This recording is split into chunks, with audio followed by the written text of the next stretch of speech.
Okay, we're good. Okay, we're good to go. We're good to go. If there's a problem next door, we suggest that there's a possibility you could get online and on our Zoom link on your personal devices, whether that be a phone, tablet, or what have you. Uh, we're just going to try to accommodate all of this if possible, but we do need to move forward with this meeting. Just some ground rules. When we go into public comment and the rest of the agenda, it says here that the public comment is limited to 3 minutes per speaker unless additional time is granted by the board chairperson. Well, I'll tell you what we're doing today, okay? In identifying, we need to hear from you. We want to hear you. We need to have your comments because this is what we're going into today, not only from a budget standpoint and trying to get this budget done so that we can present it to the state in a timely manner and not be in trouble in that regard. So that's a critical item today. Staff has also recommended that the first 5 items on the agenda be pulled. And so we can go directly into the other item that's absolutely critical that we listen to you on. So when I ask for the approval of the agenda, I will ask for proposed agenda that will remove the first 5 items. I believe it's 5, 6.1, 6.2, 6.3, and 6.4. So we can get directly into the other issue.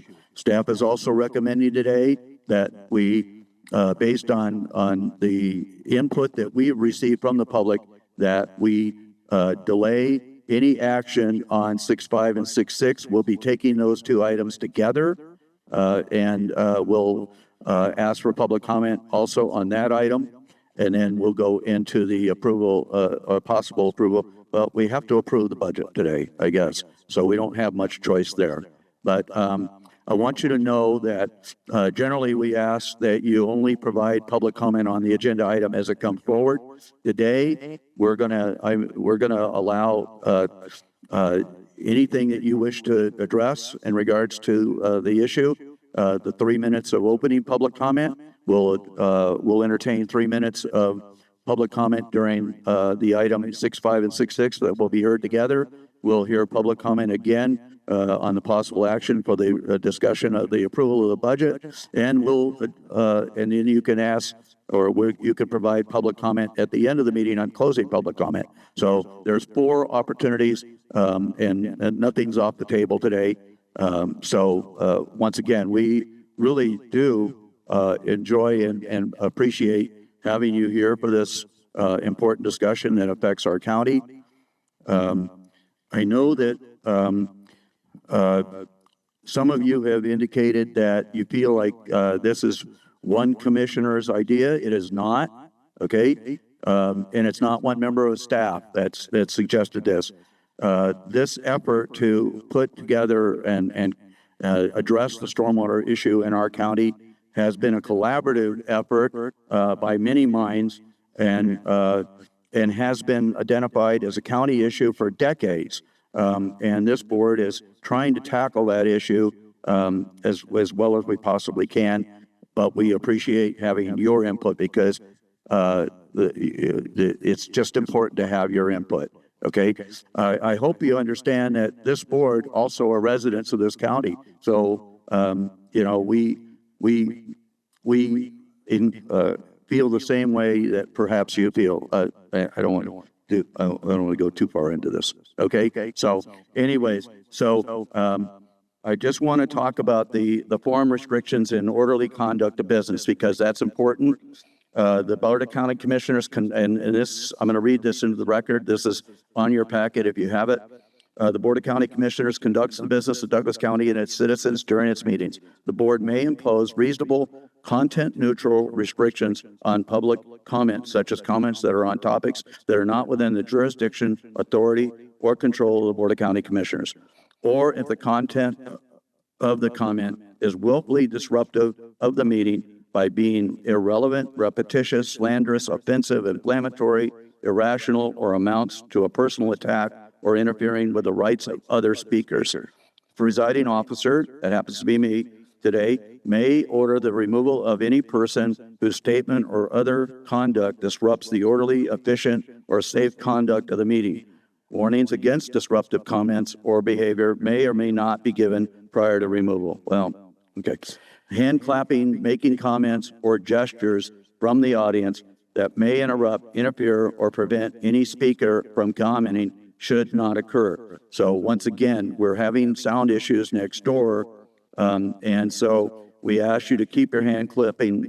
Please do not hand clap or make remarks or gestures from the audience that may interrupt, interfere, prevent any speaker from commenting should not occur, so that it doesn't affect other folks that want to speak. I've also been told by other members, some members of the public, that they cannot be here for the entire meeting today, and so they want to share their comments in opening public comment, which is obviously encouraged. But since they have to leave early, I ask you to be courteous and allow them to go to the microphone first, okay? So if they had indicated that they need to do that, I would ask you to allow them to go first, okay? I'm not sure exactly how we're going to handle public comment. Are we going to take the clipboard? Are we going to have people line up against the wall? And what's the plan there? Line up here straight out. Thank you, Mr. Chairman, for the question. Jennifer Davidson, County Manager, for the record. When we call for public comment, we will ask people to line up down the center aisle. And we will pass the clipboard. We'll have a staff member prepared to assist you. We are asking that you sign the clipboard in order. It helps the clerks spell your names correctly for the public record. So thank you for that.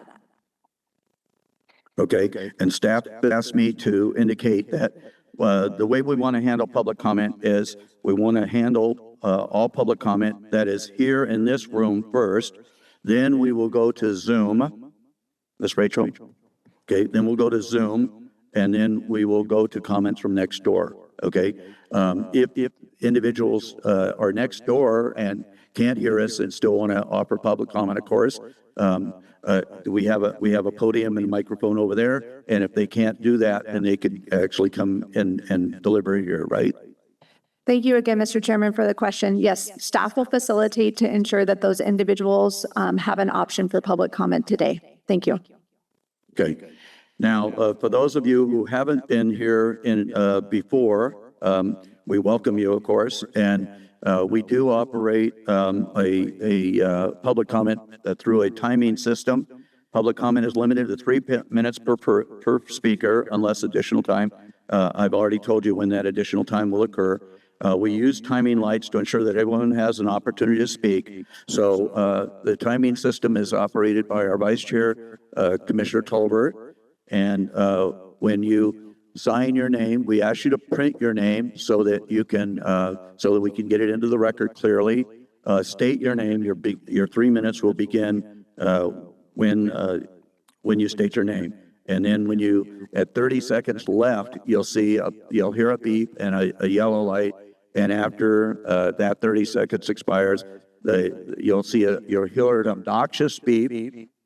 Not obnoxious, right? Am I pronouncing that right? Obnoxious beep, and then a red light, and we ask you to please conclude your comments and sit down. And then if you have obviously additional comments you want to offer, you can offer them during that item or during the budget or at the end. So I hope that we're trying to make sure everybody is accommodated today. So I think I've concluded all of that. So at this time, public comment will be open, right? I think we're ready to go. Okay. And this one individual I know has indicated that they have to leave early. So Ms. Moss, okay. So yes, please line up, and then and we'll get your name into the record. Maybe we can have somebody getting their names. Oh, okay, we do have somebody. Okay. Thank you. Thank you, Mr. Chairman. Members of the board, Mimi Moss, candidate for Board of Commissioner District 2. I'm commenting now because I need to leave shortly in order to get to my grandson's graduation later today. I want to apologize to the public for for having to leave early and not hear your comments. Your voice matters in this very important process. That is why the board should remove items 6.1 to 6.6 regarding the stormwater utility from today's agenda and continue those items so the public can vote on whether or not this new tax should be imposed. Does the public know that the board has already removed all stormwater spending from the county's tentative budget for next year? Your decision to strip stormwater funding from next year's budget relied on a flawed assumption that the new utility fee would be ready to add to the July 1st property tax roll to replace the funding you decided to strip. The proposed new fee structure remains flawed, even with the newly proposed residential cap. By the way, why was that option not presented until the last minute? Even with this cap, voters should still be given a choice in this matter. If the residential cap is reasonable as you claim, then voters should have no problem approving it. The stormwater utility ordinance was not ready for adoption last week, and it's not ready today. But if the decision is to put voters and the ballot language together, and that's prepared so everyone can understand it, then that process is transparent and an equitable rate structure can be achieved. The board has boxed themselves into a corner because your budget is due to the state on June 1st, and you have no stormwater money earmarked to provide the matching funds required to accept the grant that was just awarded to the county. The board's irresponsible budget decisions threaten Douglas County with the prospect of having absolutely no stormwater management and no grant funding next year unless this new fee is hastily approved today. The county delayed until the last minute before releasing maps and written material to the public that details what our financial obligations will be. Even with the residential cap, many businesses, churches, and other property owners cannot afford the monthly obligation that you are seeking to impose. It is clear there is much more work needs to be done on the definition of impervious service and other threshold determinations. Your rush to impose a new tax is a self-created emergency. Withholding information about the residential cap until a few days before the meeting is a desperate attempt to repair your credibility with voters. The only way to restore public trust is to slow down, fix the proposed fee structure, and place it on the ballot for voters to scrutinize. Residents demand honesty and preparation from our local government. We deserve fair and consistent fiscal management and leaders who are willing to slow down to do things right the first time. I hope you will be true to your conservative ideals and claim to support by removing 6.1 and 6.6, and then ultimately direct staff to take this tax to the voters. Thank you. Thank you. Once again, so that we don't interrupt anybody, I would like to have you please restrain from clapping, yelling, or whatever else. Okay, thank you.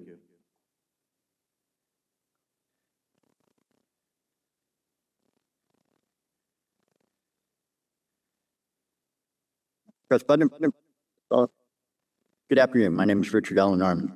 Because the county clerk intentionally suppressed my form. I need you to speak directly into the microphone, just as we are. Thank you. My name is Richard Allen Norman.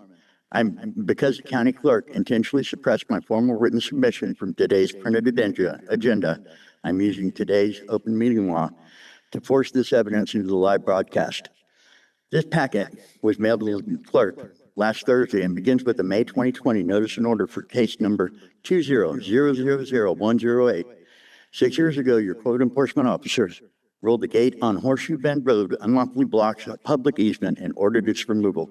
You're currently defying your own act of mandate. Beneath that order is an email from Deputy A.J. Hames excusing this crime because the gates were swung open during his inspection. This next page proves, under the federal constructive enclosure doctrine, permanent gate pillars combined with fraudulent tribal land signs create an unlawful psychological barrier. Leaving a gate unlatched does not cure federal violations. Why is the DA making weak excuses? Look at the next document, the 2019 settlement agreement. It proves target landowner John Helmer was primary co-defendant alongside Douglas County in $1.3 million regional flood lawsuit that led to $7.3 million in FEMA funds that needs $4 million in matching that comes from the floodwater district. Your DA's office is abdicating its statutory duty simply to shield your former multi-million-dollar litigation clerk. At back, William Heitman's 19th century diary proves this corridor was its trans-Sierra freight route a century before John Hilbert bought his property. Because you tried to lock me out of the meeting, I am also submitting this formal written comment to the clerk under the open meeting law. And this suppression is the exact same open law, meeting law subversion under active investigation by the Nevada Attorney General regarding your secret Mueller backdoor meetings. Finally, Commissioner Gardner, in 2024, I promised you a full-size copy of historic Colorado Springs map. I'm a man of my word. I have that and more for you. Proving this road is dedication. I demand all this manually be doctored in the official minutes. The road is record is closed. Your financial records are exposed. Abate the nuisance immediately.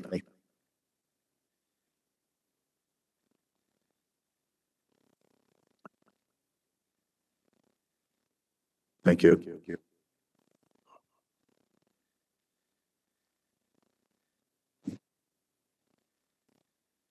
For the record, Valerie Wharton. I'm not a public speaker by all stretch of the imagination, but I've been fighting Douglas County for the 30-plus years that I've lived here. But it always seems to fall on deaf ears. But I'm here to make my voice heard again. I saw Charlotte Hill's comment on Facebook and yours, Mr. Gardner, about the stormwater thing. And I just couldn't help but laugh. It's too little, too late.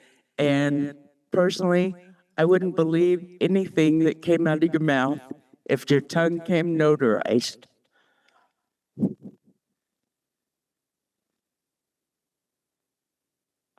I stand here and object this tax or fee or whatever pretty word that you want to call it. It's just another way to reach into our pockets to fix the things that you guys have screwed up over the years. I, for one, am tired. Thanks. Once again, please, no clapping, please, no display, okay, of emotions. Good morning. My name is Gage Smith. I'm from the other end of Douglas County, the third world called TRE. We find this tax to be an insult to injury. Several years ago, our roads were devastated by floodwaters. If you've ever driven around in that community, you know exactly what I'm talking about. And because the way this tax is set up, no money is going to go to GIDs, and so thus our roads are going to continue to be crap for the next millennium. No one really knows that the GID doesn't have the money to fix it. Another thing that I'm concerned about is there is no real clear picture as to where the money will be spent. I've been reading some stuff. Just matter of fact, the guy next to me had this list of things that I hadn't seen yet. So, you know, we need to know where the money's going to go. Okay, the rate structure. When this thing first came out, when I first found it a couple of weeks ago, and I was looking on the maps and what my rate was compared to the neighbor's rate and so on and so on. And it all comes down to this impervious ground, and it's called gravel. When I first moved into the area 12 years ago, wildfire suppression and defensible space was primary. That was the buzzwords at the time. And I took that to heart. So I have defensible space and non-flammable. Now I'm being taxed because I did what I did. And that's just not right. Okay, and also, I've asked you not to clap and interrupt the speakers, so please go along with that. Thank you. No. Sorry, Gage. Yeah. So anyway, looking around the neighborhood, and I was looking at various parcels and what their fee was on this thing. And there's a guy around the corner whose dollar figure was $71 a month. And I'm going, really? So I drove over there to see what he had. Really nice house. He's done a nice job on his property. And so then, again, he's being taxed because he's improved his property and made the community better. Now, right next door, guy has a bunch of junk cars and weeds, and his rate is $8 a month, and it's just, there's just something wrong with that. Then just recently, there's been the change of the rate, just to try and sell it to us. To me, no amount of money needs to be paid for this thing. I think this tax should be zero and it should be defeated. And I'm really disappointed that it's not being defeated today because it's being postponed for later consideration and so on. When the heat's off, maybe come around October or November, then it rears its ugly head when no one's here to pay attention to it. So in closing, let's not do this. Thank you. Thank you.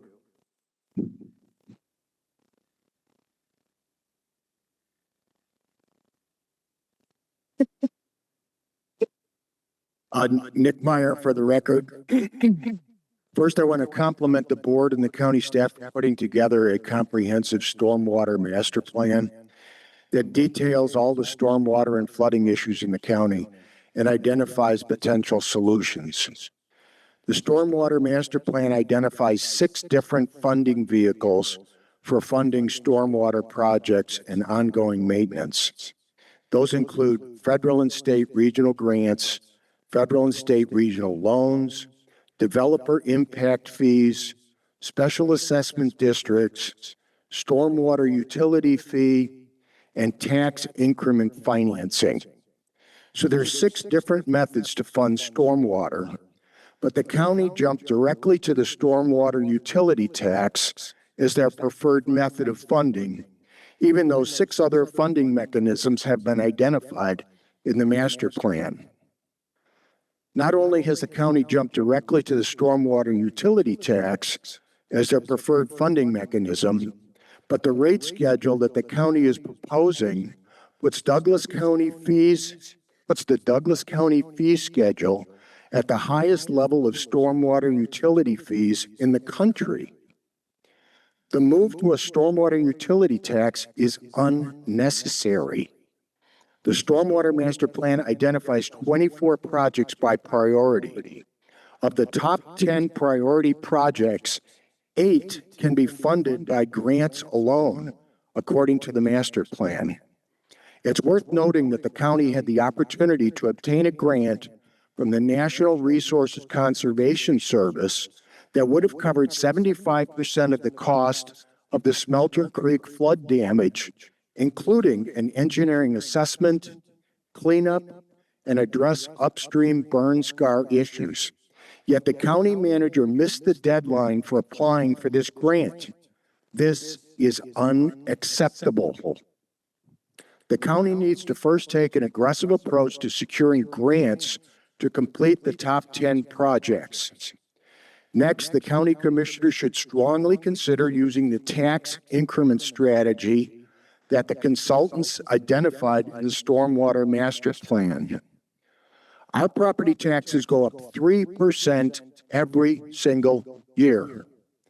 Using the tax increment strategy, that 3% every year could be directed into a stormwater fund that would provide a solid revenue stream for stormwater projects while not increasing taxes 1 penny for the citizens of Douglas County. In summary, a stormwater utility tax is unnecessary at this time. Of the top 10 stormwater projects, 8 can be funded by grants. The county needs to get serious about securing these grants. Thank you. Thank you, Mr. Meyer.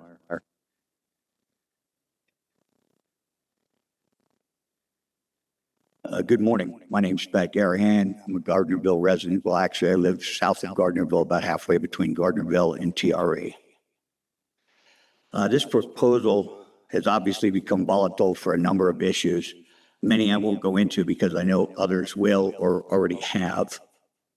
One thing that has come up, I addressed most of my issues with commissioner and with county staff already, so I don't need to rehash that. But as far as the definition of gravel being impervious, to me, it's a no-brainer that it is permeable or pervious. My question is, if the consultant report got that wrong, something so basic, what else would be flawed within that report that this has been based upon? It also seems that there was a rush to implement this proposal primarily for matching funds or other reasons. Now, I will caution, if it's not implemented in a way that is proper, I predict that there will be very costly delays anyway due to litigation or other machinations by groups or individuals within the county, perhaps rightly so. I urge the commissioners and county staff to take control of the situation and manage any necessary delays rather than rush to implement a less than optimal plan and risk having outside influences imposing delays over which you'll have little or no control. As the old adage goes, haste makes waste. Pause, regroup, reassess, and move forward in a reasonable, fully informed manner if you are going to move forward once again. If a stormwater utility plan is put in place, it must be correct, effective, reasonable, fair, cost-effective, and defensible. If not, you'll be repeating a cycle of failure. That is, if you decide to move forward once again. Thank you for your time. Thank you, Mr. Garahan. Good morning. My name's Alex Peters. I've been in the Valley, my wife and I, since 1989. We've built several homes, a variation of both raw properties where we had to take care of our own floodwater control on our property so they wouldn't affect neighbors. Currently, we just recently moved back in the town of Minden, and we are already paying 3 different taxes for flood mitigation to the county, to the town of Minden, and we have a special assessment, just like you're proposing for some areas, for drainage controls to be managed clean, and lawns and stuff like that, and control basins. So it's an unfair, it's not a, you guys are not really being transparent. It's not a utility tax or a utility fee. It's a tax. And even Mimi, it's on tape, mentioned it yesterday. We viewed the debate, and she mentioned it. And I think if you were smart and were really wanting to stay in your positions, you'd avoid any issues with ethics, morals, and violating any laws to continue to pay this company, because you're doing it incorrectly. And you're going to look, I know your attorneys here, and I know people around town, he and Jennifer have talked, but it's time for you guys to think, do I really want to be a county commissioner? Do I want to be voted out of office? Do I want to be recalled? Because you got our attention. You got our hornet's nest, and I wish you quit using utility fee, because it's not, because we gain no benefit. I'm a perfect example. I gain 0 benefit. Why should I pay for a guy that is building a house right next to the river by the Cradleball Bridge, and he's building right at the water line? Why should I pay for him when I'm in town and I did my diligence not to be in that situation? Think about it. Thank you for your time, because you've hit a hornet's nest and the residents are pissed. A lot of us are older, but we still remember our retention skills when we work government jobs and investigated people like you. Thank you.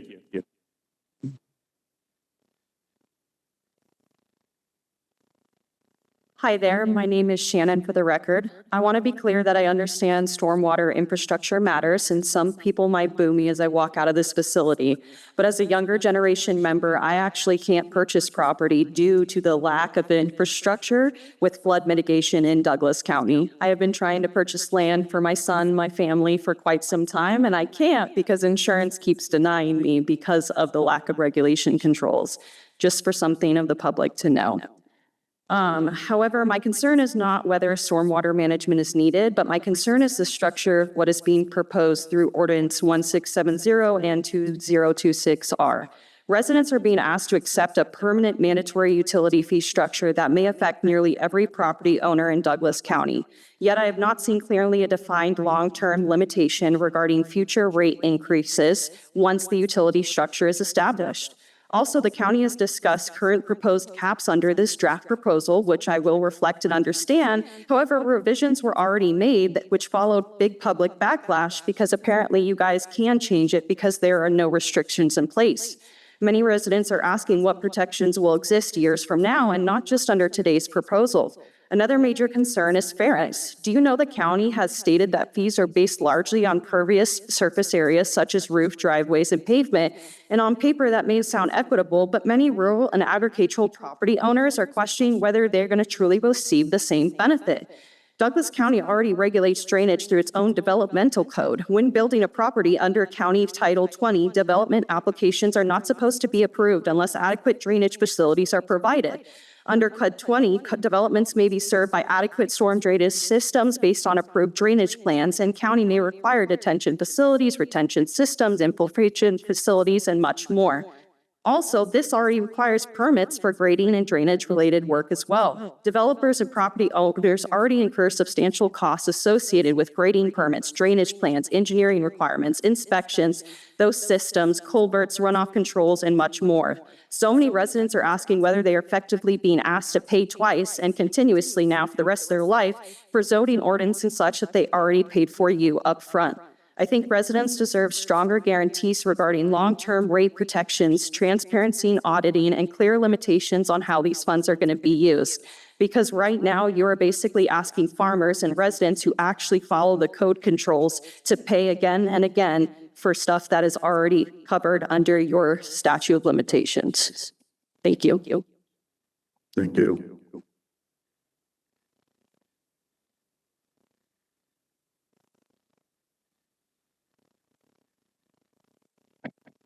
Hi, Dave Wetzel, Douglas County. Thank you for taking the time, and I want to thank the previous speaker for actually introducing what I want to talk about, because I know everybody's going to talk about fees. I want to talk about what you've actually done and the maintenance.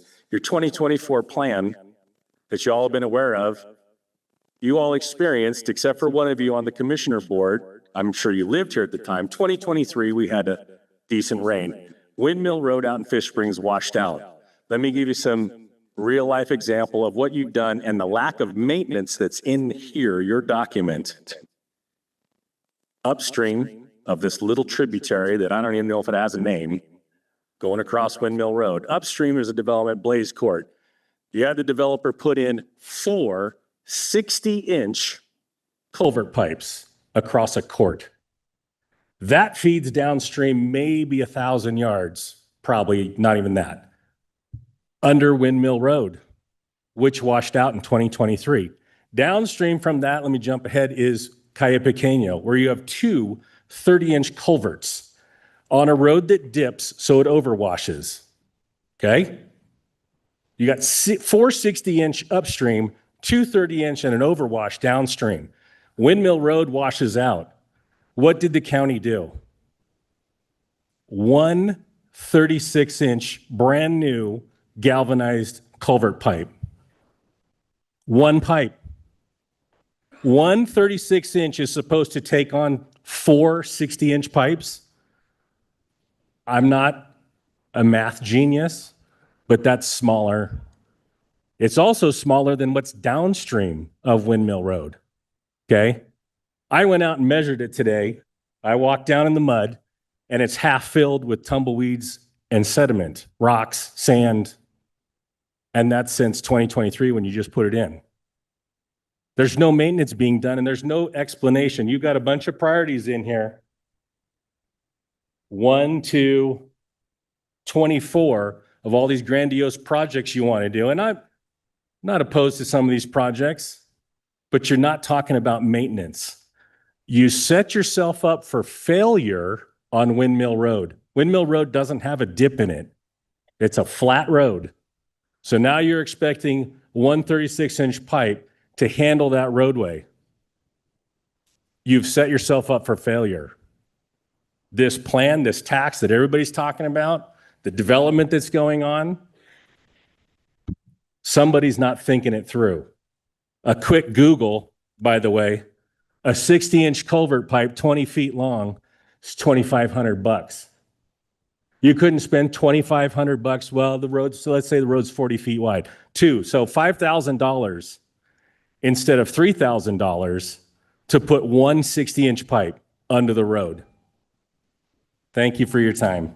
And I object to 6.4, where you're going to give this consulting firm that is everybody's pissed off about another $125,000. They've messed it up from the beginning. Thank you, Mr. Wetzel. Appreciate it. Rachel Christensen, for the record. You continue to tell the public how concerned you are about losing a 7.3 million grant that the stormwater fee, if the stormwater fee is not passed.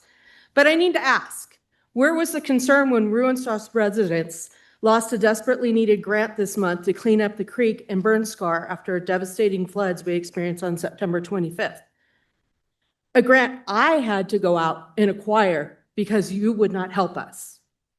This grant would have covered 75 to 90% of the costs of the cleanup of this project, but you refused to sign it. Where was your concern when the residents were hit with a 5-foot wall of water and mud that came down in a FEMA-recognized creek and massive amounts of downed trees came rushing down from BLM property into their neighborhood? Instead, Courtney, your concern was telling the flood victims, Smelter Creek is not our concern. Our concern is getting the floodwater program passed. Where was your concern 1 month after the flood? You changed a maintenance agreement that had existed since 1997 and suddenly told residents that now it was their responsibility to hire engineers and contractors at their own expense.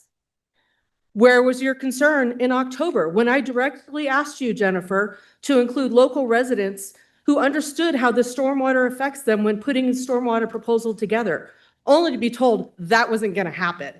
And now you have this great idea of a task force. Where was your concern when the county decided to redirect stormwater from county ditches directly onto private property owners, telling them it's their problem now to deal with? Where was your concern when property owners along Smelter Creek were required to sign agreements absolving the county of liability for damages the county itself may cause for plans residents were never even shown because there was no plan? The only assistance offered came with the major strings attached and transferred all risk to the homeowners. Where was your concern when I warned you that the county's 9-day cleanup effort on one property redirected water flow towards 2 homes, putting those families in even greater danger, and yet no one insisted that the stormwater correct the problem? Where was your concern, Charla, when residents were scolded by you, telling them that they had been told all these decades that decades was not true, that they knew the maintenance was their own responsibility? Homeowners for decades had been told they were not allowed to touch the creek since there was an easement there. Where was your concern, Charla, when you told homeowners they should never have purchased homes in flood zone, a flood zone that never had been identified before those people bought their homes? Where was your concern when residents informed you that the stormwater department blocked the creek by building a road with no design engineering on buckskin, altering the natural flow of water, not once, but twice, only to be removed when a FEMA disaster was declared? My neighbor who has a wall of packed wood is going to continue. Thank you.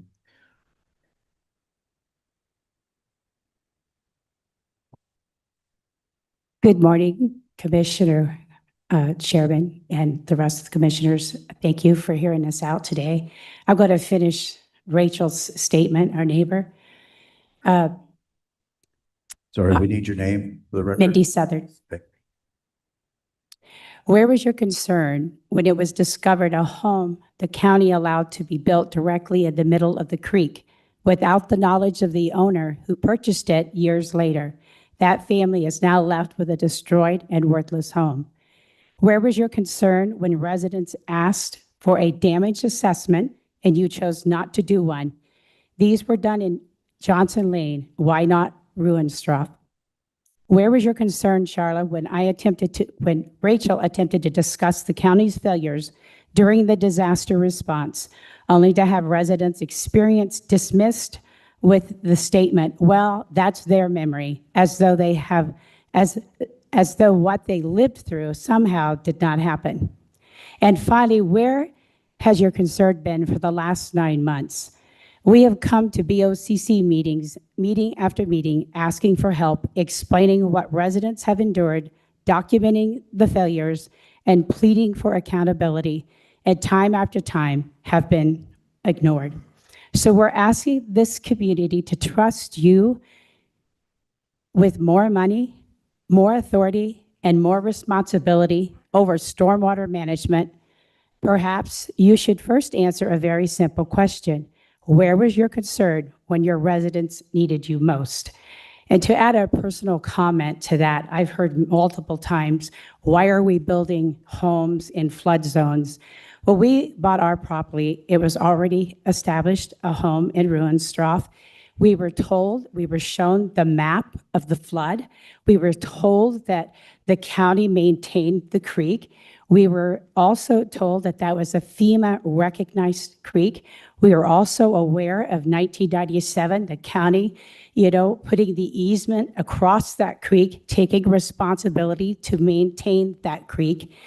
And so we also, the property bought had a retaining wall, probably 100 feet from the creek. So we did our due diligence. There had been one flood in 20 years. It was nothing that came up over any of our walls or banks, and definitely on none of our buildings. But what happened to us in the end of September was, it was catastrophic. And there was only 40, maybe 45 or 50 homes involved in it. But FEMA was never notified. And I was told the reason why they were never notified was because it didn't meet the amount. I guess there's a certain amount, is it 200,000? Well, again, I beg to differ with you. The destruction that massive flood, and it was 4 to 5 feet in places, coming down the mountain with debris and mud, a mud that was a foot deep at our garage. Thank you for your time. Thank you.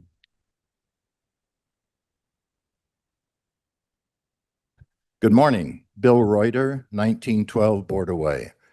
I rise to speak against the proposed creation of a new stormwater management bureaucracy funded by a new property tax scheme. A $7.3 million grant is offered to the county if $800,000 in matching funds are raised. So the commissioners propose to establish a totally new entity in county government with a title and $8.1 million to spend. But the scheme will not appear on a ballot for the voters to approve. We live in a high desert which receives about 10 inches of annual precipitation. Both sides of the Carson Valley are flanked by very high, rocky mountain ranges which shed all the received precipitation to the valley. Low-lying areas of the valley floor have been subject to periodic brief floods due to snow melt combined with spring rains since the first pioneers cleared their land and established irrigation canals. Clearly, parts of the ranchos have suffered standing water almost annually. But why, at just this time, is there a special reason for flood concerns different from previous decades? Perhaps the concern is related to the recently built Mueller Parkway, a road that was sold to the public as a traffic bypass. The night in 2019 that the final design was unveiled, it was obvious that the Mueller Parkway was with 6 traffic circles and several traffic lights, was never intended to be a bypass, but a road where developers would build high-density housing projects. During the 9-hour meeting where dozens of citizens like these and 2 sitting commissioners rose to express their objection to the road, the new road was passed by a 3-2 vote. Recently, before Mueller Parkway even opened, the newly finished pavement was under standing water. And yet how many home building permits have already been granted? Hundreds? Thousands? Could the horrible decision by 3 county commissioners in 2019 have led to the critical and urgent need for stormwater management? In the proposed tax scheme, which changes daily, the $800,000 matching funds will be collected from property owners in limited areas of the county. At this time, the new taxes target an individual property's contribution to stormwater damage. Citizens can assume that each parcel uphill from the Mueller Parkway has undergone a scientific study of water flow patterns and speeds, geologic studies of the parcel's particular makeup, and multiple years tests of each parcel's exact contribution to flooding problems. It happens that my proposed 1912 Board Way tax contribution will increase my property tax 12% the first year, even though the structure and driveway are essentially unchanged since built 19 years ago on a 3.6 acre parcel almost 4 miles east of the community center. It happens that Borderway sweeps around our parcel on 2 sides, drains much of the precipitation off onto our property. The builder recognized both future damage issues and installed canals and conduits above and around our house to collect and carry the street runoff to the deep valley that marks the north boundary of our property. How exactly was my stormwater tax calculated? As proposed, then changed daily, this half-baked proposal should never see the light of day. Thank you. Thank you.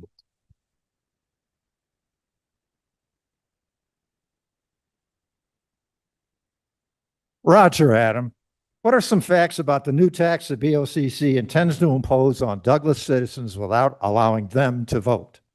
First, don't all 5 commissioners proposing this new tax allege they are Republicans? Chairman Gardner, didn't you take a no new taxes pledge? Doesn't the Douglas County Republican platform include 1, general policies A, the county should not approve any new taxes on Douglas County residents without a vote of the people?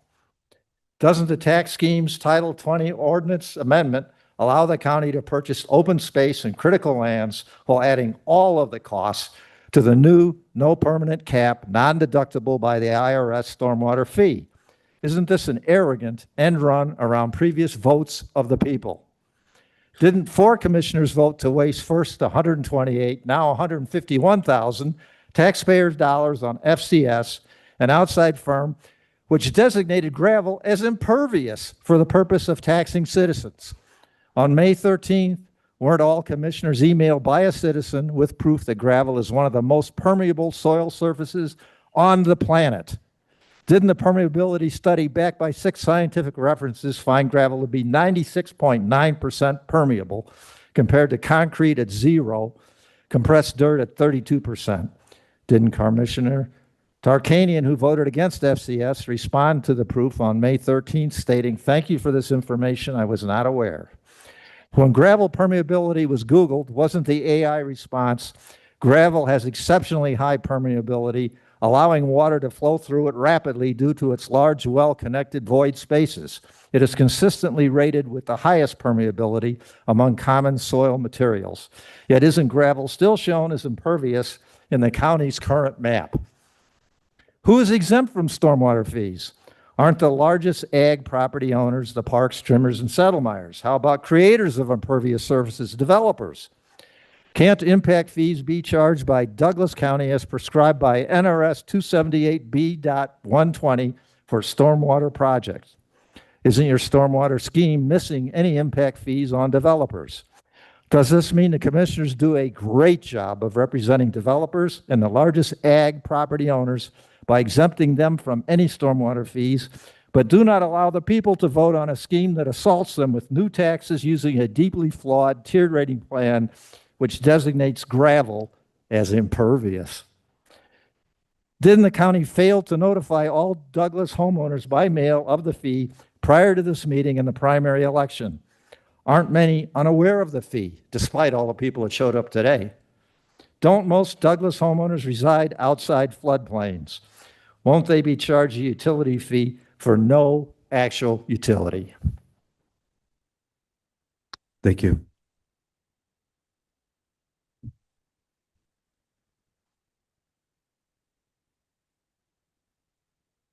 Good morning, Julie Duda. Across the nation, local governments are recognizing the danger of tying home ownership to increased property taxes and fees. In Douglas County, we have a 3% property tax cap on owner-occupied homes. This cap only applies to property tax, not local government enterprise fees. Paying higher property taxes every year is challenging for seniors on a fixed income. It's also challenging for working families trying to keep up with inflation at the grocery store and gas station while knowing that AI can terminate their jobs. All of this creates tremendous stress. For most of us, homes are the biggest asset we have and reflect years of work. At retirement, you may think the struggle for home ownership is over. You have a home and it's time to relax and enjoy the golden years. Wrong. Property taxes with a 3% increase every year means they will double.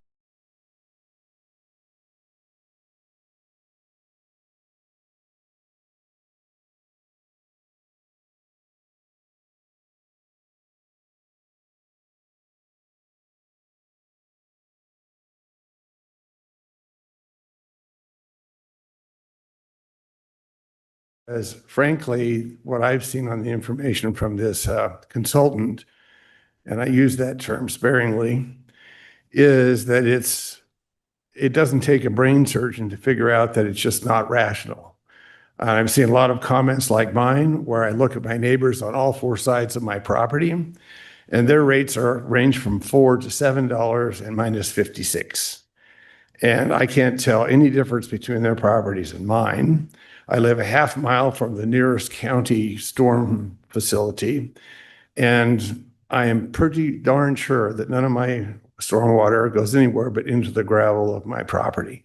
And I think that if you don't go back to either take this to the voters or go back and have informational meetings and make sure that people have a chance to understand what the heck you're doing, you're really going to be in a world of hurt coming the next election. And then the last thing I'd like to say is, what is it that you are going to approve today? Are you going to approve the creation of this new entity? It's been very difficult to tell what exactly, we're having public comments about, and I don't know who to ask that to. Can someone on the board tell me what is up for approval today? You can't? Go ahead. Well, I think that really says it all. Mr. Chairman, I'd be happy to answer questions at any point, but we're going to have a lot of questions in public comment. So I would suggest. We'll try to address some of these questions at the end of public comment. Yes, thank you. So we can't answer what actually you're going to consider today. So we track the questions as they're asked, and then at the end, we try to answer as many as possible. Well, If we have interaction. I'm not going to be able to stay here for another hour or two, so it seems to me it's I'm going to give you a quick answer then, okay? As I indicated, don't leave, as I indicated early in the meeting, okay, is that the only thing that we're going to pass today is the budget that has to go to the county, to the state. Otherwise, everything else, as I understand it, is asked to be postponed for So later date. there will be further opportunities to have comments and further information going out. That's I true. really suggest that you have informational meetings like out at Holbrook, in TRE, in the neighborhoods where people really can get in here and have some idea of where the charges are coming from. Because right now, I think it makes absolutely no sense. Thank you.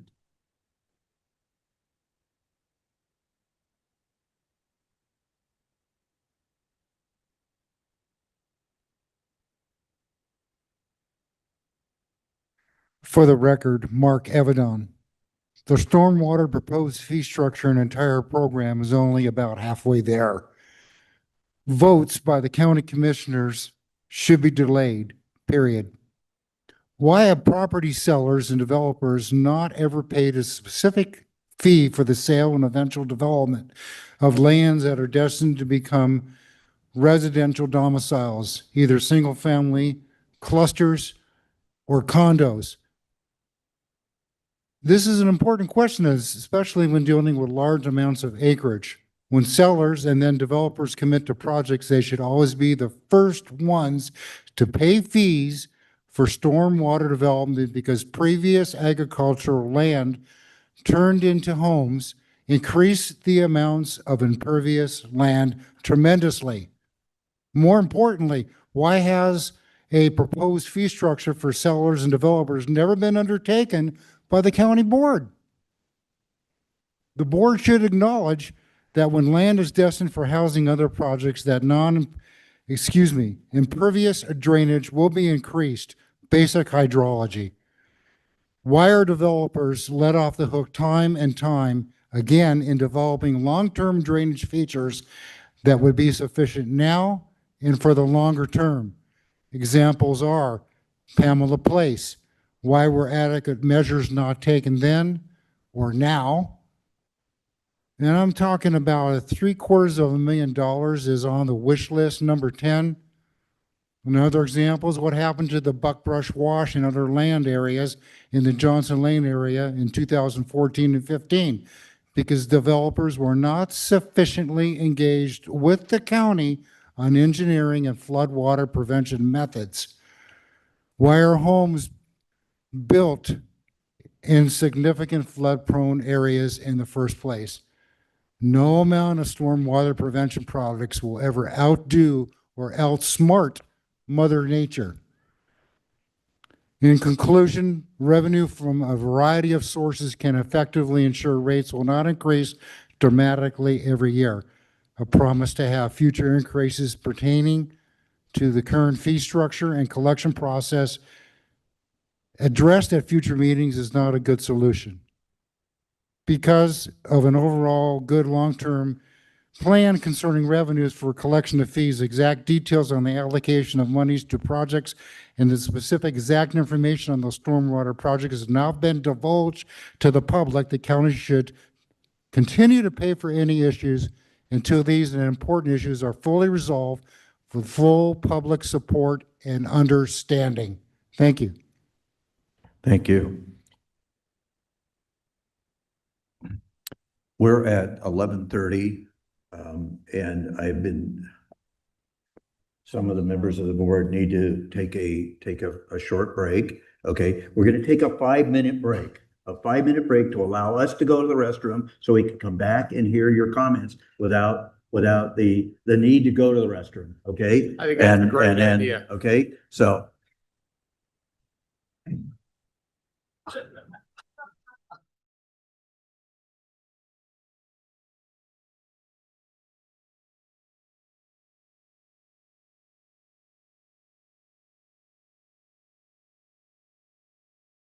Okay. Are we ready?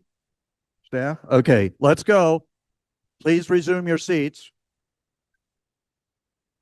Okay, let's go.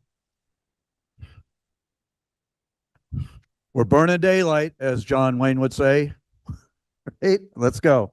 Okay, I appreciate the indulgence of our residents.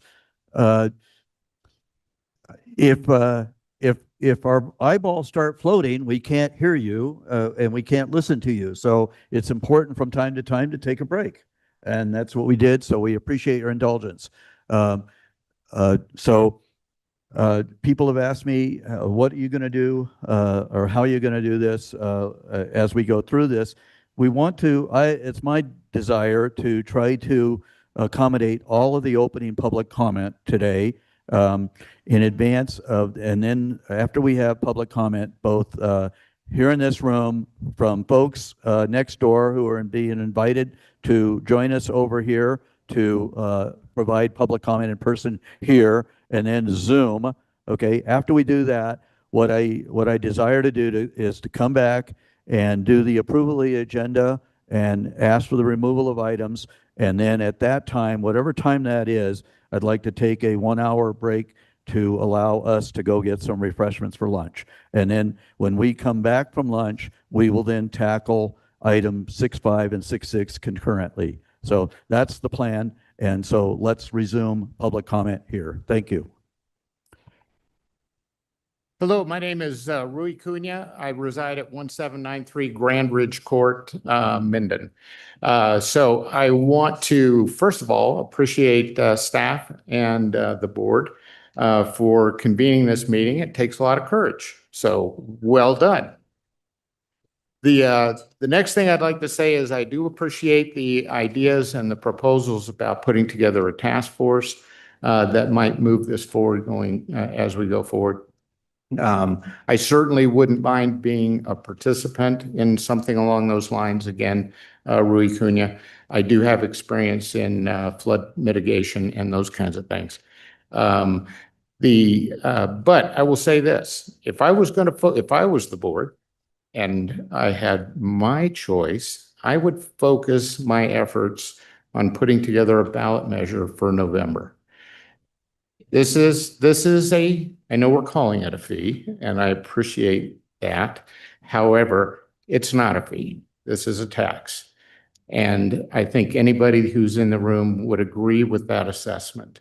It affects everybody. And it's very important. If it was a fee, I can walk into the clerk's office as an example, and I can have something recorded, and I gladly pay the fee that I'm required to pay there. No issues. This is completely different. The bottom line is my residence receives no benefit whatsoever from stormwater, and you've heard other testimony from other residents as well. There is no service that stormwater will provide to my residents. And again, 1793 Grand Ridge Court, you're welcome to look at it if you'd like to.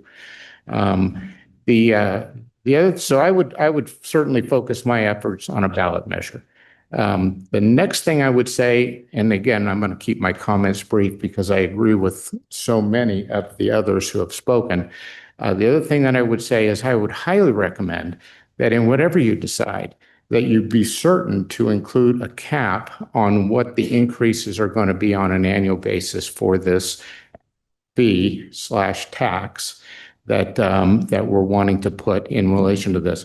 There is no discussion about that currently, and I can tell you that's a big error.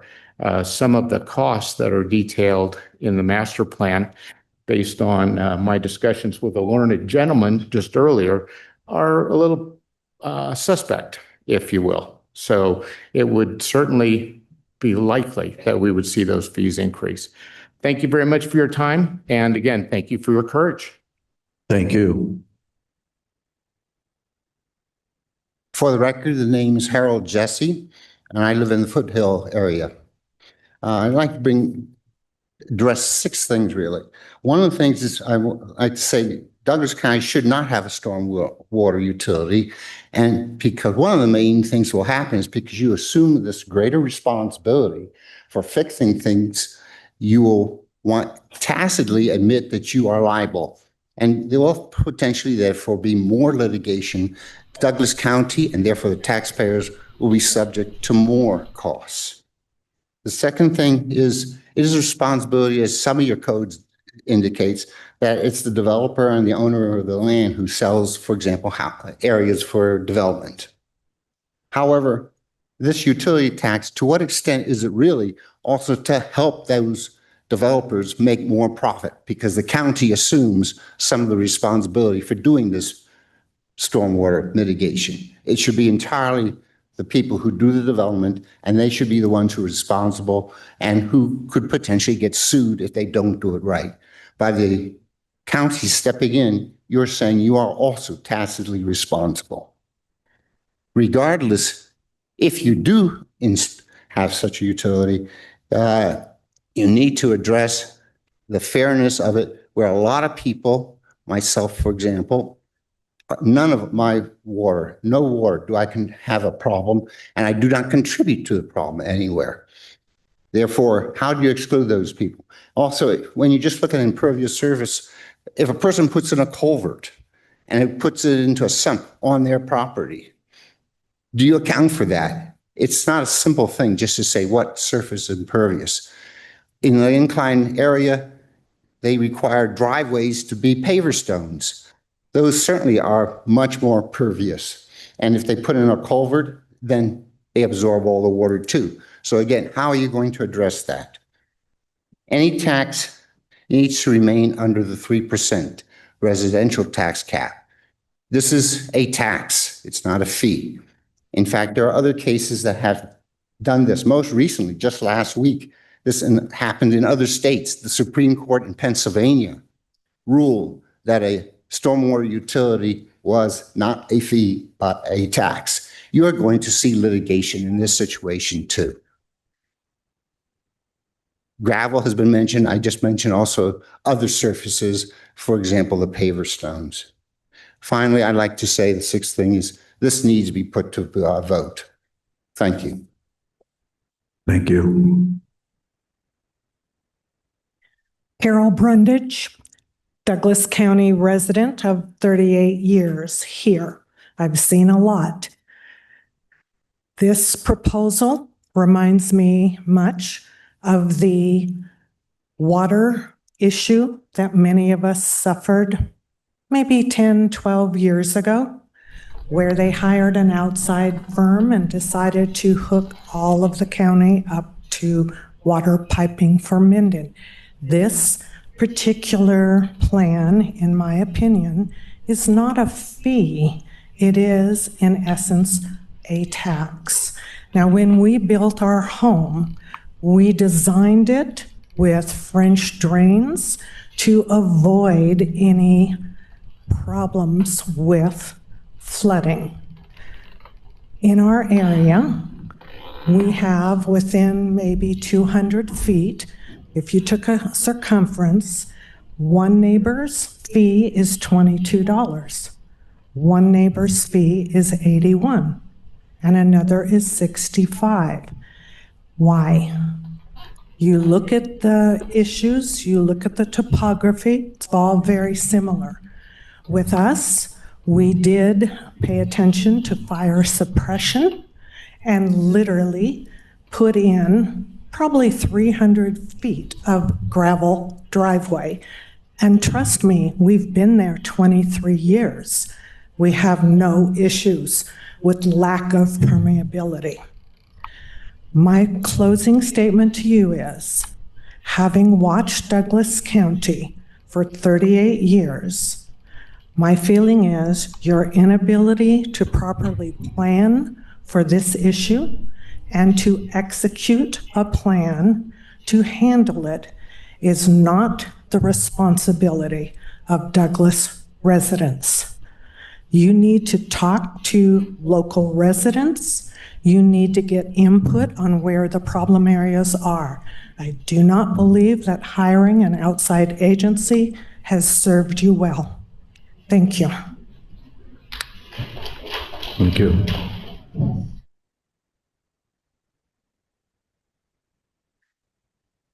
Good morning, Mary Ann Park.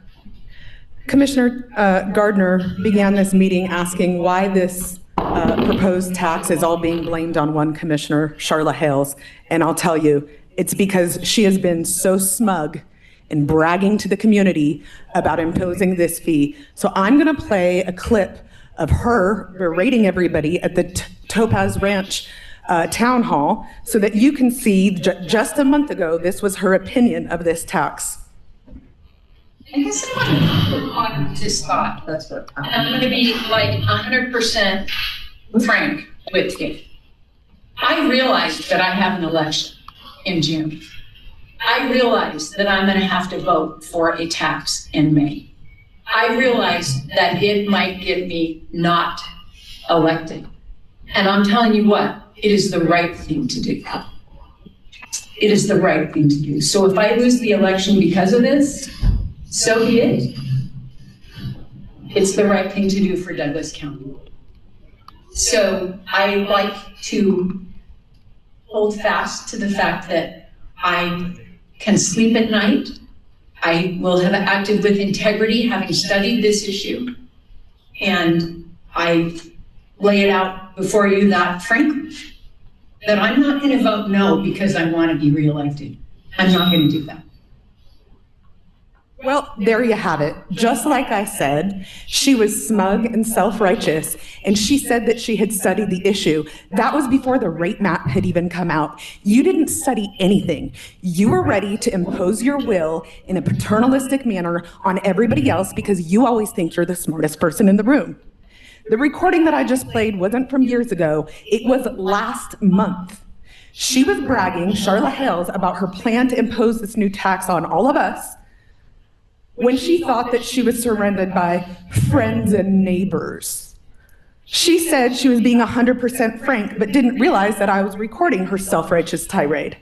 None of us are fooled by the board delaying action on this tax until after the primary election. It's a delay tactic to conceal from voters that Charla Hales is a rhino who loves big government. You have already decided to rob and rape us. Now, you're just trying to figure out how much money to take and which orifice to violate. Don't fall for it. Vote Charlotte Hales out of office on June 9th and demand that this new tax be placed on the November ballot for the people to decide. We don't need another task force of bureaucrats or incompetent staff or commissioners telling us what to do. We, the people, can read a ballot measure and make an informed decision. You're out. Ladies and gentlemen, once again, I ask you to please restrain from showing your emotions. Okay? Thank you. Good morning, everybody. I'm Dr. Fred Simon, 223 Mountain Reach Court. I address everybody today. I'm always wondering why corporate America and developers always get the tax abatement and we don't. What do we hear all year long? All-time profits. Developers and corporations. Affordability. Mr. Simon, do address your comments to this board, not to the public, please. 90% of inflation is secondary to government and corporate greed. Here's our options. Nevada law.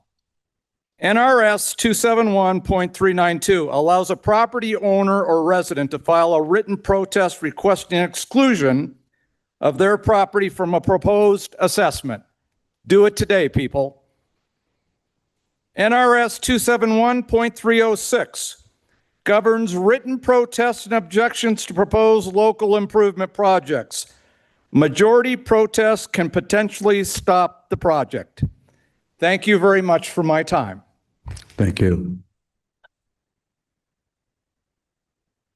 My name is Don Ryan, Jackie Lane, and Johnson Lane. Pretty much run out of things to talk about because everybody already has. I've talked in previous meetings about that the county has a legal obligation to do maintenance, including the ditches on roadways. Let me repeat that so Ms. Walker hears it. You're required by law to maintain the ditches on roadways. Took 7 months of badgering, and they finally cleaned out the first 3 on our street on the south side of the street only. Jackie Lane was one of the streets that was impacted by the flood in Johnson Lane. Most of the people at the other end of Johnson Lane that were impacted by the flood have filled their ditches full of rock. Nobody wants to take on the issue of dealing with that. In previous discussions, I have presented to you in writing also the legal definition of impervious and impervious surfaces. I don't understand why you don't get the point. It shouldn't even be in this proposed ordinance that you've come up with another one that includes, for lack of a better term, as you had mentioned before, pervious, like gravel and rock. You have people that have put in around their buildings rock to prevent another natural hazard that we have, fires. And this ordinance, if passed, will be causing a fee or tax, whichever you prefer to use as the term, regarding that. There's a funding source that I have addressed before, particularly with you, Chairman Hales. The property at 3060 Vicky Lane. That property is owned by one of the wealthiest communities in this area, Incline Village. Their general improvement district owns that. They dump literally thousands of gallons of their treated sewage into our county, and I understand that there are other areas that do this also. What do they pay for that? I've asked numerous times, can't get an answer out of anybody.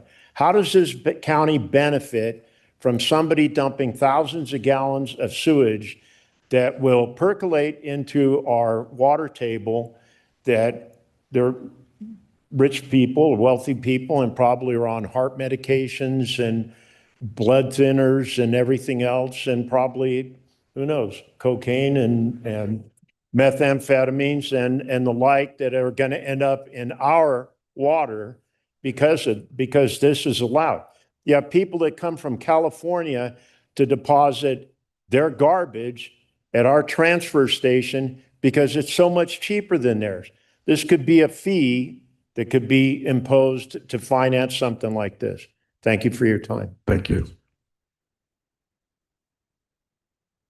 Hi, my name's Doug Lippincott at 2900 Highway 395.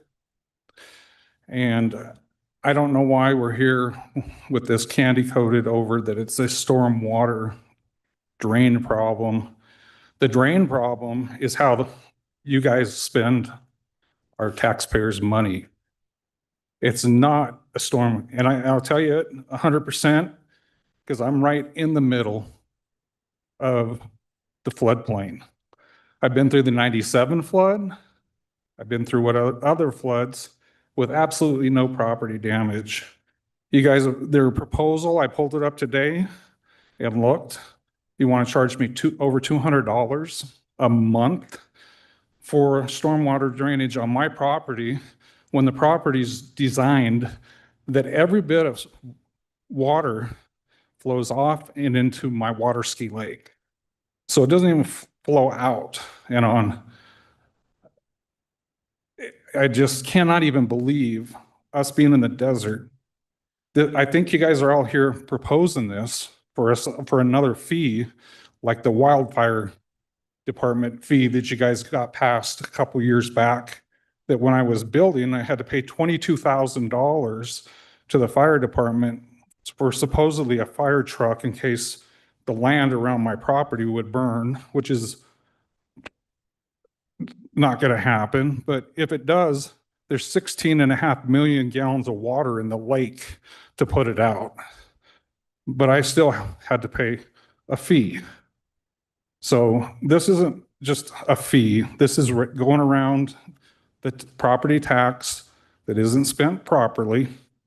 You guys should look at yourselves and figure out how to solve these problems with how the money is being spent. How many people here can tell us what the utilization, if we got to go to make a whole new department, what's the utilization on the excavators that you already have, the trucks you already have, the people? You probably can't even answer that, what the utilization is, but we're going to go start a whole new department. And we can't manage what we got right now because you've shut down schools and keep asking for more money. And it's time that people are standing up. I'm glad they're here because the wildfire, there wasn't hardly anybody there to see what was going on. But this is affecting everybody. So here they are telling you guys how ridiculous this is. That's all I got. Hello, my name is Steve Price. I'm not a very good public speaker, so I apologize for any stumbling that I'm sure I'll do. First of all, each and every one of you, I've been watching you, and your body language appears to be not interested, but irritated that the residents of this county have come to speak about this. So now I'll go ahead and go through with my what I wrote up. I've been a resident and a homeowner in Douglas County for over 10 years. I'm a retired construction worker, and like most non-government retirees, my pension is fixed without cost of living adjustments. Based on that, my wife and I know that eventually we'll be taxed out of our home simply due to just the 3% annual property tax increases. This proposal will only expedite that looming fact. I believe that government officials knowingly tax seniors out of their homes to force the sale of a residence, resulting in double, triple, or even higher the annual property tax revenue from that single residence. As elected officials, your priority should be protecting citizens of the county, which includes being financially responsible with the county budget.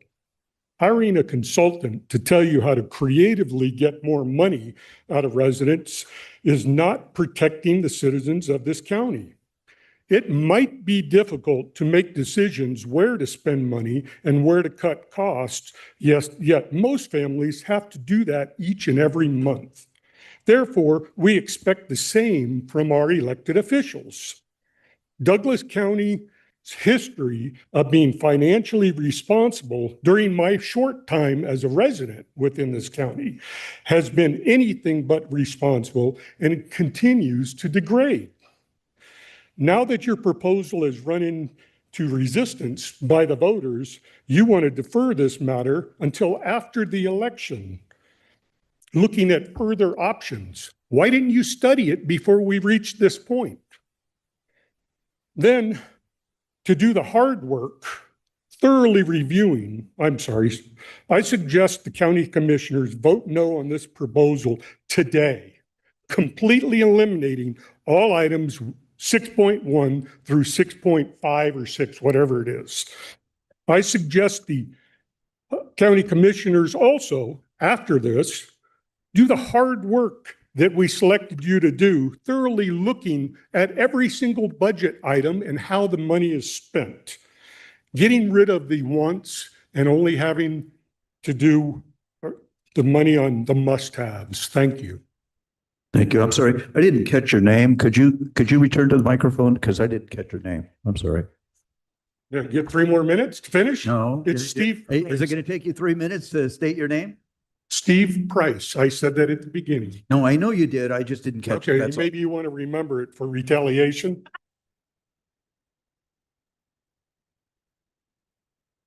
Thank you. All right, very good. My name is Mark Midioni, live at 1675 Windmill. I want to congratulate you on, you definitely found a way to get community engagement. All right, so I just want to say a few words. I recently attended a question and answer session in my area with a couple of members of the commission. Very interesting. The topics about the stormwater improvements. It's typical, governments are looking for ways to increase revenues. However, my opinion is we need to look inward on the current budget and priorities, asking the taxpayers for funding. Looking at the evaluation of the budgets and the priorities of our Douglas County, the number one priority is public safety.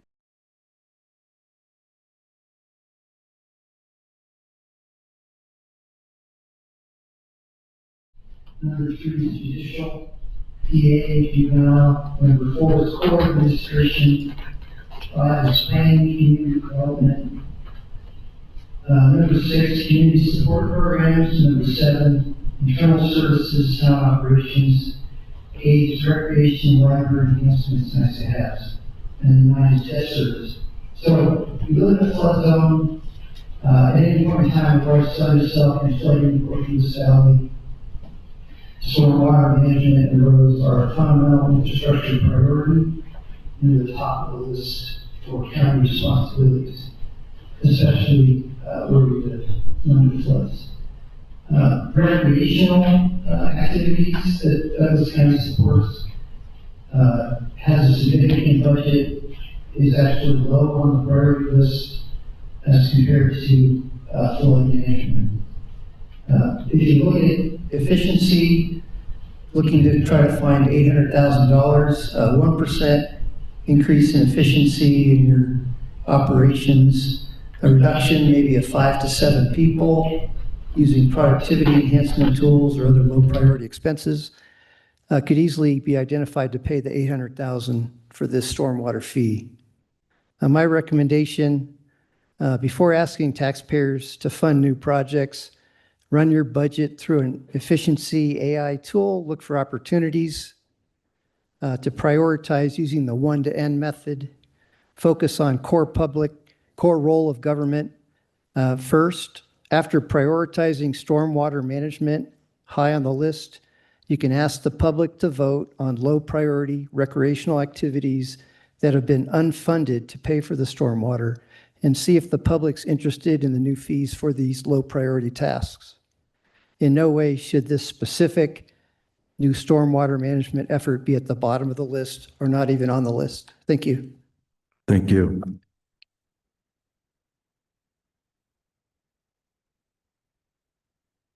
For the record, Jeannie Shizuru, I have two topics. The first one is, what was the rush for this money? What was the county needing to spend this new tax on that was going to be implemented on July 1st? One thing we were told is that we needed $800,000 cash for $7 million worth of free land. I hope you never tell us we need $800,000 for free land. That's a ridiculous statement, especially when you're going to raise the tax in order to get that money. The other thing is that I've been told that they wanted to prioritize for this stormwater utility tax to buy conservation easements on properties where they're going to have projects. But as any knowledgeable person knows, that TDR program is very complex. You have to find the right parties. You have to agree on a price. You have to do all this stuff. That TDR program, even as it stands right now, is a huge governmental bureaucracy in Douglas County. So they're going to prioritize raising a tax today on us in order to create another bureaucracy. That's all we need from you people. Okay, the second subject that I want to talk about is what Rachel Christensen was saying about that grant that she went through the trouble of applying for, the money could be used to clean up Smelter Creek and Ruhenstroth. She reminds me that in 1997, in a similar circumstance, the people did apply for that. The county applied for it, they got it, and they used it for cleaning up maintenance. But this time, of course, she had to do all the footwork, and the county and the agency was willing to accept it and fund it. That was the understanding. But the county staff would not sign off on that grant, and they didn't even present it to the board to get their signature. Instead, they let the deadline slip. And so the money that could have been used to help clean up Ruhenstroth and Smelter Creek, we missed the deadline. And you can't be at this meeting about stormwater utility and wonder, what's wrong with these people? Where are their priorities? Thank you. Thank you. I'm back, Mark. Okay, here we go. Good. Is this audio correct? Is it kind of reverberating here or what? Is it okay? Okay. We're good. Here we go. I'm Bob Buelder. Hello, Chairman Gardner, Commissioners, and County Manager. Please do not approve Ordinance 2026-1670 Stormwater Utility Service. The new service fees are based upon impervious surfaces. This is the wrong metric to use for charging the property owners to help with the water problems we have in our county. The county general fund is not strong enough to pay for the watershed management sector of public works. They want to find another funding source. As written, this ordinance is a direct tap into the bank accounts of property owners with no limits, no sunset clause. If you don't pay the service charge, they can lien the land and sell it. There is no limit in this ordinance as to how much the county can charge the property owners. It only takes 3 commissioners to vote in a new rate resolution and increase the service fees. Apparently, we are all guilty for having impervious surfaces on our land. Guilty forever. Now we have to pay. This ordinance does not suggest solutions to prevent water from flowing off of someone's land. It's a funding mechanism to pay for our watershed management sector, which needs to grow substantially in size and scope. That correlates into higher service fees.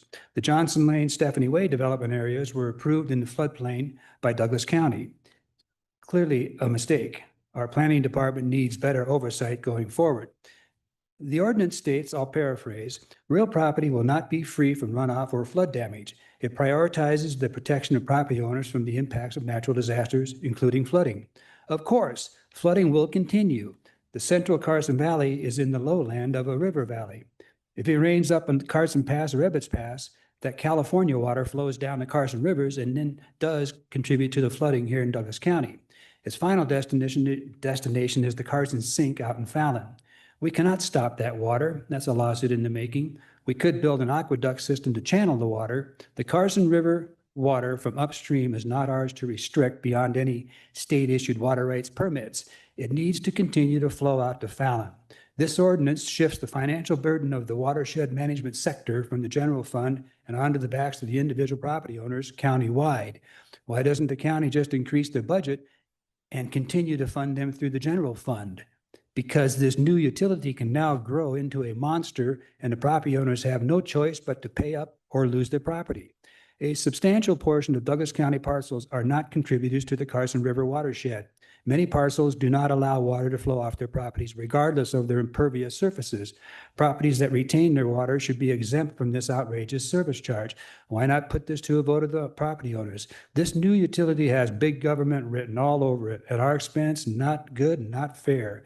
We need to find a better way to solve our water problems. If you choose to approve this ordinance as written, you will be contributing to the downfall of Douglas County morphing into the failed ideology of California. Please do not approve this. Thank you. Hey, 3 minutes, not bad, huh? Thank you. It appears you timed out your comments, so that's good. Thank you. My name is Nancy Hinker. Today I'm speaking for myself, the Hinker Family Trust, MNH Properties LLC, and Simpson LLC. This includes 2 industrial properties in the Johnson Lane area of 1 acre apiece. This includes a house in Saratoga Springs with an excellent drainage system. I have 3 main points.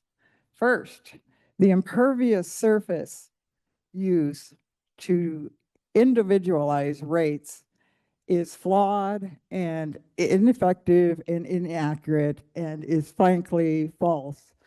And anytime it isn't to try and implement this in Douglas County when there have multiple different areas topographically, hydrologically, and just plain as far as lot size is inequitable and not reasonable and not just. And in my opinion, the entire thing needs to be scrapped as far as using impervious surface unless there is some mitigating factors allowed. But to assess every single property, to see what mitigating factors there are, the percentage of impervious surface versus pervious surface, what the runoff was, what the slope is, what the degree of angle of everything is, would be absolutely impossible. So there's got to be something different. And I do agree with almost all of the comments so far that there are other funding sources and we need, the Douglas County Board of Commissioners needs to set good priorities. Stormwater should be up there. We are facing possibly the worst flood since 1997 with an El Nino pattern forming in the Pacific. And something needs to be done. But this is not it. And I do agree that it rises to the effect of a tax and should be voted on, or it should be changed dramatically. I also feel that the development rights need to be stripped out of the ordinance because it's not part of the existing and needed infrastructure at the moment. I understand the relationship, but that sort of forms a black box of maybe unknown and unpublicized deals, real estate deals that doesn't have anything to do with providing stormwater drainage. I think that makes it too complicated. I think it makes it subject to litigation. I think that needs to be stripped out of the ordinance. Setting up another enterprise fund, it doesn't need to be in an ordinance. And I really hope that you guys vote down this ordinance or else really revamp it from the start. We have. Thank you. I'm sorry, but you have exceeded your 3 minutes, so appreciate it.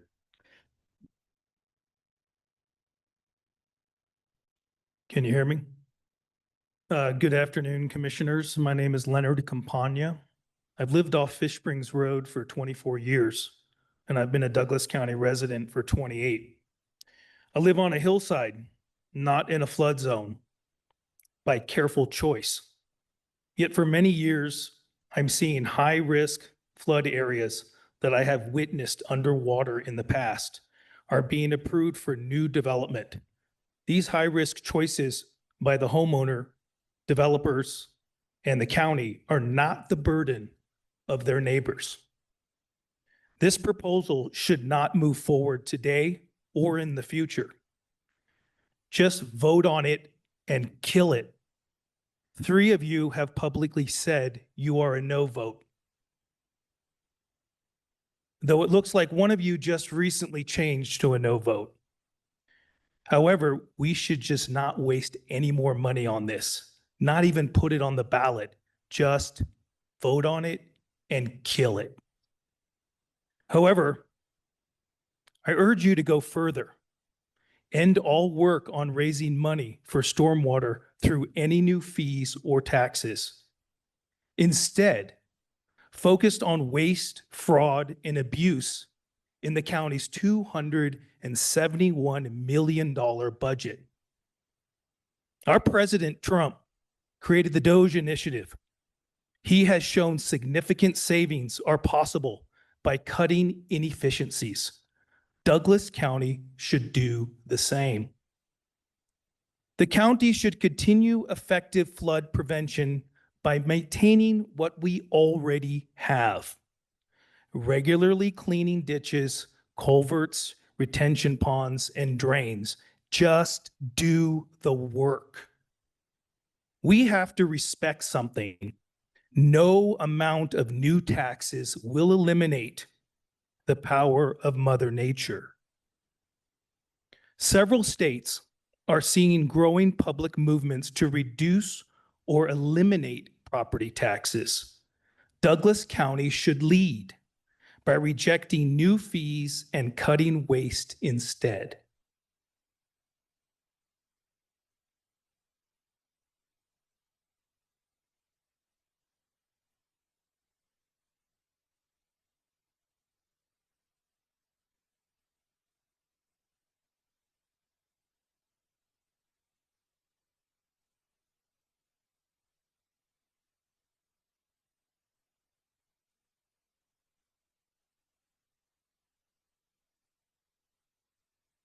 Dr. Ball was known as Dr. No because he consistently voted against bills that increased spending, debt, and government power. The board should be proud to earn such a name.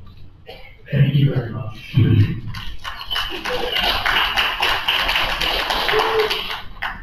Good morning, my name is Steve Kennedy. I live at 825 Austin Court in the River Rock community. I've been inconvenienced, but not flooded by Smoker Creek.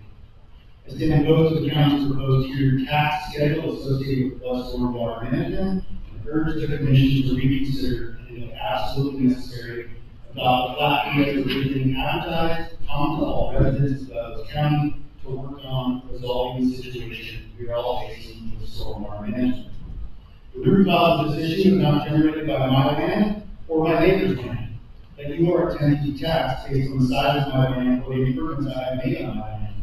The root cause of this issue is created by significant rain events that develop and happen quickly over the Pine Nut Mountains and flow downstream into our living areas and directly flood some and inconvenience others. Those that incur the most impact have made a choice to purchase and reside in known flood zones.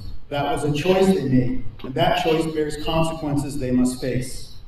I don't stand opposed to being a part of the solution as we go forward as a community into the future, but rather do stand opposed to bearing a bigger financial burden than that of my neighbors who made different choices than I did at the time of purchase, and or because my tract of land is greater in size or has been improved.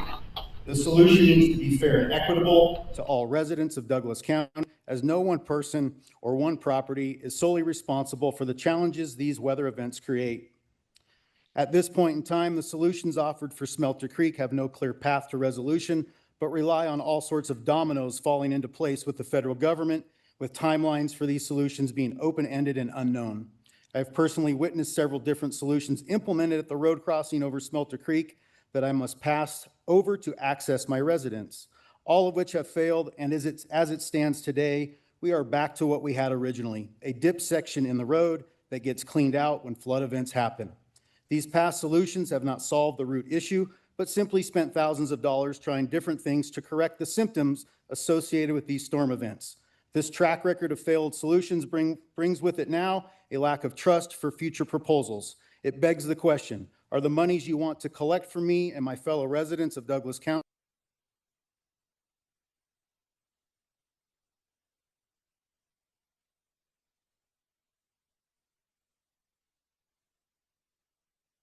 additional tax that we now want to impose impacts those of us that currently reside here, and in turn makes the ability of others who want to live here even more difficult. The challenges of stormwater management will only grow by the continued development of Douglas County as more natural land is paved over and built on. The county should strongly consider stopping the development or greatly slowing down the development of Douglas County. If development must continue, then higher fees and development costs to those that wish to further develop this county and break it of all its natural beauty should be imposed to offset the exponential issues these developments bring to the stormwater issue. Again, I stand against a tiered tax implementation for stormwater improvements by Douglas County and urge the commission to reconsider this proposal. Finding an equitable solution to the stormwater challenge for all residents needs to be fair and equitable. Thank you. My name is Erin. I've been targeted individuals since 2020. Every time I speak out about what I know, I get stopped, getting stopped. This whole thing that we're talking about today is just a litmus test, and I know that. This isn't about protecting these residents from floodwater any more than the COVID shot was about protecting public health.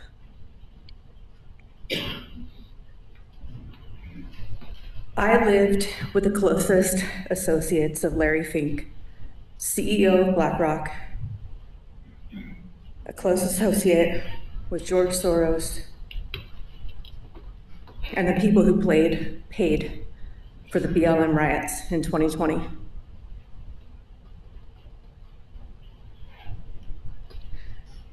I want everyone to consider the fact that Larry's plans are to tax us trillions of dollars for data centers and for the activities of Palantir and Oracle, who wish to apply heavy surveillance to farmers and ranchers. I live now on Hoosman Avenue. I used to live on East Valley Road. If this was about flood mitigation, gravel pits are the obvious solution to floodwater mitigation, not a fee or not a tax. I'm here to stand with my people.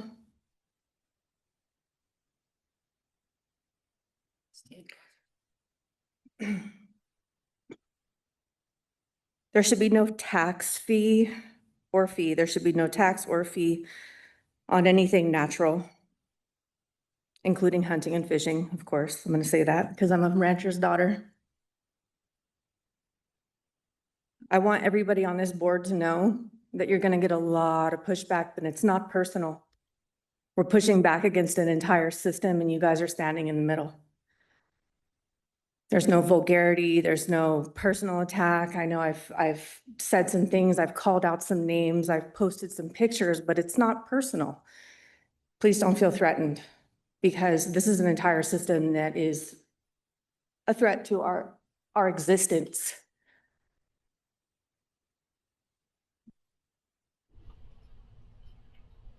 Why aren't you guys just doing the obvious solution and mitigating the floodwater in a natural way? Why are you trying to run it through a bureaucracy? Why aren't you just giving it to the land where rainwater belongs? I mean, this is obviously a ruse, all of this. I will continue to fight, and if one more person stalks me, I will fight. Thank you. Thank you. Yeah, David King, 1461 Orchard Road. And I've been sitting here since the beginning, excuse me. And I think I have a real common solution to everything you've just heard. It's quality versus quantity. So when you guys vote on something, vote on the quality of improving the residents here and not the quantity of the residents that are coming. Thank you. Thank you. Sheila Arnaud. I have a business property and 3 other parcels that residential parcels that none are in a flood zone. I'm much more worried about fire. And I can see that this community's lost confidence in our representatives, confidence in our administrators, and a lot because of the consultants that you followed. I truly believe that. I don't see any accountability in the money that some of these projects we don't even own the land for that are proposed, that they're waiting for certain things. I can tell you that if someone offered me a trip to Hawaii for 75% off, I wouldn't take it right now. It's not in my budget, you know, and we kind of need to think about budgets, that how you affect households, and that part of that confidence is lost because what you're doing is you're calling something a fee, and we know it's not a fee. We know it's a tax. When we get it, and it gets passed on to the renters that are in those homes if we're renting them out. And we don't really want to be adding to inflation either. I have an accounting and a public administration background. And I will be watching some of the, how this spending's going now that this has come to my attention, how we're spending money. And I'm really interested in what maintenance costs are going to be, because maintenance costs can often exceed what it would be just to let it repair when something does happen, instead of just acting on everything. So in summary, I believe that no stormwater utility should be established, and that we should all be allowed to vote for something if so needed. Thank you. Hi, my name is Michael Randall. I'm a retired professional engineer, civil. I've done a lot of hydrology work with various entities, including Douglas County, while I was working. I think this idea is insanely unthought through, and because we get monsoon rains here. There's no way to guess where those monsoon rains are going to hit. You can do dams like Clark County does. You can't protect when that monsoon rain comes right over the top of a house.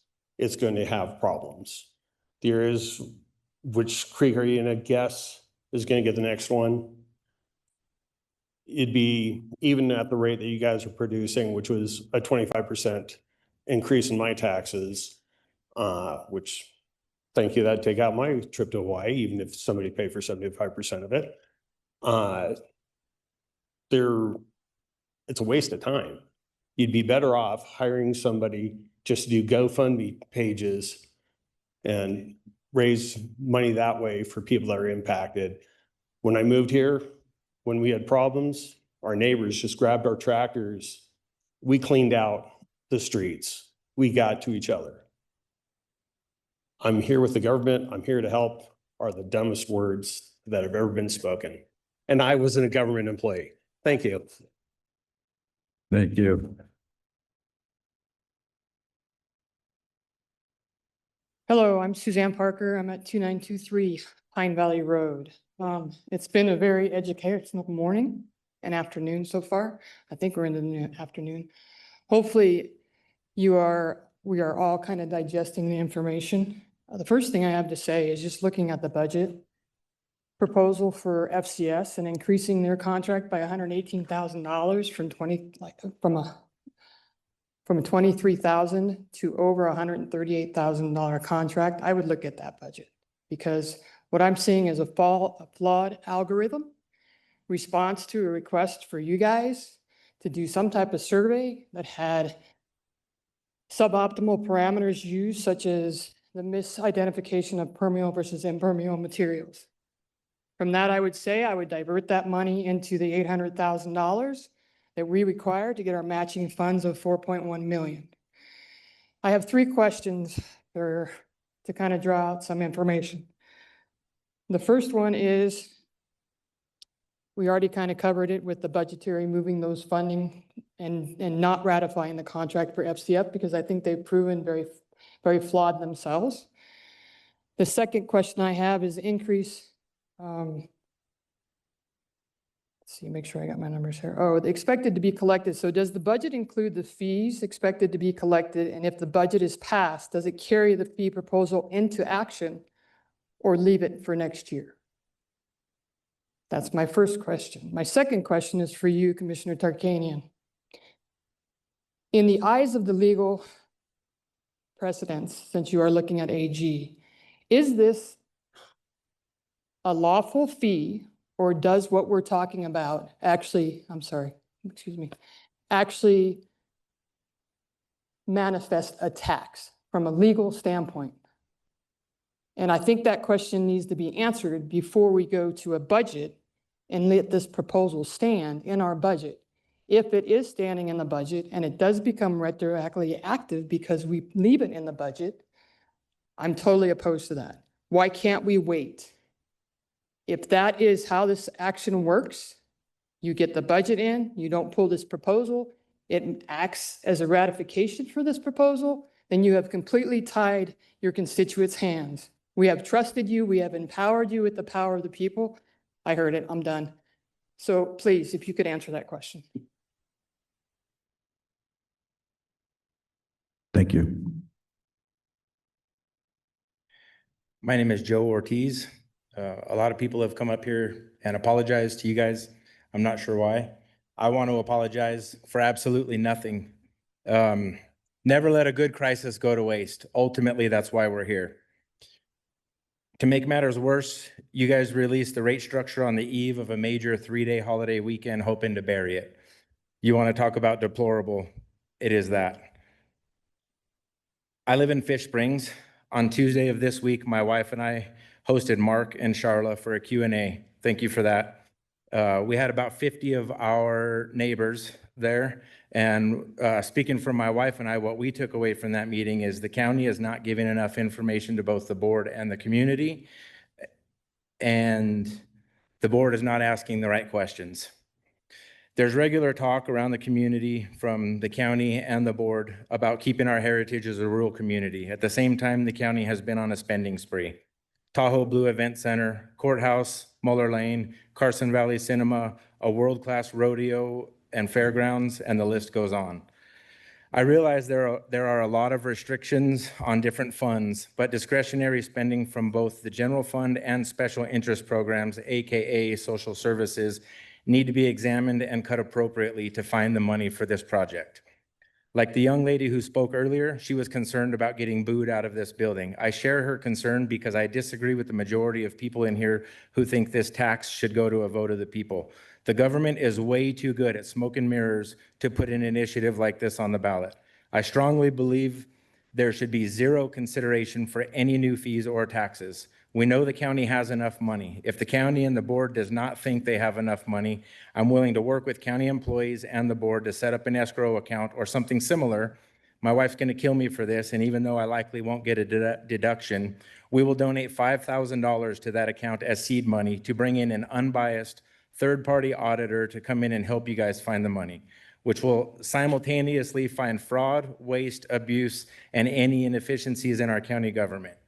No new taxes and no new spending until you guys get our house in order.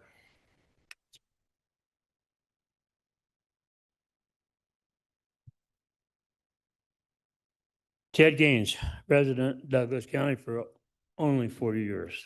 I've been dealing with the commissioner here, commissions, for over 35 years. Why are we here? We're here because nobody trusts you.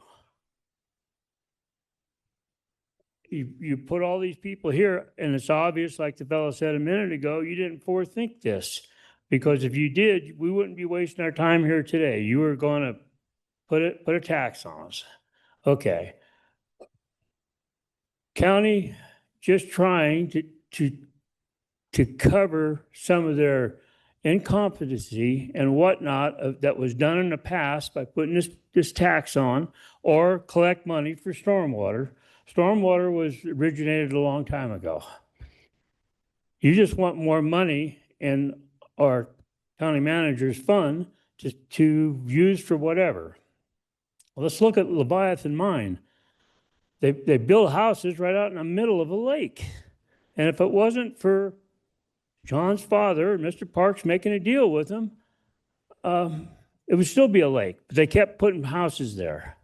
Up here off of Toller on East Valley, there's a slough that runs down through there. They're giving houses or permits to build houses in the middle of that slough. It's going to be a problem. You know it's going to be a problem. But this county don't seem to recognize any of that. I did a subdivision back in 2003, I think it was.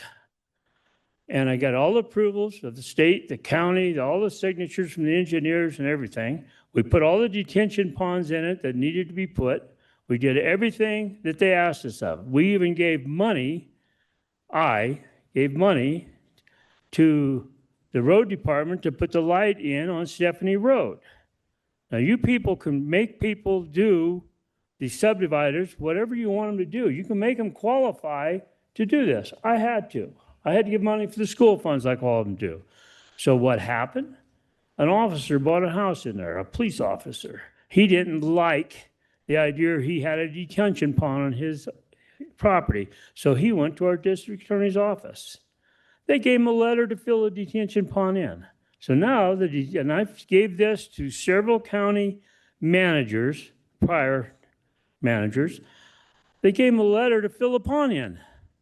So you know who is responsible for that flooding? If any flooding happens, it's going to be Douglas County and the DA's office. So you put us in that position. And now you're just trying to cover yourselves with this tax and put people out of your incompetence or your prior commissioner's incompetence to cover it. Thank you.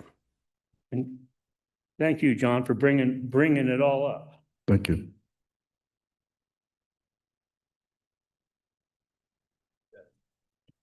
My name is Don Olson. I live at 1553 Alba Vista, which is out near west of the intersection of State Route 208 and 395. So I'm in one of those rural areas. I'm a retired civil engineer with my emphasis in geotechnical engineering and a licensed hydrogeologist, both in the state of California. I'm not registered in the state of Nevada, but I am registered and I'm not practicing over here. So those are my backgrounds, my experience. My concern that I see is that in the definition of impervious surfaces, it's almost laughable that it's so simple and vague in that they're saying included. And the only two that I'm really concerned about is where it says gravel or hard packed dirt. And dirt is really not a geotechnical or an engineering terminology. It should be soil. Okay, so I forgive that. But I have designed many retaining walls that have gravel is used as the backfill as a collection system to remove water. The same with blanket drains underneath landfills, garbage dumps, where we're collecting leachate, which comes from rainfall permeating through a cap. Just like when you put water through coffee grounds, you get coffee at the bottom. Well, you get all sorts of nasty stuff that we call leachate. We use gravel because of its high permeability, which is the property of soil that describes the movement of fluid through a porous media, through the void spaces between the soil particles or rock particles if it's gravel. So to say gravel is really a misnomer and should be struck out of this description of impervious surfaces, whether it's in the uses that I described or if it's placed as aggregate base rock, which is gravel, on a road surface. So if you want to use something like that, you need to devise or include a method of measurement that's defendable. There are tests that you can run on representative samples of whatever that material is, whether it's the native rock, native soil, or man-made Class 2 aggregate base rock, that are governed by the American Society of Testing for Materials, which is a national organization that practices standardizing test procedures. So you don't have, this test run by this guy, and he comes up with one answer, and you take the same stuff and you take it over to another guy, another company, and you get a vastly different value. And the permeabilities between clay, which is really low, it's still permeable, but very low to the extent that most of the water that lands on it will run off. Okay.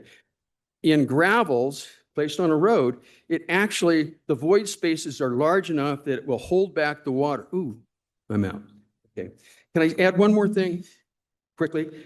The term hard packed dirt is another thing that is so nebulous that you need to have some methodology in order to measure it to be defendable. You can take a sample of soil and do what's called a compaction curve, which will give you the maximum dry density of the soil that it can be packed to. And then you can go into the field and take a nuclear density gauge and run a test. Thank you. Now I need to have you wrap up your comments because you're well past your 3 minutes. Okay. Thank you. Thank you.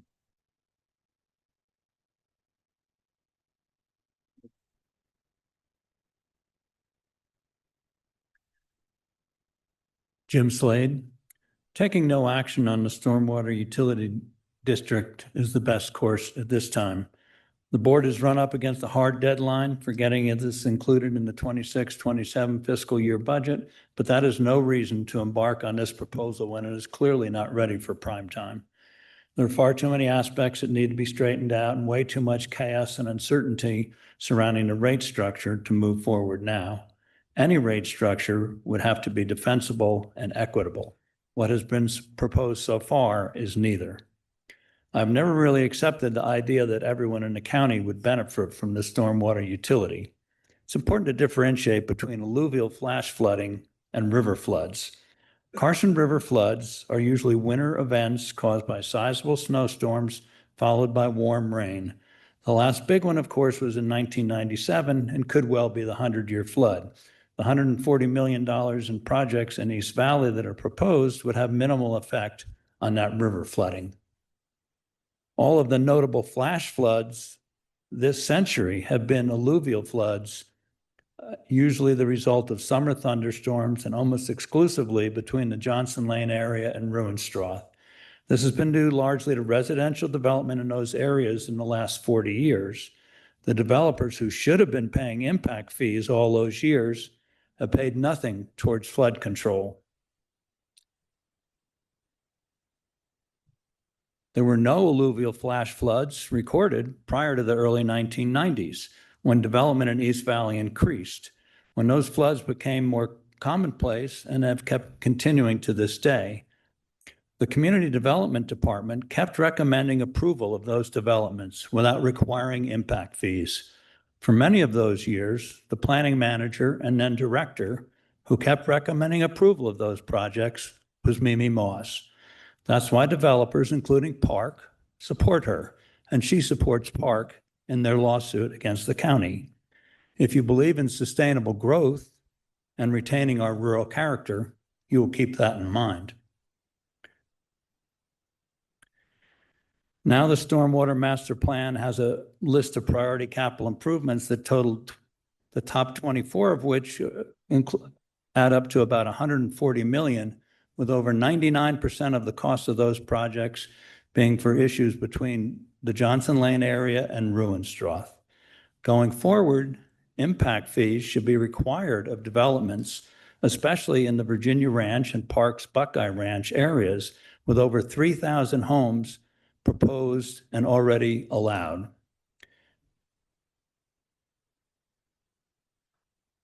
Take whatever time is necessary to make sure that you get this right, that the public feels that their voices have been heard, and that the process is both defensible and equitable. Thank you. So, just before we go any further here, it's my understanding that everybody that wanted to speak next door is over here now and has spoken. So what I want to do here, I know that Mr. Park is at the end of the line. When he finishes at the end of the line, when he finishes at the end of the line, okay, what I'd like to do is take a heart, and I know that this is going to perhaps upset the people that are on Zoom. However, I think it's time to take a heart break for the commission to, number one, refresh themselves and get something to eat, because we anticipate this is going to be a long meeting. So anyways, anybody behind Mr. Park, we will hear after we take a lunch break. Okay? So thank you.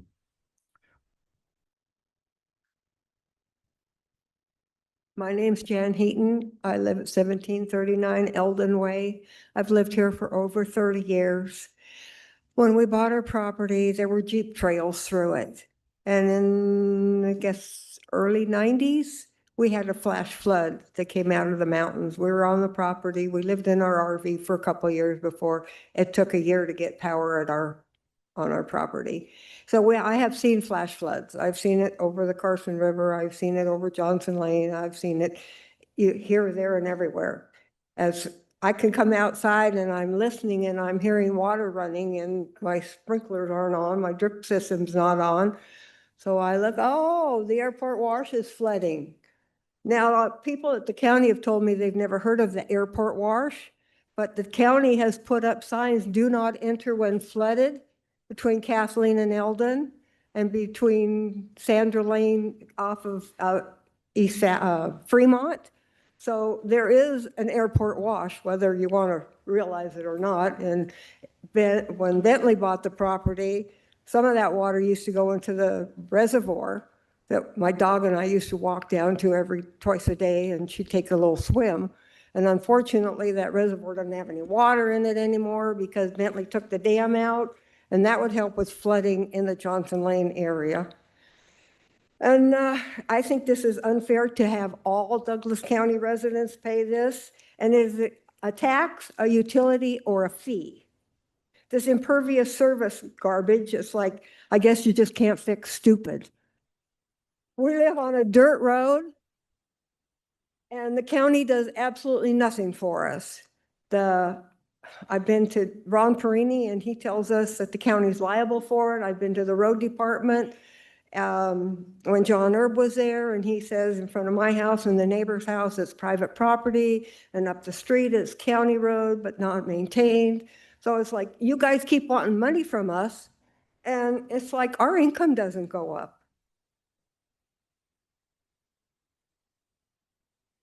And over 10 years ago, at one of the commissioners' meeting at the old courthouse, it was brought up about new construction.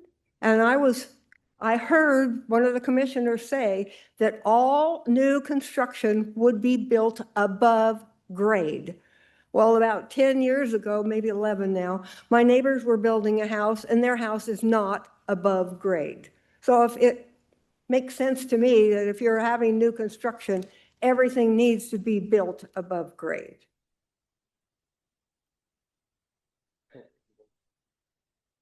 Yeah. And this monthly fee charge is crazy. $102 for me a month, $220.50 for the neighbor next door, and one up the street, $325.50. Go figure. This is crazy. You guys need to delete this completely. When you're on a fixed income, you can't afford these expenses I can't buy steak. I buy hamburger, fish, and chicken. Thank you. Thank you.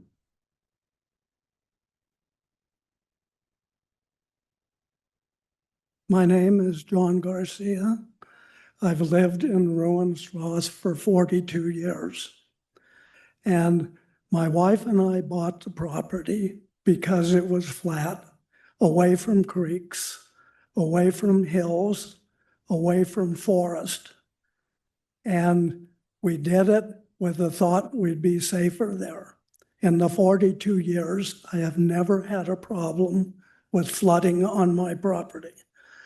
At one point, the Army engineers, Corps of Engineers came in and declared it an alluvial flood area.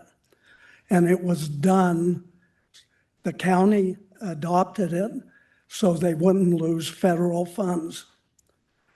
And they required me to get flood insurance, which I knew I wasn't going to flood where I was, so I just paid my house off and didn't get it. And I've been fine ever since. And even if I did get a little flooding, there is no coverage that they have that would help me. Now, there's recent things with the utility tax fee, and I see it as taking TAX and turning it into FEE. And this conservative board has no responsibility to the residents of Douglas County. They want to push this forward.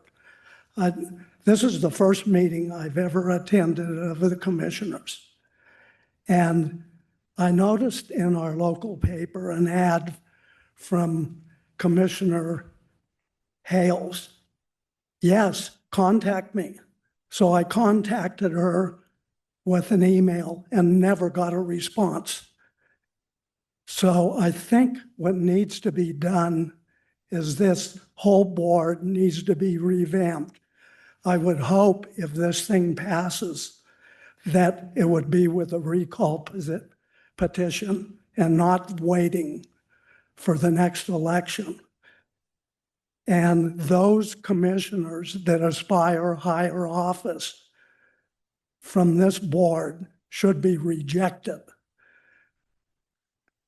So I'm recommending that you vote this down. Thank you. Thank you. Hey, this guy keeps heckling public commenters. He needs to be kicked out. That's the third time he's done it. I hear him. I see you. You did it to me. You did it to him, and you did it to the last person. Kick him out of the meeting.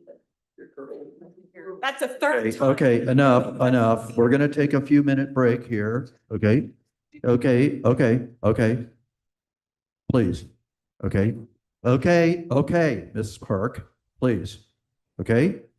Please, Ms. Park, okay? Please, Ms. Park, okay? Please. No, get him. If you don't stop, Ms. Park, I will have to have you removed, okay? So please don't, okay? Please be quiet, and so we can get through the rest of it before we take a break, please. Thank you. We have 1, 2, 3, 4, 5 more people, which is 15 minutes, as I see, and then we'll take a 1-hour break. Thank you. Mario Hernandez, Walker River Road. The first thing I have is a question for you all, because maybe I missed it. Has anybody today stepped up here in support of this tax? Please ask yourselves that before moving forward with any decisions in this, because unless I missed it, I haven't heard it. If this does move forward, it should move forward in a ballot measure so that we have every individual property owner has a say in this tax. The second piece, experience, comes from making mistakes. Trust me, I have a lot of experience. I've made a lot of mistakes. I've said a lot of things that I shouldn't have said. We learn from those.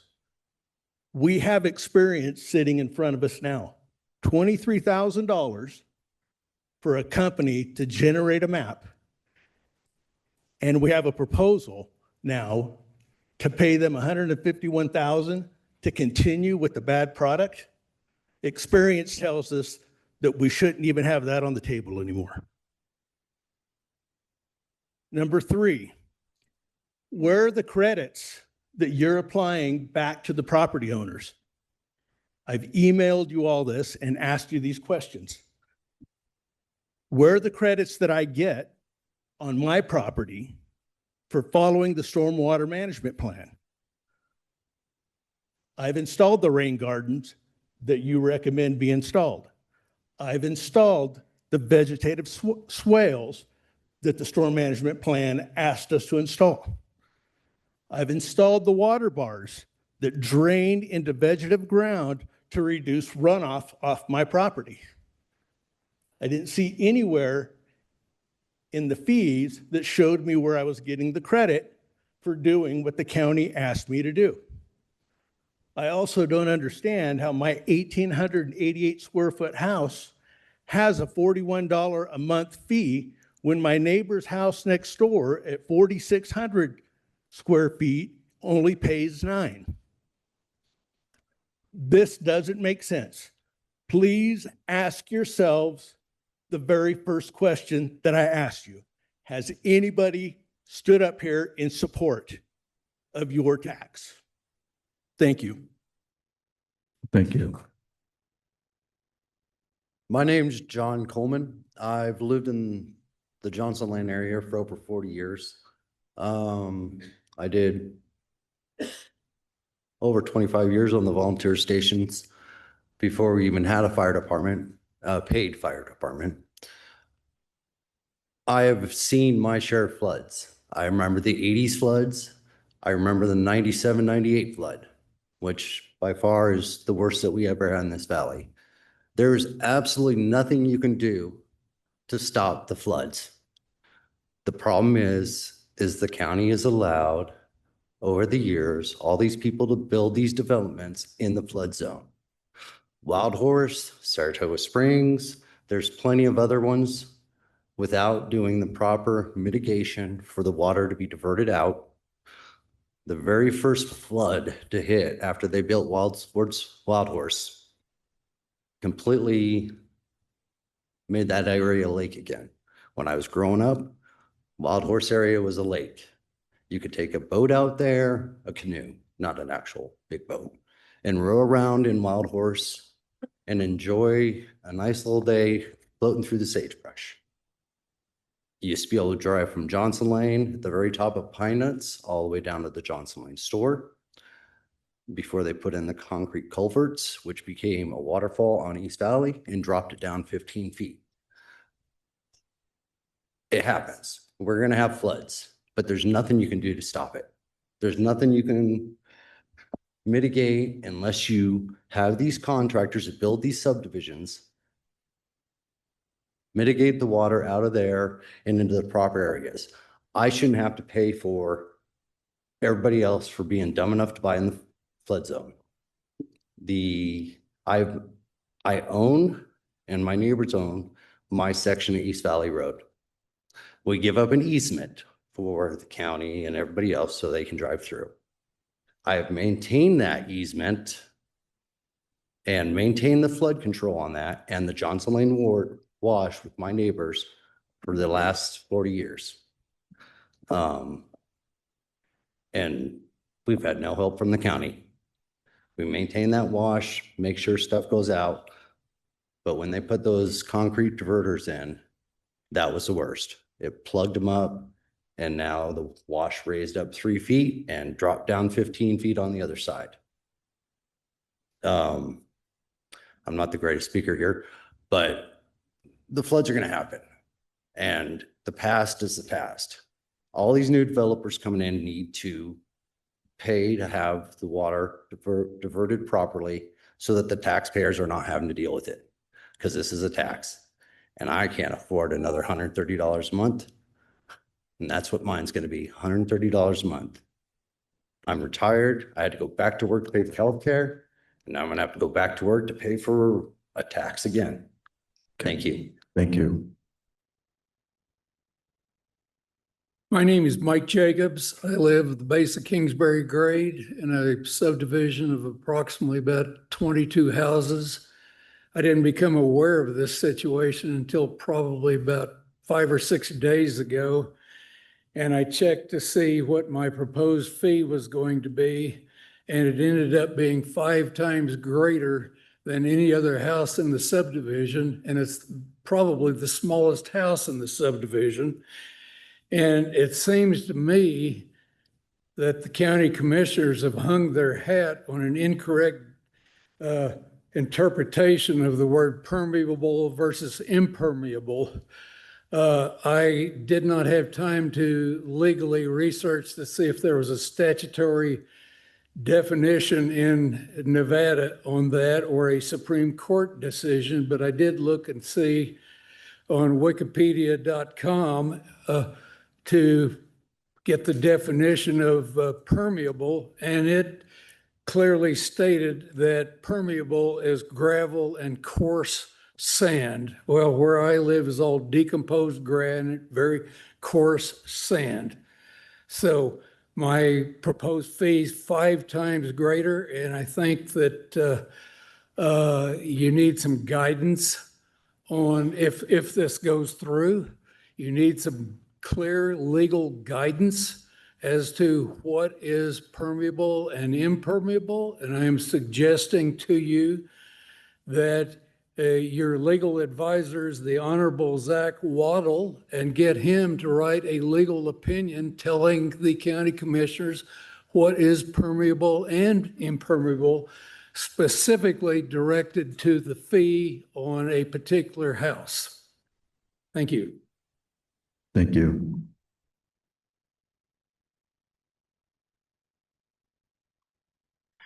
My name is David Park. I'll keep this short. I have a few comments and questions. I question why we hired a consultant for $25,000 to study the stormwater and are considering to increase it to $150,000 when we have a floodplain administrator. In fact, where is he today? Is he hiding?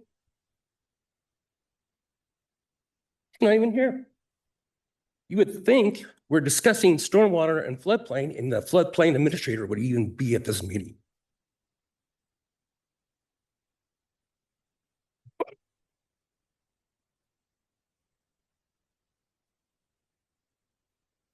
$60% of the budget goes to salaries and benefits.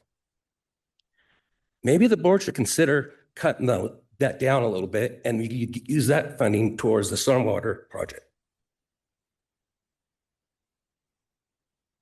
I don't know if the board knows this, but recently, County Manager Jennifer Davidson and I met.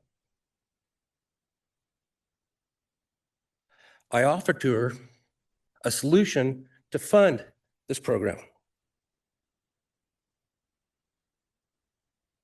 as opposed to initiating a tax on this community.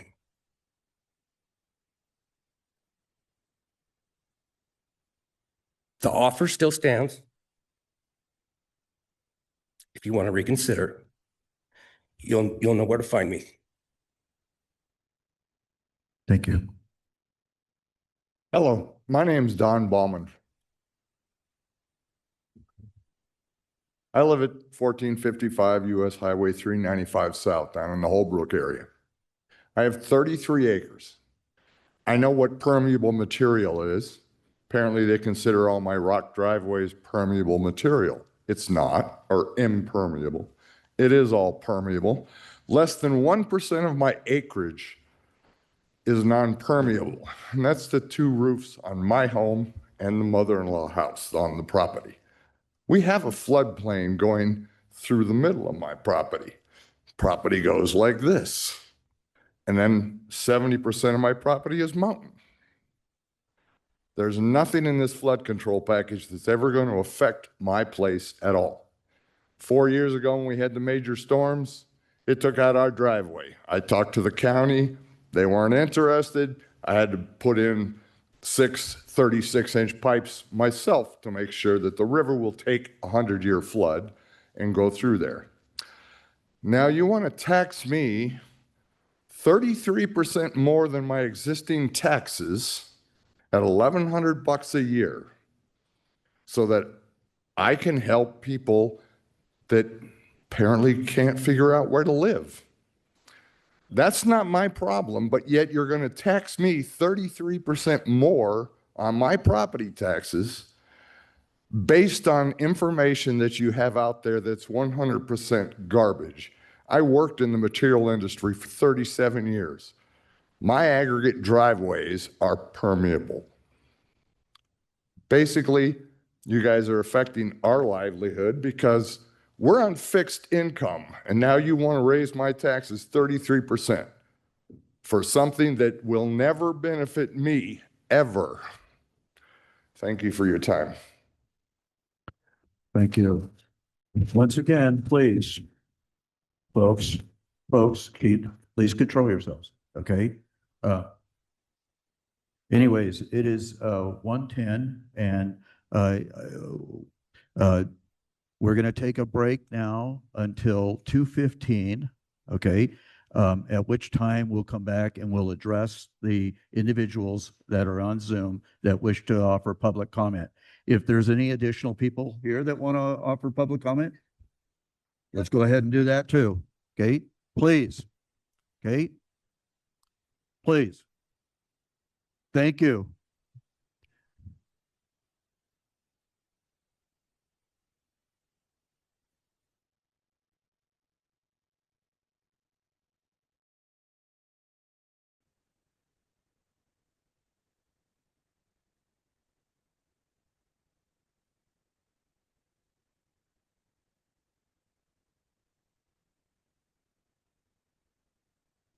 Okay, it is 2:15. That's the time I indicated we were going to return. However, I can't go any further right now because I only have two commissioners up here. So I would ask Ms. Hales and Mr. Tolbert, Big Hoss, to return up here, please. I think they should get fined like NBA players when they're late. What? A fine? What? He calls me Little Joe. I call him Big Hoss. Okay.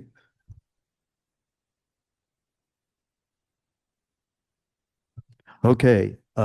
So I indicated we're not finished with opening public comment yet.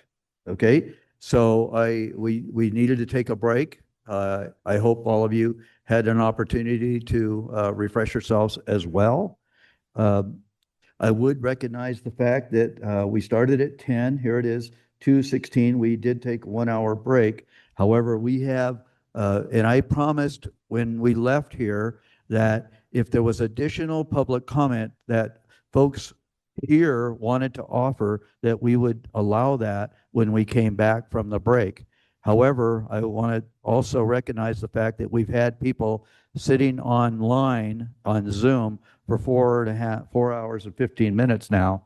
And so with your indulgence, I would ask you to sit tight. We will get back to you. We're not going to forget you. And and if it takes the rest of the afternoon, that's fine. That's what we're here for. Otherwise, at this time, we're going to opening public comment once again and take any online comments that we have. I want to remind those folks that are online that we do have a 3-minute time limit. We operate by the timing lights that are controlled by our vice chair. I believe that you can hear them online also. Okay. And so we'll allow that and restrict it to 3 minutes also, recognizing the fact that when we go into the actual agenda today, should we ever get there? Hopefully that was a joke, folks. Okay, I know we're going to get there. Okay, then we'll have to go to the approval of the agenda, and it's anticipated we'll eliminate a lot of these items and go directly to item 6.5, I believe it is, and 6.6. So anyways, with that, Miss Evanson, may I call you Rachel for the rest of the day? Thank you. I appreciate that. So, because I know I'll butcher your last name time and time again. So, Rachel, do we have anybody online that wishes to offer public comment? Please raise is it a raise hand type of thing? Okay, so Miss Rachel's going to handle that for us. Thank you. Rachel Evanson for the record. I do have one raised hand, and I will ask Glenn Linderman to go ahead and start your public comment with your full name for the record, and then your 3 minutes will begin. You've already stated my full name as Glenn Linderman. So it was already mentioned about the PA Supreme Court decision indicating that in Pennsylvania, stormwater fees are actually taxes. So this is something that the commission should definitely consider as a legal precedent, although it doesn't necessarily apply in Nevada as yet. But it is a tax, not a fee, and there are NRS rules about taxes. The ranges in the current proposal are, if impermeability continues to be something that's considered in the rate setting, the ranges are too large. The lower range below 5,000, that's one fee. But then as soon as you hit 5,001, you get the same fee as a property that has 3 times as much impermeable property. I think you should have many more ranges that are smaller in duration or size. Perhaps just even down to like 100 square feet, and just have a fee for 100 square feet and multiply by the number of hundreds or partials. But that would get the discrepancies quite better. There's been some mention on various forums about charities should not have to pay this. But Recording in progress. That the charities, they pay other utility bills. So if this is treated as a utility, I think the charities should be charged a utility fee. I think there should be an exception for verified low-income people.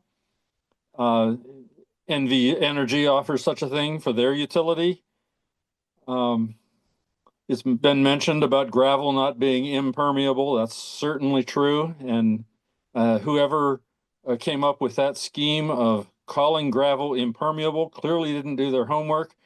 There should be no more funding for any person or organization that promoted such an idiotic fact, because it's not a fact. And it's interesting that in that recording that was played earlier, that Charlotte called it a tax. That's indicative that it probably is a tax. And that's all the comments that I have to say at this present time. Thank you for the opportunity. Thank you for the indulgence of sitting there for 4 hours. Hopefully you took a break also while we were taking a break, not anticipating us coming back online. So thank you. Ms. Rachel, is there anybody else online that wishes to, wow, I am surprised. I really am surprised. I thought there would be more online. So anyways, okay, very good. then. Chairman Gardner, I think you had that lunch break just so that they would get offline and not make their comments. Don't fool us. Well, it's interesting. I walked down the street to Francisco's only to find out that the internet was down. So maybe that's the cause. Okay, I don't know, but we're online here. So, anyways, okay. Anyway, so as I indicated, then we will still allow public comment here for those folks who still wish to offer public comment here. Oh, I'm sorry, Mr. Jackson. We have another person online now? Okay. Hold that thought for 3 minutes, would you please? Okay. My turn. Please state your name for the record, and your 3 minutes will resume after you've stated your name. Hi, so I'm speaking as a resident of Douglas County. And per the Nevada open meeting laws, NRS chapter 241, and the First Just a moment, Amendment sir. You'll have to constitutional please protections. state your name for the record. No, I'm sorry, I do not, according to the Nevada open meeting laws and the First Amendment constitutional protections. And if you deny me to speak, you will be both in violation of the Nevada open meeting laws and federal civil rights protections. Your attorney should know this very clearly. I will defer to our attorney then. And if you deny me the right to speak today, you will be opening yourself up to Nevada civil cases and federal civil rights violations. Mr. Chair, Zach Wadley, Deputy District Attorney with Douglas County. The recitation or interpretation of open meeting law by the speaker is incorrect.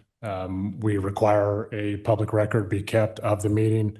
including those that wish to speak, so we can identify who spoke at the meeting and have an accurate record of the meeting.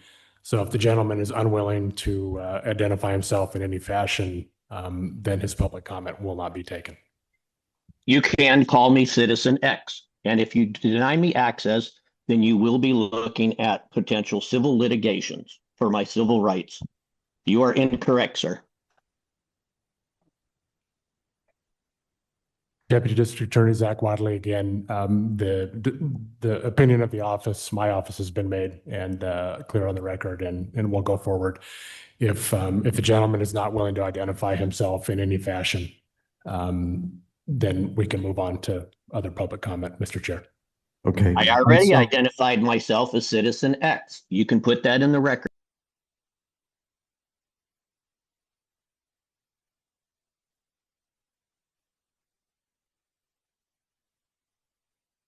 So thank you.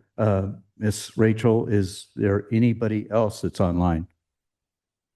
Not at this time. Thank you. So at this time, then, we'll go to public comment here in the room. Thank you. Jim Jackson. Listening to all the comments today, the one thing that really comes to mind is part of the problem that's been created was created by previous Board of Commissioners and previous employees of the county that allowed developers to build or get permission to build, or however it was stated, in flood control or flood areas. One of the solutions to this was they would bring in gravel to raise the level of the ground to get them out of flood area. Only problem with that is that doesn't eliminate the flood, it just pushes it someplace else for somebody else to get flooded. I think that the developers that have created that problem by wanting to build in a flood zone should not be allowed to build in a flood zone because it's just going to flood somebody else. If they are allowed to do that, they should be liable for all costs to divert the floodwaters to a source that is not going to be flooded, such as another neighborhood or something along those lines. And that should all be done with all the infrastructure to support it before house number one is built. Because if you don't do it that way, they will get there and they will hold that last house for 20 years and then sell it. And then we're stuck with all the problems as they leave town with millions of dollars. The other thing that I gathered from this meeting was that everybody is extremely upset with the fact that they didn't get the vote for this. Well, those people that were advocating that we put it up before the public, at least some of them, knew that the public would vote it down and say, no, no more taxes. That's a reasonable thing to think. That just opened the door to more abuse by the developers to get their way with the county. So should it go before the people? Fine. But they have to understand that if they do vote it down, they will not get any of the flood control measures that are in this issue. So they'll have to live with the consequences of that. It's a catch-22. You're damned if you do, damned if you don't. I would not want to be in your position. I think that the fee schedule, the way that it is set up, needs to be tossed completely and have maybe one set fee for everybody being the same. That way, nobody can really complain that somebody's getting a better deal. So, thank you. Thank you, Mr. Jackson.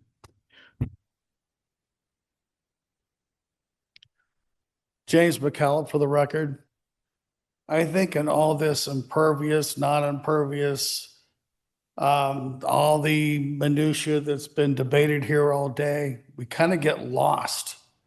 I think how we get lost is that we have something that has to get done. We've had flooding problems in Douglas County for a long time. Yeah, some people say 1990, but I think you can look pictures 100 years ago of massive flooding here. Question is, we have to get this work done. It has to get paid for, and we have to fund it one way or the other. And I believe that ignoring it is what's been done in the past. Kick the canitis, I call it. Let's forget about it. It didn't flood this week. Let's not worry about it because I don't want to pay for it. When you think about it, the next time it floods, everybody's going to be angry at these people here for not doing something about it. So something has to be done. It has to be funded. Ms. Walker cannot do this with no money. She cannot do this without the means and the resources to get this done. So let's keep the big picture in mind, and let's, as a famous comedian says, let's get her done. Thank you. Thank you. Hi. Terry Huffman. I live in Genoa and I live on a hill, so I'm not really concerned with floodwater. But my feeling from hearing all the people that are talking today, and I've been to several other meetings, BLCC meetings, and I feel like we don't get a deliverable list that's actually actionable. And from the people that spoke today, they mentioned the maintenance. To me, it sounds more like a maintenance problem and a mismanagement problem. You don't throw more money onto a mismanagement. You go back and look at how it was managed when Dave Wetzel was saying there was 4 60-inch tubes versus a 136. I mean, that's not brain surgery. Let's go back. I think everybody here said no. Nobody in this room really wants it. If there was any, a few maybe want it. I would say don't vote for it. Change what we're doing and go back to the drawing board. Look at our maintenance, look at what we have planned, look at the budgets, call a committee, make it a larger committee than the 5 people here. And I would get rid of the consultants. Consultants have no skin in the game. They don't live here. Don't pay consultants. Go out and do the benchmarking yourself. Every county down this valley, all the way down to Bishop, has mountains on both sides and a valley.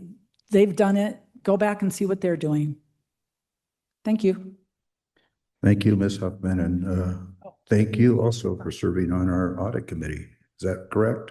Yes. Yes, I am on the about that. audit committee, and we So- have a meeting in June. Thank you. Will you find that $800,000 that the other guy said was in the budget somewhere?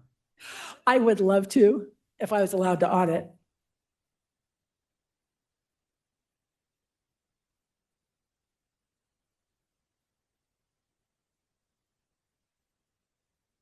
Ron Conway, one of the founding members of Protect Johnson Lane. You all know me pretty good. I usually come up here and poke the bear. I'm not going to do that today. Wow, where to start? I'm really happy that your staff has decided to push this down the road a little bit and make a task force, because what your consultants brought forward was trash. Doesn't work.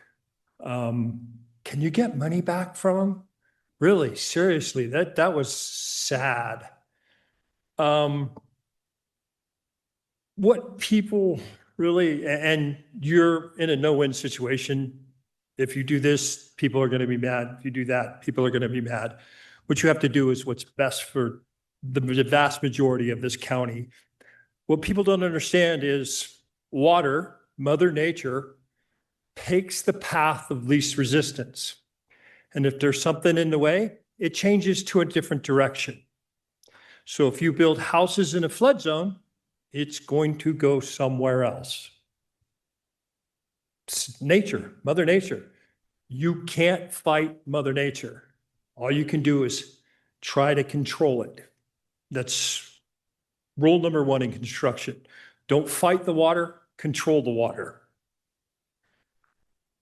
You have a very difficult job because the commissioner boards of the past have given you an absolute turd to deal with.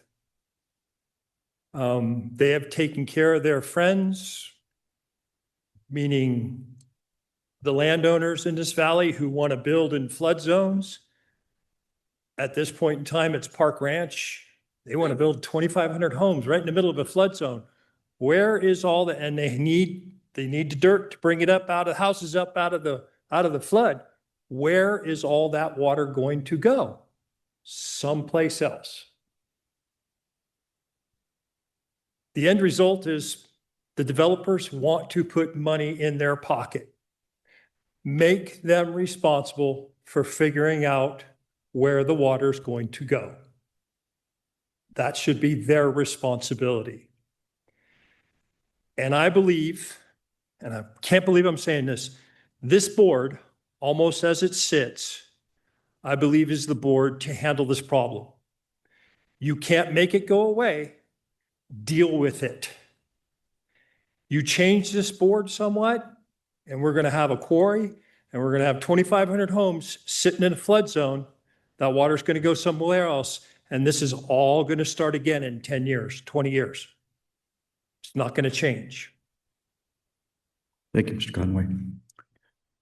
Hello, my name is Kathleen Reinhardt, and I agree with what everybody else has said. I think it needs to be added that you need to fire the board, that commission, whatever you did. If they aren't already gone, they need to be gone because obviously they didn't do the job right.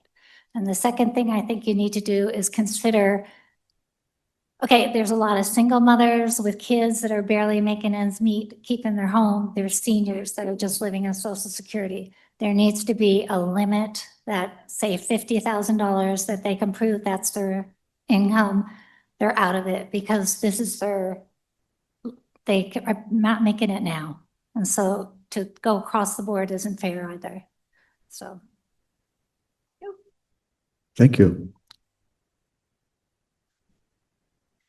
Karen Peternell, Douglas County resident. I'm a hydrologist and I have numerous stormwater and floodplain management certifications. And I've been watching this from home since this morning, and I can't believe the level of misinformation, not from the county, but from the residents. It's like watching an episode of CNN. I want to express my support of the stormwater utility as there are currently no funds going towards necessary stormwater control. But unfortunately, I need to spend more time discussing some of the misinformation, like the fact that grants will cover the first 8 of the projects. Grants only cover 1% of the project, and any jurisdiction has to come up with a match for the rest. So when a project costs $3 million and we get a grant for $2 million, where is the additional $1 million coming from? That's why we need a stormwater utility to raise money so we can accept those grants and do the projects. Another thing is people are saying that they're going to be paying hundreds of dollars a month. I think they're mistaking what they see as the yearly rate, as the maximum residential rate is $22.30. Hey, okay, folks. They're Okay. saying that this is the first time they've ever heard of this. The county has spent at least 1.5 years holding meetings, at least a dozen all over the county. It's widely publicized in the paper and on the county website. I felt like there was so much momentum for this, but then all of a sudden it has devolved into an I'm not willing to pay mentality.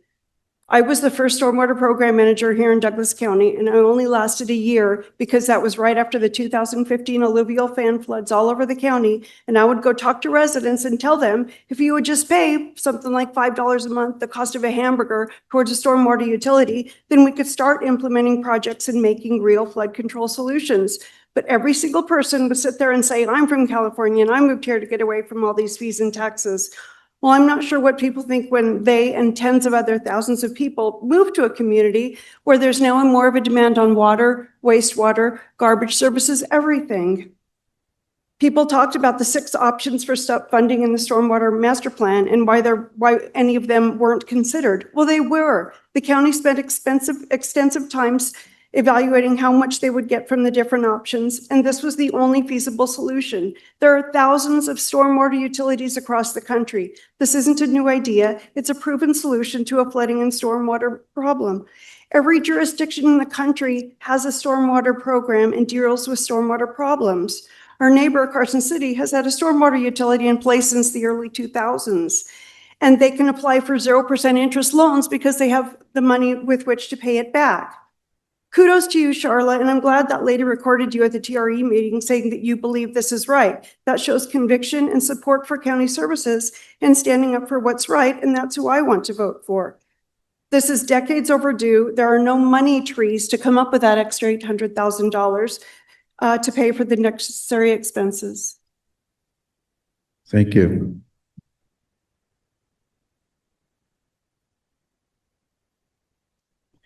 Okay. Thank you. Is there any additional public comment?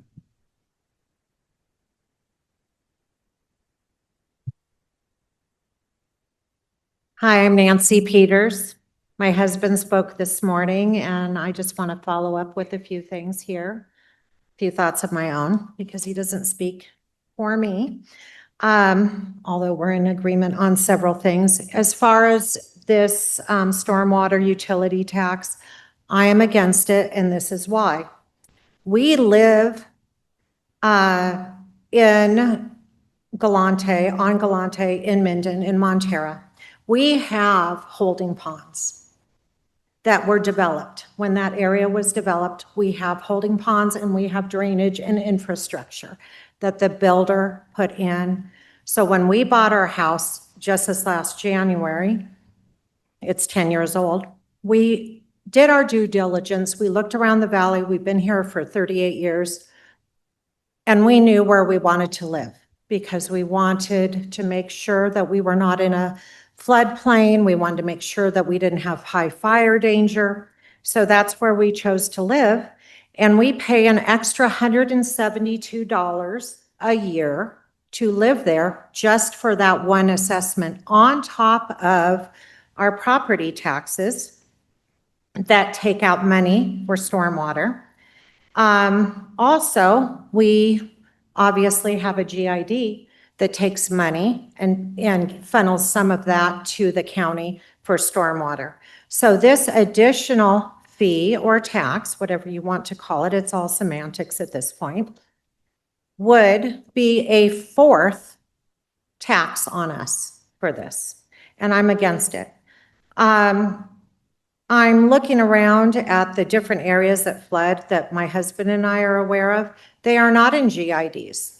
What about developing GIDs for those specific areas where those residents pay in for the infrastructure that they need? Doesn't mean that they need to come off of wells or septics, but to mitigate the flooding issues that they have in those neighborhoods. That seems fair. That seems equitable. That seems reasonable to me. You know, and I'm not a rocket scientist. I'm not a hydrologist. I'm just a mom and a grandmother of 8 and retired from the school district. So another thing is the only way that I heard about this was through Nextdoor. And I know that many people have said, oh, this has been widely publicized. But if I'm not on Facebook, when Douglas County or you guys put on a meeting, you know, and you're letting everyone know that there's a meeting coming up, I have no way of knowing because it's not showing up in my feed. So my husband found out through talking to other people about this. I found out through Nextdoor just as a mistake. So I just wanted to bring those things to your attention. I feel like this is a money grab. I think these consultants did all of us a huge disservice, and they should be canned and get your money back. Lastly, our county. I'm sorry, you well exceeded your 33 minutes. I mean, Oh, I'm sorry. I'm sorry. So, yeah. Okay. Thank you. Appreciate it. You're going to have other opportunities here later on in the agenda, by the way. So, okay. Is there anybody here else that wishes to offer public service, public comments that has not already offered public comments this morning? Okay. Mr. Chairman, can I ask the county manager something? Very important at this time. There's 3 parts to the proposal that was out there, right? I'm talking to you, County Manager Dennis Davison. I'm sorry, sir. I didn't Okay. think that was the end That of your question. proposal that you talked, there was the base rate, and what was the second one? There's the base rate, the local rate, and the capital Okay, surcharge. so the local rate, and this is what I want to make sure I have the right understanding. If you do, maybe this answers the question that the lady, I forgot your name, I apologize, Nancy just mentioned. The local rate is to have the people who live in the county but do not live in a GID or a town that pays for stormwater through the town or the GID, they pay that rate to make up for what the other people are paying. Is that correct? Thank you for the question, Commissioner Tarkanian. And you said it a little bit backwards. So all residents would pay the base rate. Those who do not live in a town or GID would pay the local rate.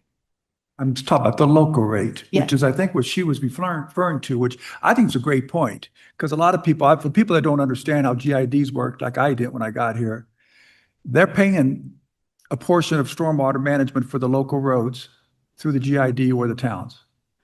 The local rate that we want to charge, or we have proposed to charge, would only be to make up for what they're already paying. That's correct, sir. Okay. And I don't believe that Montera is in a GID. I believe that's in an HOA, but regardless, they're still paying a fee. Okay. So, but I can't close public comment yet because I have somebody online that wishes to offer public comment. So I want to make sure that we get everybody that's fair here, okay? I don't want to cut anybody off unless legally they don't offer their name, okay? So, Miss Rachel? Rachel Evanson for the record. I have asked one of the members to unmute themselves, and it looks like she may have. So please state your name for the record and your time will resume. Rachel Evanson for the record. I have asked one of the members to unmute themselves. So please state your name for the record and your time will resume. Rachel Evanson for the record. My name is Lana Curtis. I live at the edge of the ranchos on a high elevation. We are charged, according to this proposal, over $100 a month, not like the hydrologist said. I know this hasn't gone through. This is an unfair tax, and there are other ways to handle this.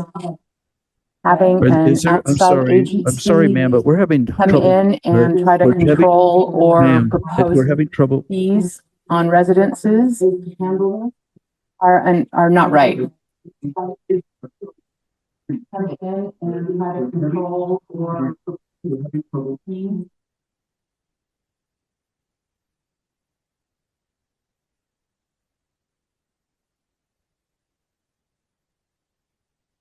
Is she concluded her comments? Okay, that was very difficult to understand and listen, so maybe we have it on the record that we can go back and look. Thank you. Okay, is there anybody else that's online on Zoom that wishes to speak? I'm gonna make that a public, basically. Is there anybody else on Zoom that wishes to speak to this issue? Going? Going. Okay. And anybody that, once again, in here that hasn't spoken already on this issue, once again, we'll have 2 more opportunities this afternoon.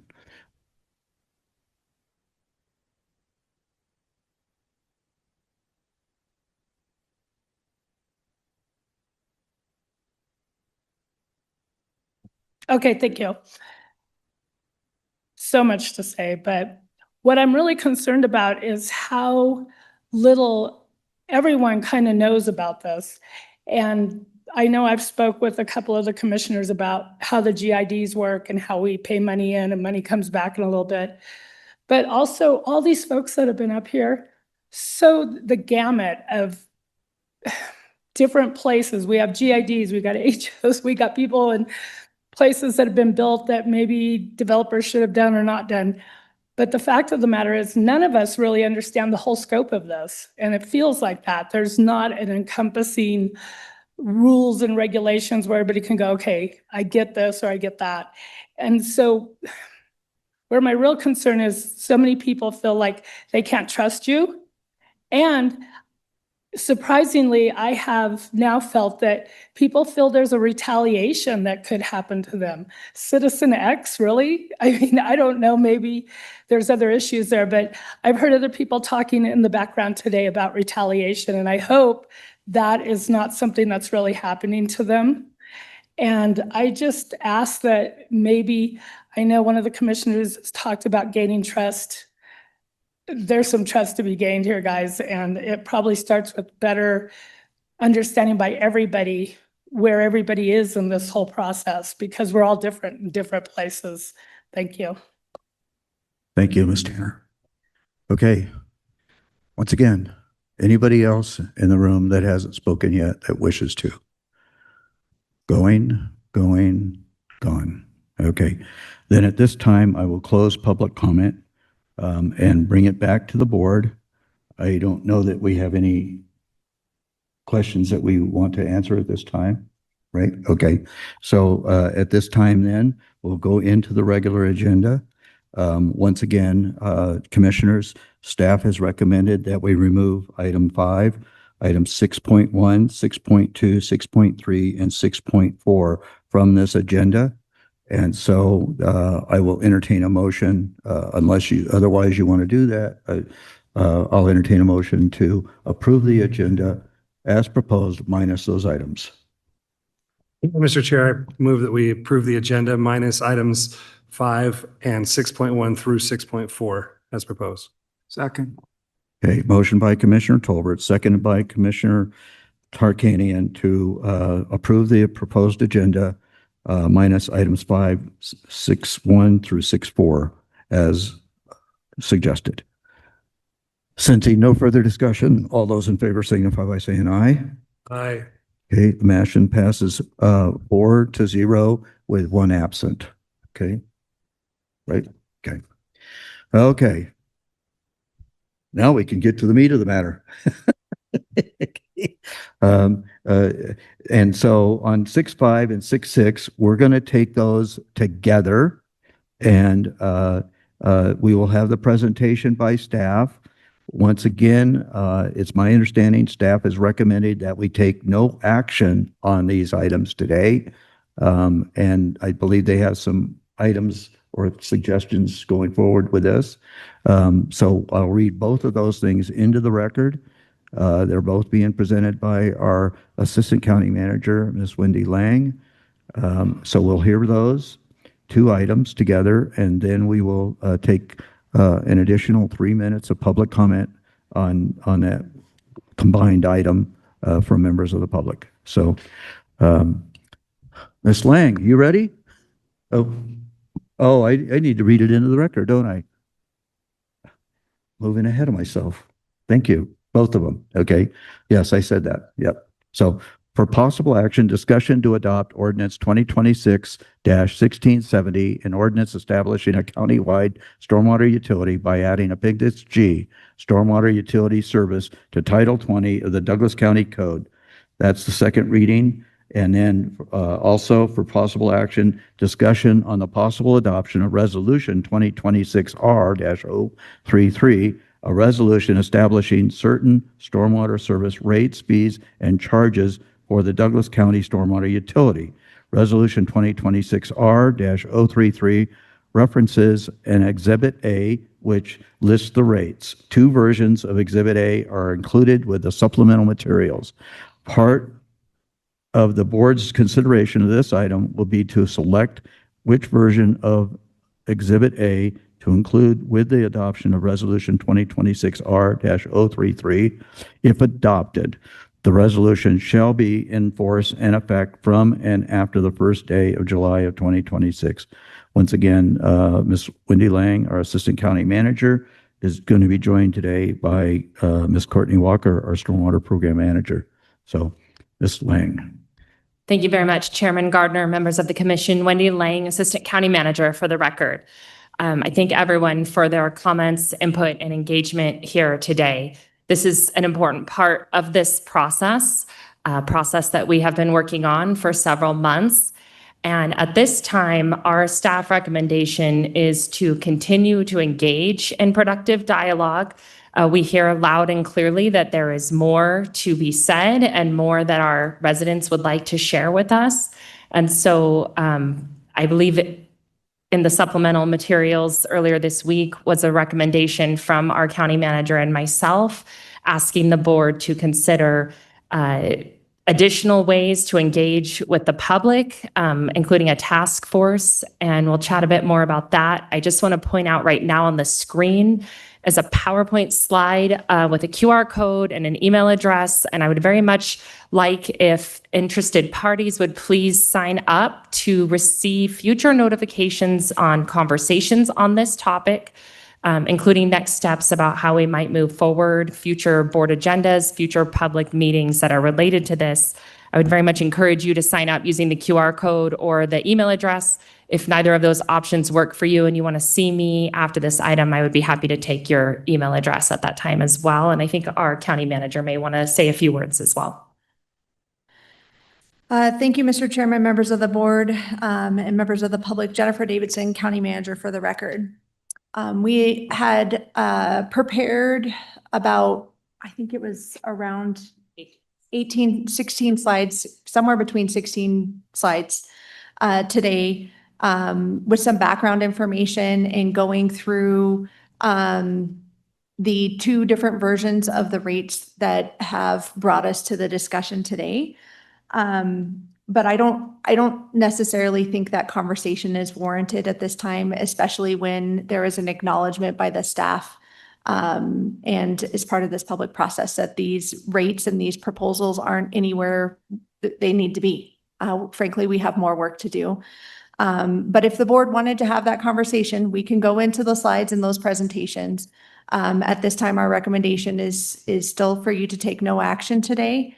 For us to listen, we have extensive notes, and then we will be bringing forward the second part of our recommendation, which was the discussion about whether or not we should create a task force to help us continue to work on this important issue for our community. I would be bringing forward that recommendation for board discussion and future consideration at a meeting in June. And the public would be welcome to be part of that public discussion and process at that time.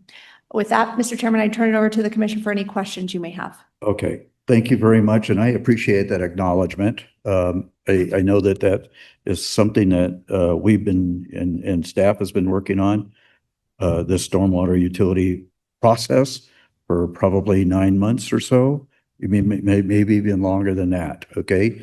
I do know that when the rate structures hit this last week, that caused an avalanche. I would say that an avalanche, I think, is a proper description of public interest and public comment, including perhaps from this board as well. Okay, I think we spent the weekend. Some members probably or some folks enjoyed a 3-day weekend. I know that I didn't. I know that you didn't. And I know that probably we didn't, as I'm speaking. But unless I concur with what you're saying, and I am in concurrence with the idea of not making a motion and going forward with this today. I can't speak for my other board members. That's up to them if they want to listen to this and have you go through this description and this process. Then we have to entertain that, right? And allow them to do that if they want to, and if they want to offer a motion, and they're certainly welcome to do so. But I have to ask the rest of the board, is anybody here interested in seeing this presentation, or are we ready to accept staff's recommendation? Of course, we still have to go to public comment on this, even without them seeing this. So is that where we're headed? Is that where you? Yeah, can I just make a statement then before we do? So after this last weekend, I didn't write this out. So I've been thinking about this while you guys were all there. And I think, first of all, there's an apology is owed, because I forget, I'm speaking for myself personally. I forget that not everybody knows what I know. And in the working of this process, we started long ago and had the meetings with the different areas. I mean, we were at TRE, we were up at the lake, we were in Johnson Lane at the school. And so I know that that happened, and so how do we get this information out to the public, right? That's, I think, the big question, because I always knew that this was a process. And I personally was very adamant with the staff, and that this would be transparent, that we would continue to keep the public involved in what's going on.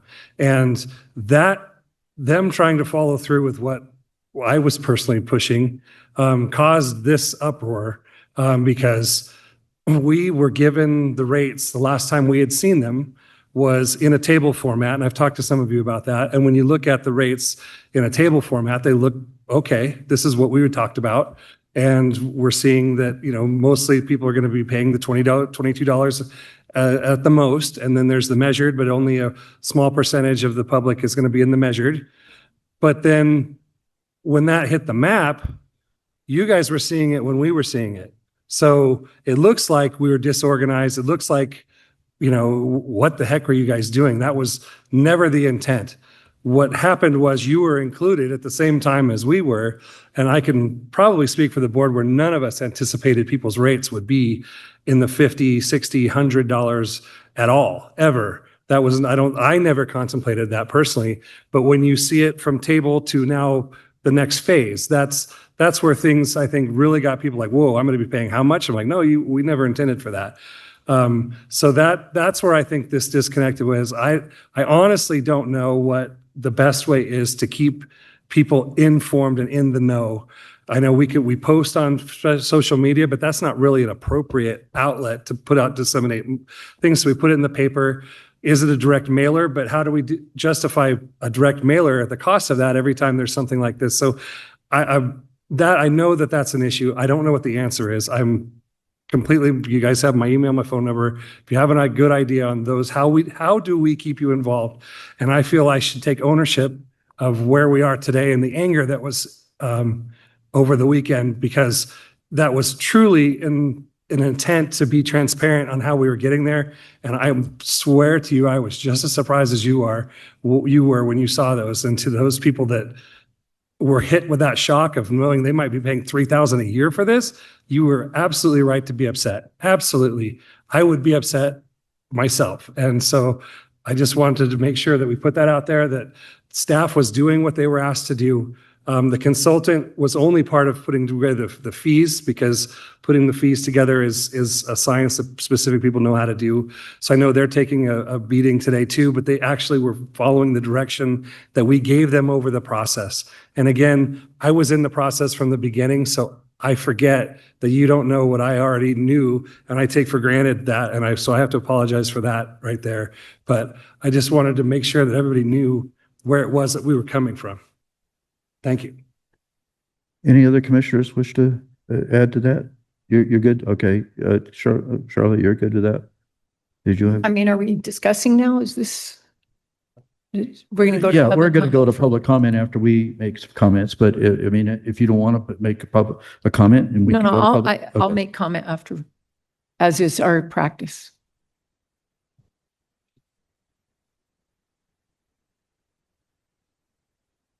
Okay, but I wanted to make another comment. Okay, and then we'll come back to you. Okay, okay, thank you. And I concur with what Commissioner Tolbert is indicating, and I think that's an important distinction to make. Okay, we're not here as commissioners to cause damage or harm any of our residents, and I hope you understand that. Okay, we incur the same cost on our properties as anybody else. We're not forgiven anything. I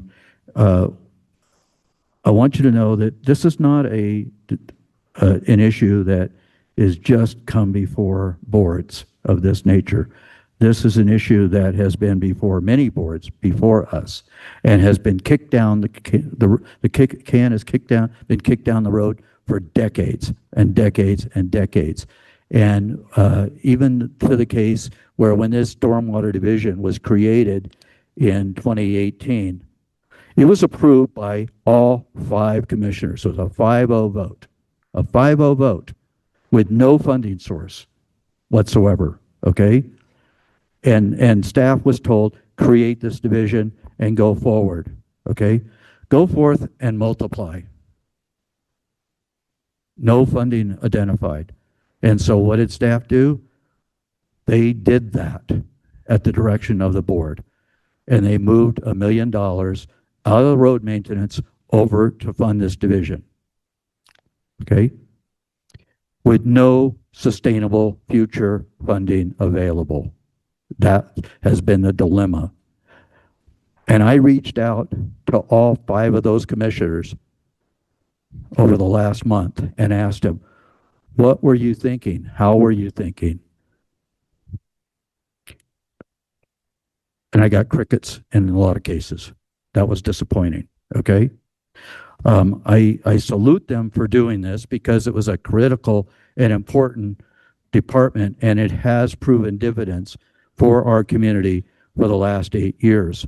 But now we're at a crossroads. We're at a precipice. We're, where we have to figure out something, okay? And I don't know what the answer is. Apparently, this is not the answer. But we have to figure out an answer. We note, and I know that I can speak for all 5 of us commissioners when I say we don't mind you reaching out to us. We really do want your emails. We want your input. We want your phone calls. You have my personal phone call number as well as my county, and I'm sure all the other commissioners are willing to do the same thing. The problem is that we get requests for our feelings on subjects, including this subject, on social media. And social media requests are suggesting that we answer on social media. That is very risky for us because we jeopardize the possibility of violating open meeting law when we do that. And so I am extremely careful with that. It's to the angst of folks in the audience, not necessarily, I shouldn't say audience, but folks in the community who think that we're trying to hide, that we're trying to avoid, that we're trying not to answer the question. That's not the fact. It's just that we have our hands tied in regards to open meeting law, and we can't do, and these questions or these answers to these questions are not simple 2-line answers that we can address on social media. So please, I beg of you, and I'm saying this to the general public now, please don't try to ask us questions of this nature of our feelings on a given issue on social media, because it's going to appear as if we're creating a roadblock where we don't want to answer, and we do want to answer. We do want a response, and we do want to engage with you. We want to get your input. We get so many emails, and our computers blew up this last week on emails, okay? And sometimes we get the emails on our cell phones, and we go to respond, and we make the mistake of hitting that reply all button, okay? I'm guilty of that myself, and that's a violation of open meeting law, okay?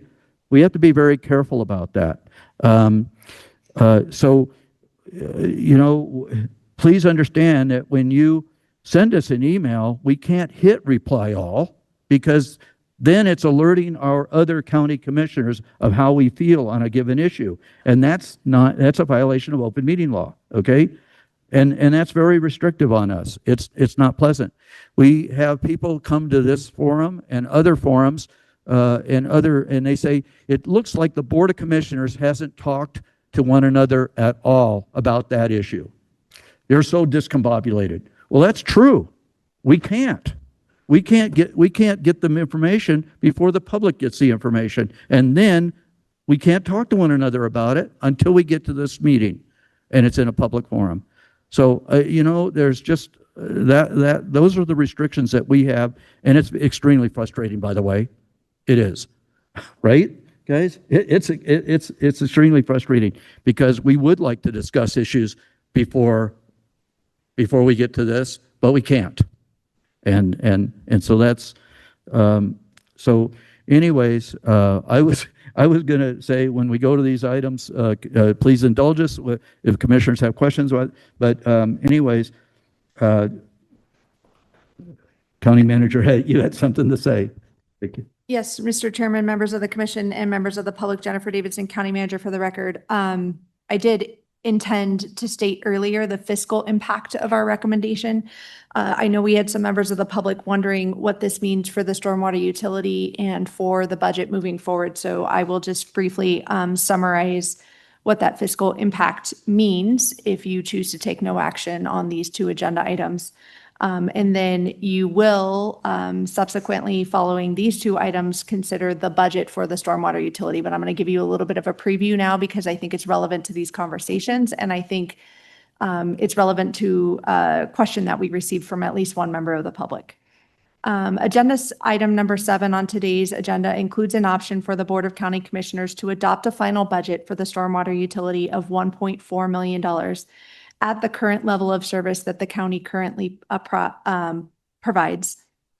By approving a general fund transfer of $1.1 million to the Stormwater Utility Fund, and that is staff's recommendation today. And as I mentioned, you will consider that under agenda item 7. It was previously directed by this county commission that this general fund allocation would be redirected, that $1.1 million would be redirected for roads. And at this time, we're recommending that that money stay with the stormwater utility so that we can continue to provide services moving forward in this next fiscal year. Additionally, the county received a notice of a grant award for the Douglas County Hot Springs Buckbrush Flood Control Project, which has been referenced in public comment today, which approved a FEMA issuing a hazard mitigation grant programming. And we just received an award letter advising us that FEMA has approved issuing funding for phase 1 of that project.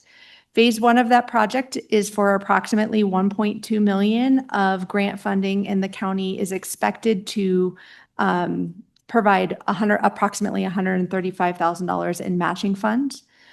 The work for that grant, phase 1, is expected to be completed in February of 2027, which would impact this fiscal year. Staff do believe that there is sufficient funding available in the fiscal year budget, as it is proposed under agenda item number 7 today, to fund this first phase of that grant project. And with that, Mr. Chairman, I'll turn it back over to you. Well, I appreciate that's very important because that's I think that was our greatest fear, is letting that $7.3 million get away from us and what our requirements were in that regard. And as you know, we had this discussion early last week where I asked, is the current program funded in the tentative budget? And I realize we're going a little bit far of this item, but that was my main concern is do we still have a functioning stormwater division as of July 1 with this tentative budget? And you assured me that yes, we do, because we haven't moved the 1.1 million back over to road maintenance. At some point in time, we've got to do that. Okay, I hope this community recognizes that at some point in time we've got to get that money back over to road maintenance. That's critical to me. But I am very, very happy to hear that we're not going to let that 7.3 million get away, because it's in phase 1, and I'm very pleased to hear that. So I'm sorry I'm venturing a little bit into the next agenda item, Mr. Wadley, but I appreciate that. You're not slapping my hand, so thank you. Okay, it's been slapped enough today. Okay, other commissioners, Commissioner Hales? Well, We're going to public comment in a minute too, all President. okay, go ahead. I'll share all my thoughts later. Okay, good. Okay. And I'm going to reverse tables just a little bit here, if you don't mind. And I'm going to ask for public comment on Zoom, if that's available. Is there any public comment on item 6566 as a total? Once again, staff is recommending that we take no action on this today, but I certainly don't want to prevent public comment on these items. Ms. Rachel, is there any public comment online? There is not. Okay, good. Okay, not necessarily good. I don't mean it that way, but I mean, okay. So we can bring it back to the in room, and now Ms. Onse Scassa will come forward and offer public comment.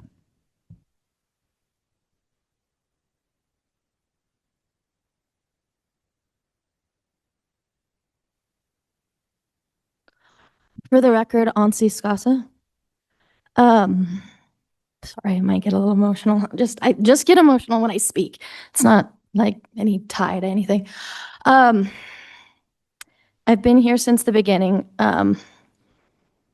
I've been at the meetings. I'm really glad you guys finally told everybody how it works, because being in a salon, listening to what everybody in town has to say about this all day long, I've been trying to describe what you just told us to everyone, that you guys don't get to see everything. They don't.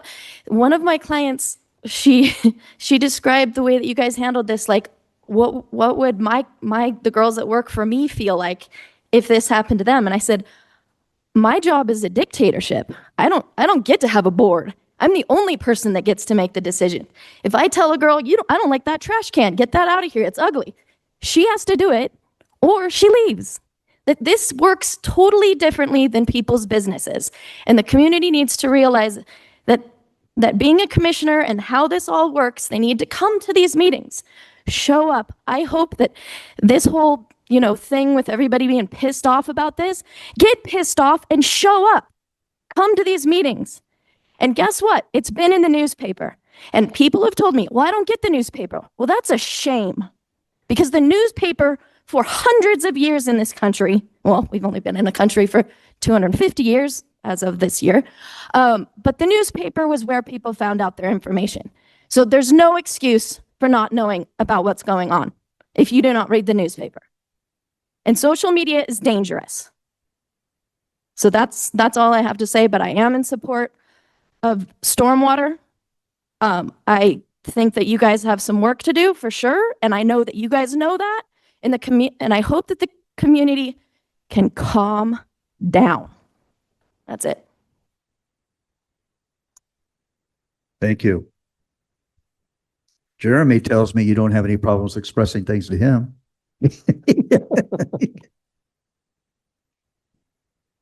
Jim Jackson, I agree with her comments completely. People should show up to these meetings. As most of you know, I'm at almost every one of them. And I do believe you do listen to us. We may not always think you do, but I think you do. This one, obviously, you have, because you have received a lot of comments, some of them very informed, some of them less informed. Taking information off of social media and considering it gospel is extremely dangerous to do. But I think in this instance, the one thing that you have to start out with on this is that this rate structure and the permeable, impermeable land goes away and never comes back.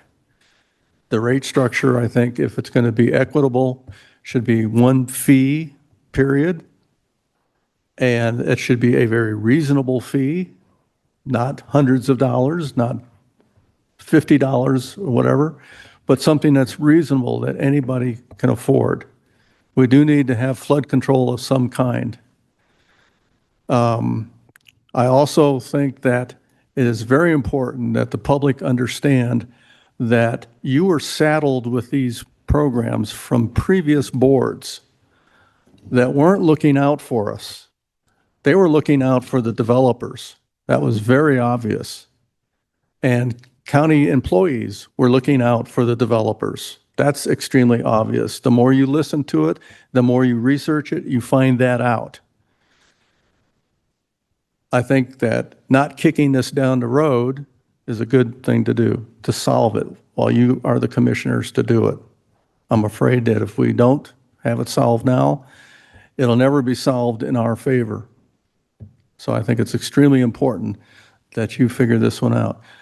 Setting up the residents, business owners, landowners, to create the task force, I think is a good idea.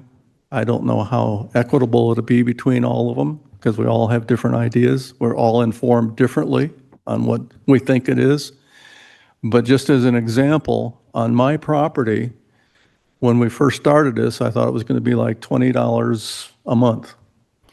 When I got the map from the county, it showed 43,000 square feet of impermeable ground. I went out and measured it. I had 7,400 square feet. So the maps were totally inaccurate and should be thrown out and never looked at again. That system will not work. And if you can get your money back from that consultant, please do. Thank you, Mr. Jackson. James McKellop, when these workshops went all around the county, there was many of them. I thought they were well publicized. I personally told about 25 people of the one in the Ranchos. I think one of those 25 people came to that workshop. I don't know what the county can do more to communicate. It's online.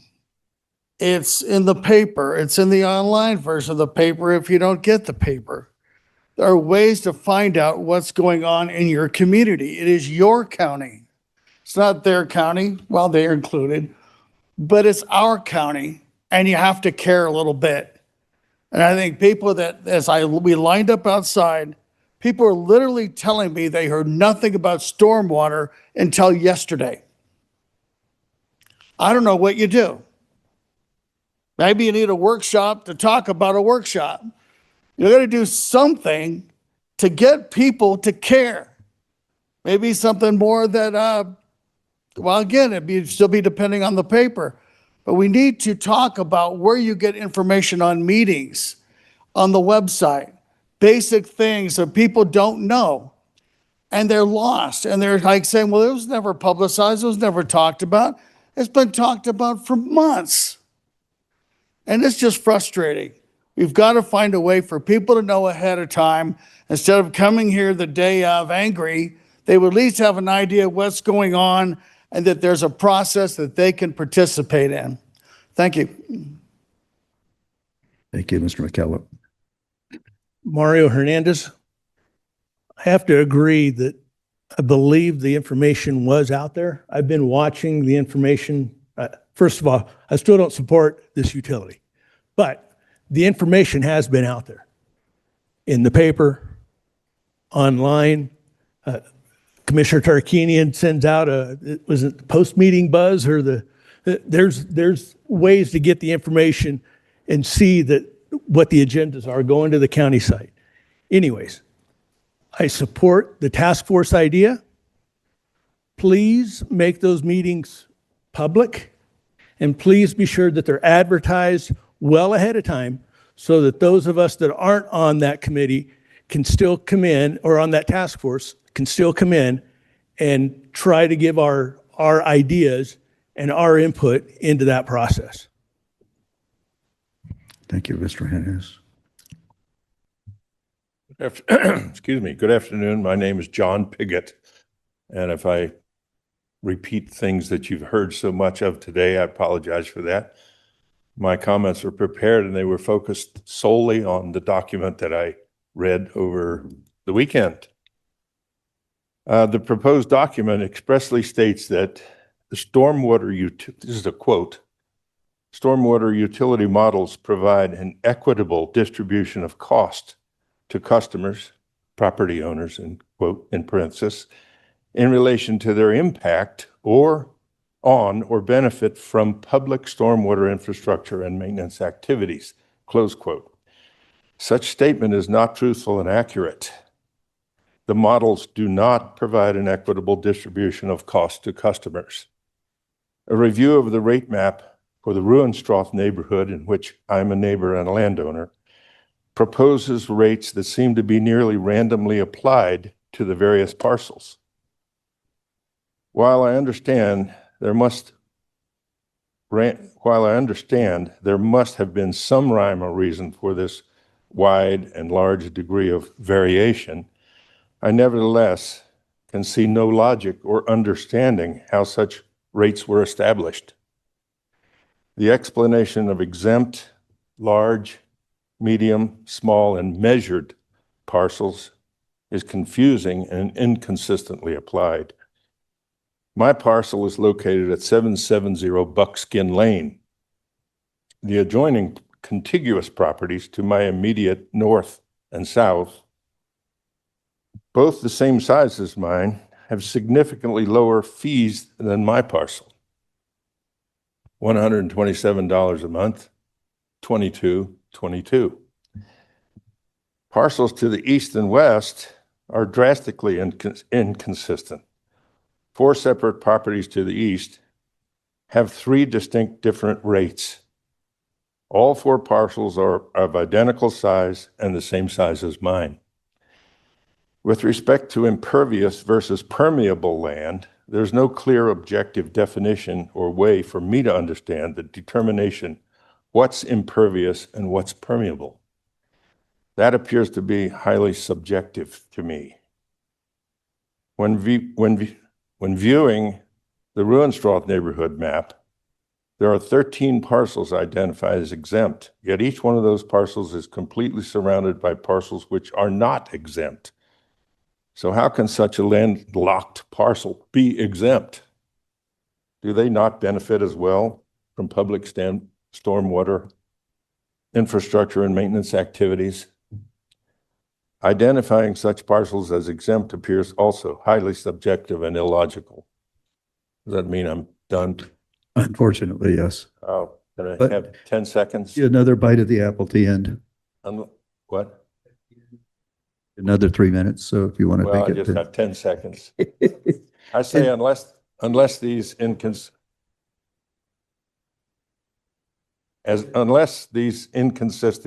inaccuracies, and errors can be corrected, the plan should be paused and not put forward.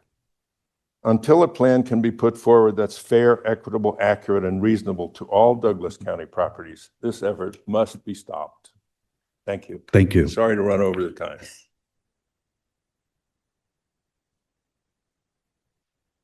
Good afternoon, Dave Wetzel, Douglas County. I'd actually like to talk about 6.5 and 6.6. I appreciate the board taking the time to listen to the community here and in other places. And I also appreciate pumping the brakes. As far as 6.5 goes, I appreciate you recommending a delay on that. However, on 6.6, Resolution 2006 R033 establishes the fees. I think that resolution is sufficiently vague that we don't know what that's going to be. It's also implementing the 1st of July, 2026. With pumping the brakes, I would encourage the board to vote no on 6.6 and delay 6.5. Thank you. Thank you, Mr. Watson. Yeah, David King, Orchard Road. You know what I've just been hearing just 5 minutes ago is the county commissioners knew something, the staff knew something, but it didn't jive. That's what, and you didn't have the information. Why would you even want to go forward with anything if it's not in line with both parties that are involved with this, would be the commissioner and the staff? Okay, and I would say about this, getting information out, why don't, I know sometimes, especially when they're on the path of wanting to get voted in, they'll have it at communities, at this restaurant or that restaurant. I would suggest you do that rather than social media is fine. And then I also heard, well, we want to know, but we can't know. I don't know, that sounds kind of double-tongued to me. We really want to know, but we just can't tell you. That doesn't make sense. Okay, so let's get our, as a whole group, whoever is the decision-making, when the decision-making comes down, let's not say, well, we really don't know. And I would say consultants know who you're dealing with. In fact, I'll bring up, I was at a meeting whenever a year or two ago, and they were arguing about an individual lot that was in a flood zone. And I will say one of the commissioners said, hey, we're taking each situation on a single basis. And if you do that, you might have 4 people on the left that say, we don't agree with it. One person says, I do agree with it. So let's get back to the community and what they want as opposed to individual consideration for each building project. Thank you. Thank you. Rachel Christensen. Okay, this may surprise you, but I've always said I would be your biggest supporter of the stormwater project. If it weren't for what I know, but that's beside the point right now. This is needed. People say it doesn't affect my property, but we all use the county roads. We all go to the grocery stores, hospitals, doctor's appointments. So it does affect everybody. During our flood, Highway 395 was shut down. How many people use that every day? So it does affect us. I get that. I understand that. I think the issue lies in how this started. And it's such a major topic that should have included, it should have been handled more carefully, probably with softer gloves. When it came to the public meetings, it was more of a wish list that we were putting out. There was no teeth in it. There was no, it didn't say how the rates were going to be formed. You weren't telling the residents that, what the rates were going to be, how much they were going to be paying. It was putting the cart before the horse, so to say, in these meetings. I understand you wanted to gather information and get community input. In October, when I talked to you, Jennifer, I had said, I really feel that we need to have community involvement because it's the people in the community that live these water issues every day. They understand it better than any outside firm. They're the ones who know this. They live it. Before, when you had those meetings, before it went any further and you gathered all this information, it should have been tested. You should, before it was released to the public, I know this was done in such a rush manner. You should have gone through and looked at the maps first and make sure this was all good.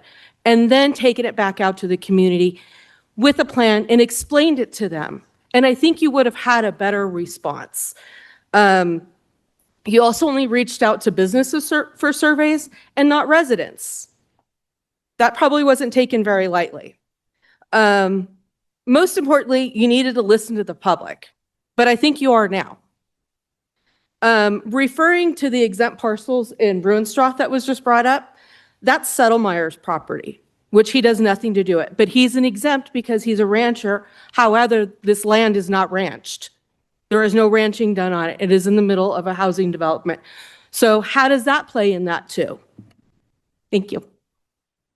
Thank you, Ms. Christensen. Rachel Rose.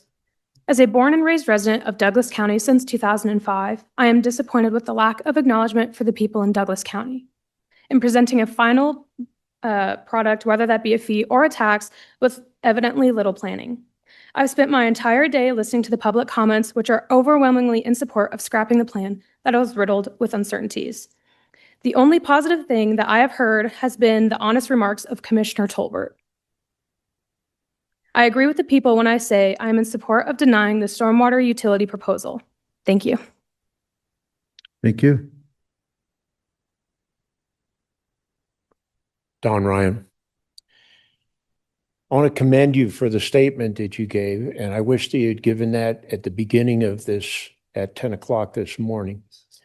You outlined. Wait a minute now. I don't get a lot of compliments. Which statement was just that? gave you the one about what you guys do versus what they do, what your objective is and how you are able to do that, and that it has to be in public. I think if you had done that earlier this morning, there are a lot of people that apparently don't know the organization of government. It's different everywhere. So there are a lot of people that are transplants here, and they don't understand some of this. And I think it would have quelled particularly a lot of the aggression towards the board. And instead of it going towards you, it would have gone towards you. Regardless, this has come up countless times. And again, I've mentioned numerous times that you got to stick to what is the legal definitions. This is directed at you guys. impervious surface is a great example of it. But this whole thing started out, you were talking about that these costs could be maybe somewhere between $5 and $15 a month. And all of a sudden you look and some of these people, there was one guy, his was like $223 a month. And you're basically doubling this person's property taxes a year to support this program. This program needs to be sold better. That's the one thing that has been lacking through this whole process, is some salesmanship as to why this needs to take place and how you intend to pay for it and why it is a good thing, not just for some people in the county, but everybody in the county. It would be interesting for you to pursue whether this can be a tax-exempt organization that you create, where people can even donate money, or your alleged fee/tax, or whatever you want to call it, is a donation that you make on an annual basis with your property taxes.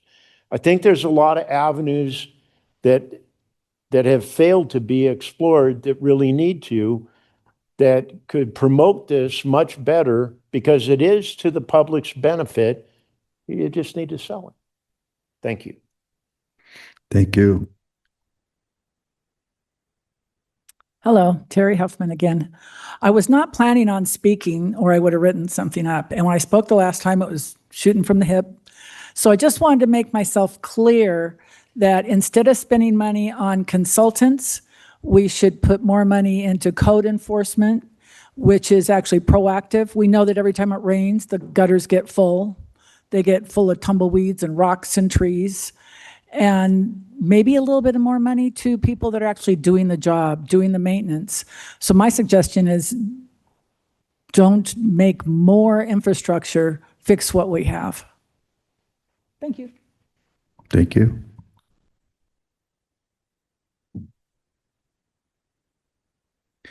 For the record, Mark Evedon.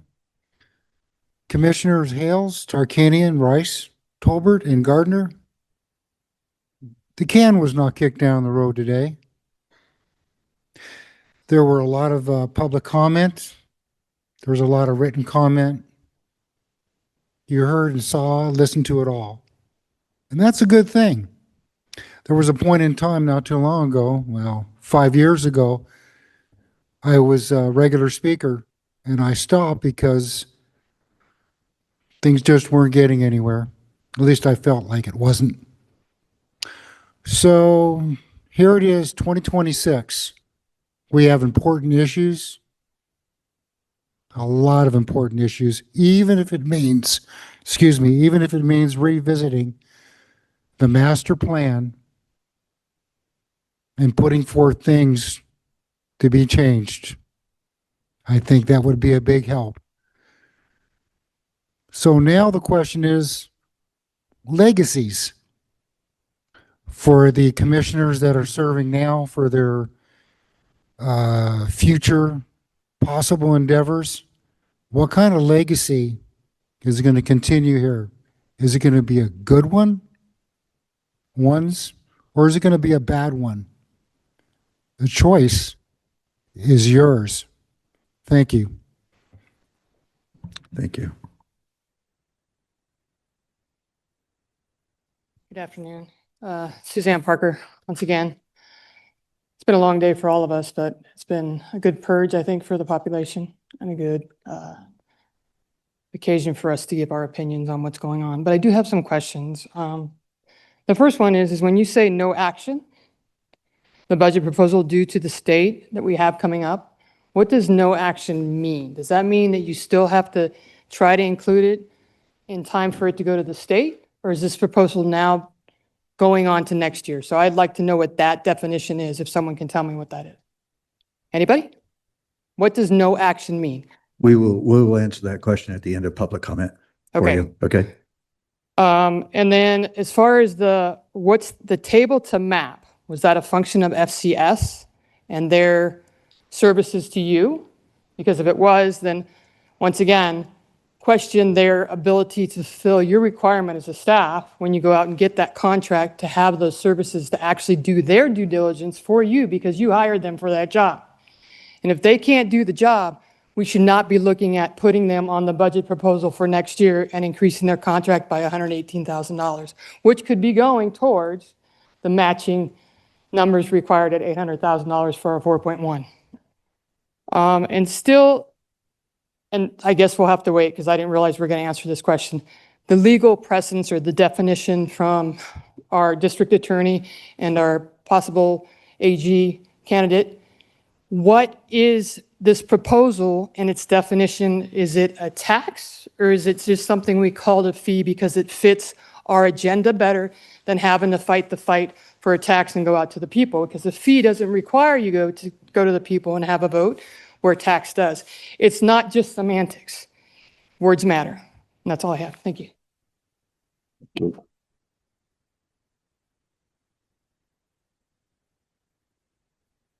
Ron Conway. I've been sitting here asking Mr. Jackson about these two, and I'm thoroughly confused because we've heard so much about stormwater today. My understanding is these are to keep it going as it is today in order to keep the stormwater, the drains on 395 and all the residential streets clean and clear. If that absolutely is necessary, you have to do that because otherwise Mother Nature's going to come and get you. Guaranteed. You don't know when she's coming. You don't know how she's coming. Hey, it's raining out today and it should be sunshining. And I do see the point that their stormwater program is probably overwhelmed because, thank you. Thank you. Carolyn Cheffo, CPA. I've heard a couple of comments today about making donations for the stormwater. And I just wanted to let you all know that donations to a governmental entity are tax deductible and you can make them at any time you like. Thank you. Amen. Amen.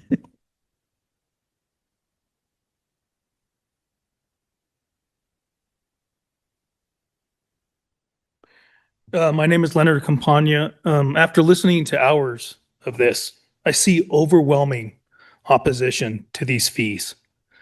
And it really warms my heart that so many are opposed to taxes. I just love Douglas County residents.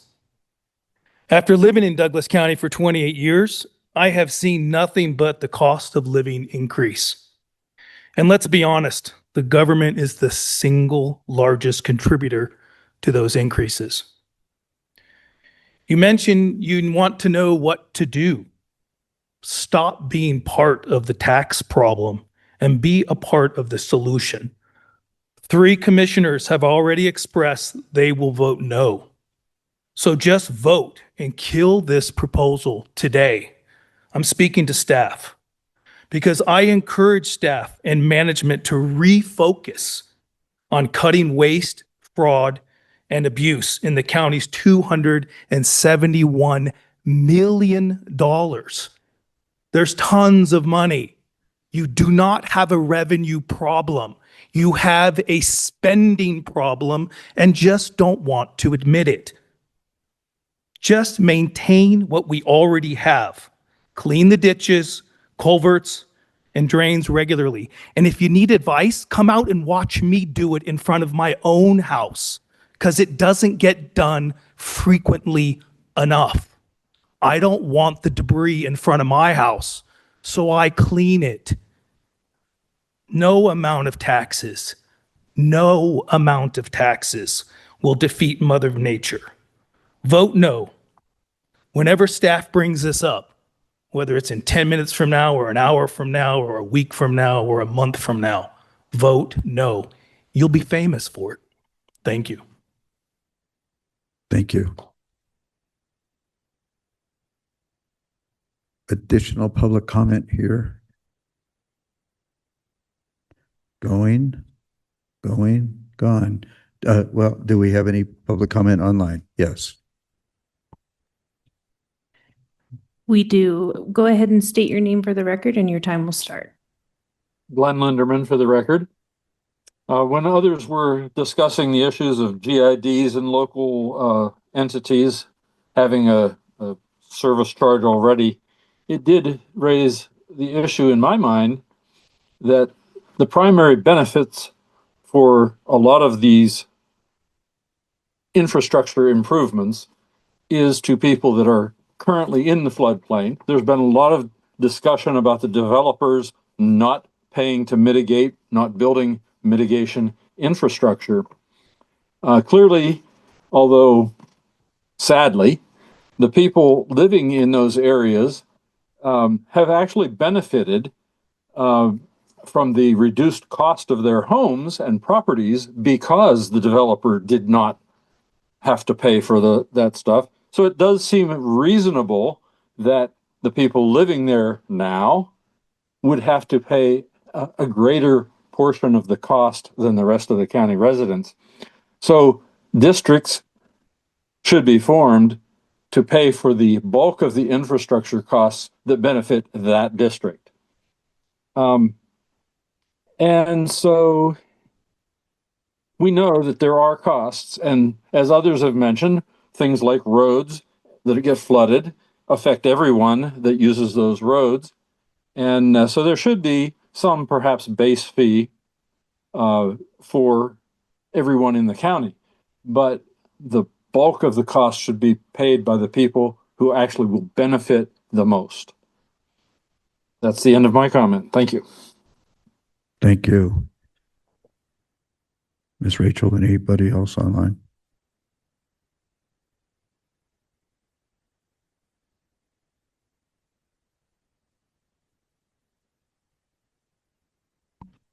No other public comment at this time. Thank you. I'm gonna ask one more time here. Is there any additional public comment?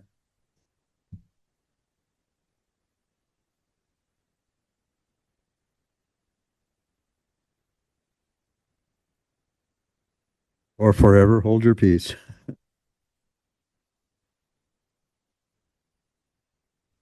For the record, for people to know, 395 is federal. We need to have your name again, Oh, please. I'm writing it. Kathleen Reinhardt. But people need to know that 395 is federal highway and this does not affect federal highway, correct?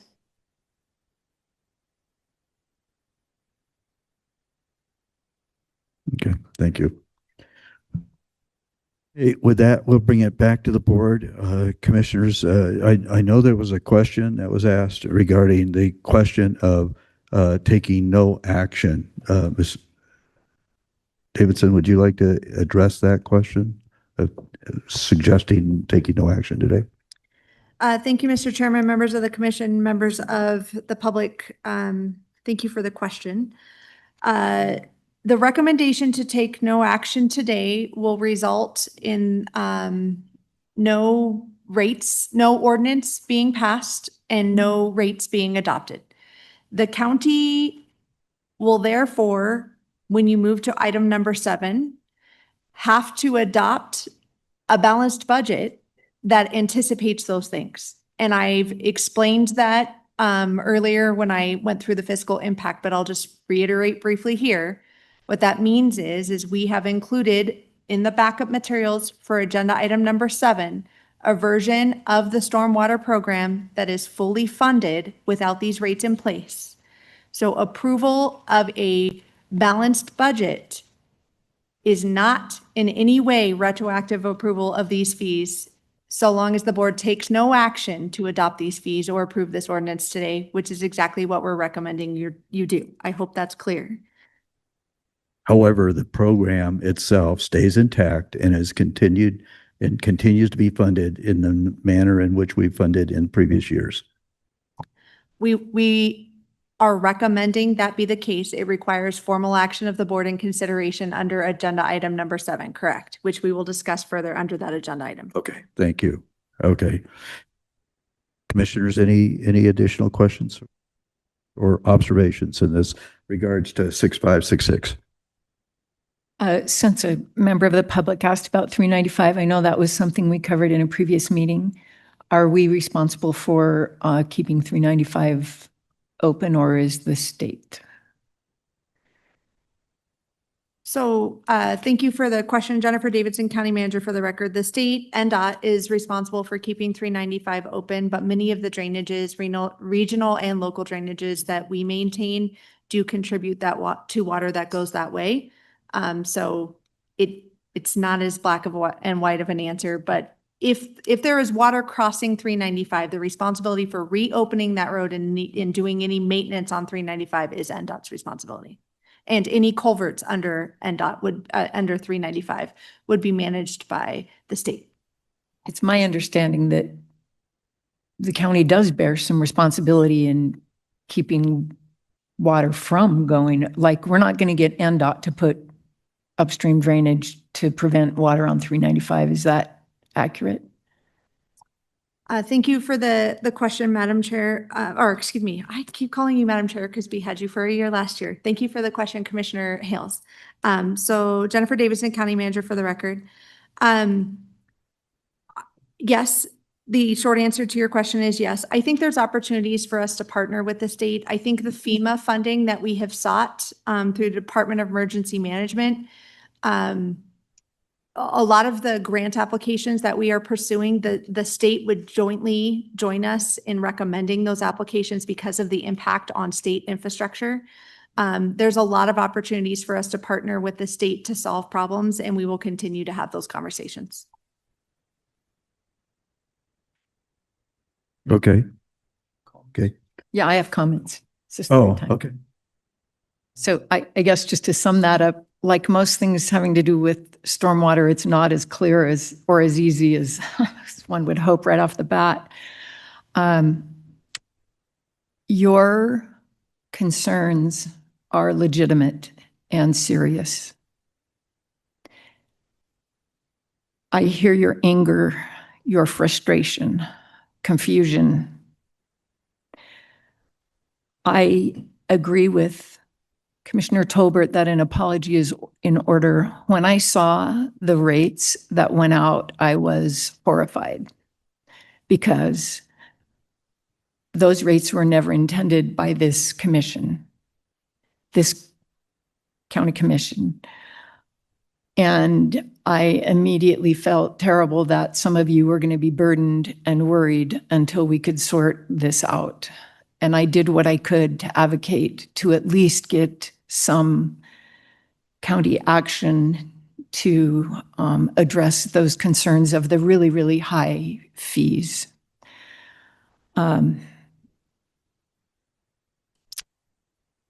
Concerns have increased in the recent few weeks about these rates and about some aspects of what we have been discussing. The greatest of which is the very, very high rates on some properties that were designated as measured. I share your concern about the classification of dirt and gravel. I am mindful that we want to save water in this county, and then all of a sudden we're charging. It looks like we're going to charge for gravel and impervious and DG and the like, when in fact, for other policy reasons, for water savings, we want to not do that. And so, yeah, what is designated impervious was another big question that came to light in recent days and weeks. I am very concerned about hardship, as many of you are, that even though it's a small amount of money to a person on a fixed income, it can be a lot of money. And we need to have some consideration and some avenue of release for those situations, for the fixed incomes, for the single moms, and for the working families. There are questions about cost-benefit ratio that are legitimate questions.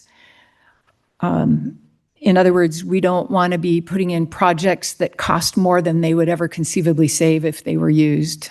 And we need to be mindful of our projects list. We need to be mindful of guardrails of all kinds, like if fees, rates, taxes, charges, whatever you want to call them, were implemented in whatever way, we want to be mindful that they can't be increased easily. That is not a provision that we have dealt with yet. There are questions about developer responsibility that are very good questions. And I'll circle back to that. There are calls for stronger oversight, and I think those are legitimate calls. I think one thing we've heard very clearly from the public is lower, lower, lower. And are there things that could be pared down? This is a good question.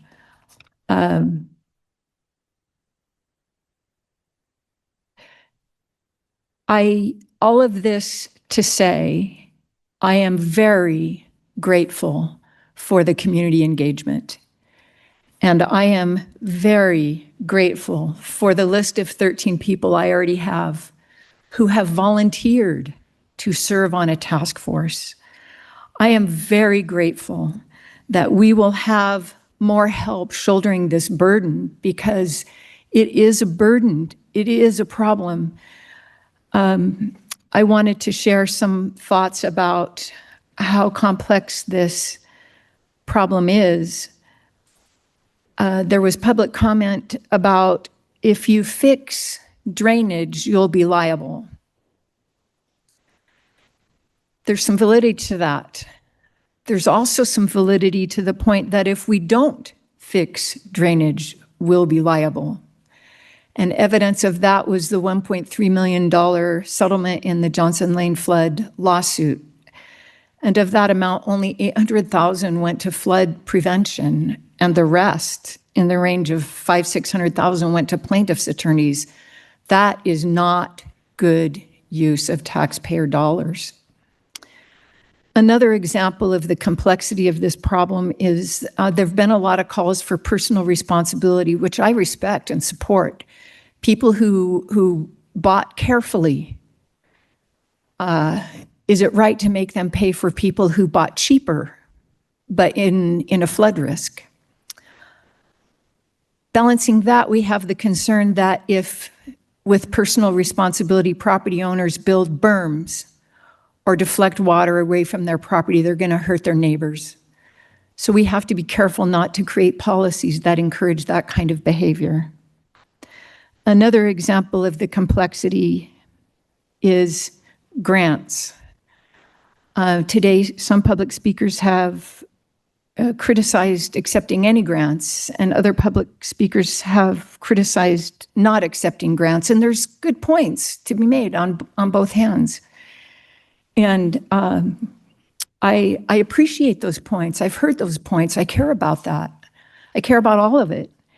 And I'm just frankly really, really pleased that the community has stepped forward and is helping us look at this and shoulder these concerns and this complexity and these problems.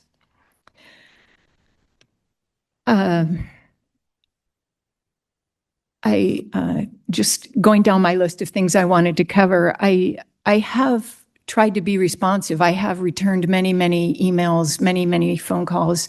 There was one public speaker who said I didn't return an email, and I don't know how I missed it, but please try again. I have tried to be very responsive. I'll give you my phone number right now if you want, 775-450-5046. I am delighted to agree completely with Rachel Christensen's most recent public comment. This should have been handled more carefully with softer gloves, cart before horse. I agree with those things. And I appreciate that public comment. A speaker talked about the huge disconnect, and I believe that was in reference to the work we were doing and what public would feel if they were aware and concerned. And I am so glad that that disconnect is being connected, because we need to hear from you and we need your help solving this. So I will also say that I made a vow to vote my conscience, and a lot of information came in after that, and I appreciate that information. And that's what a good elected official does. They look at all the information and then they vote their conscience. For the reasons I've outlined, I do not support the current rate structure, but I'm pleased that we've had this process because we have so much more information now than we had a year ago. And it gives, if we do have a task force, it gives the task force a lot of information to work with.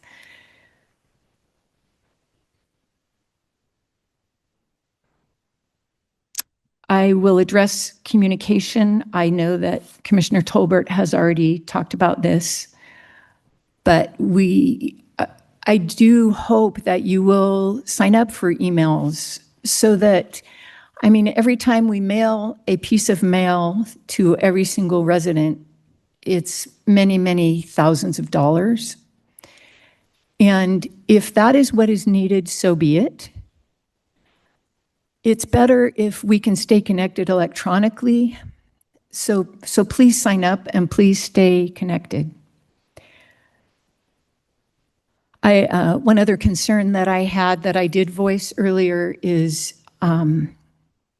we asked the businesses for business impact statements before we gave them an idea of what the rates would be, and that's backwards. And so I'm pushed back on that, and I'm very pleased that this whole thing is slowing down and we can have more dialogue in that respect as well, because I am concerned about the businesses.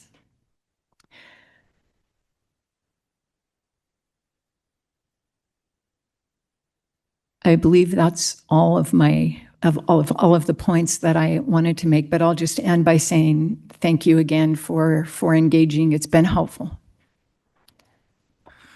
So it's getting very late, and I don't want to make a long statement. I agree with a lot of what Commissioner Harrells Gardner and Tolbert has stated. Just a few things real quickly that I wanted to get across. We, as a board, always felt that the rates were going to be very low. We were presented that in different meetings. And then we decided that homes shouldn't be considered the same. And all of a sudden, they started with this impervious stuff. They started with these higher rates. We had no idea what those numbers were going to be.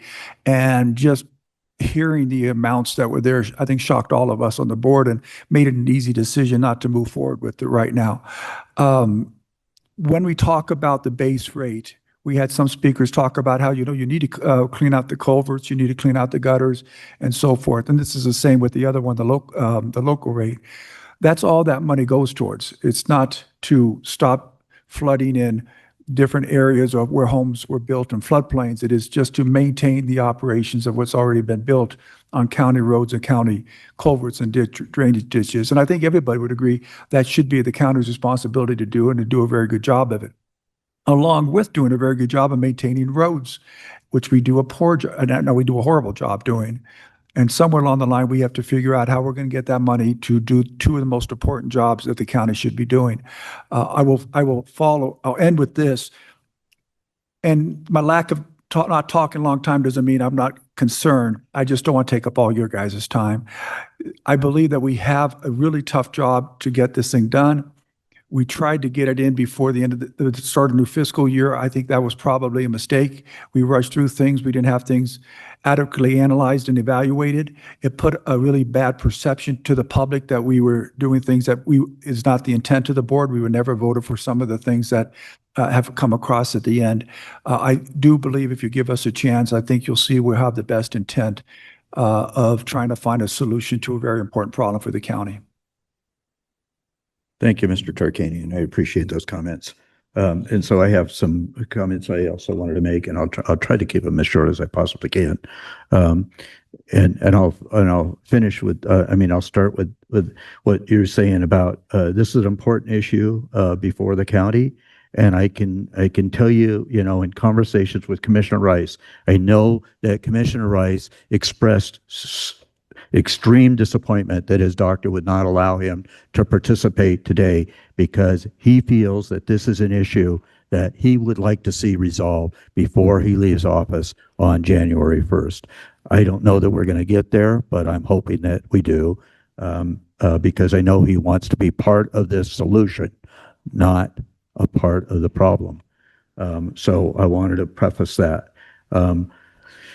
Stormwater, water, whatever, and it's been stated here, does not respect jurisdictional boundaries.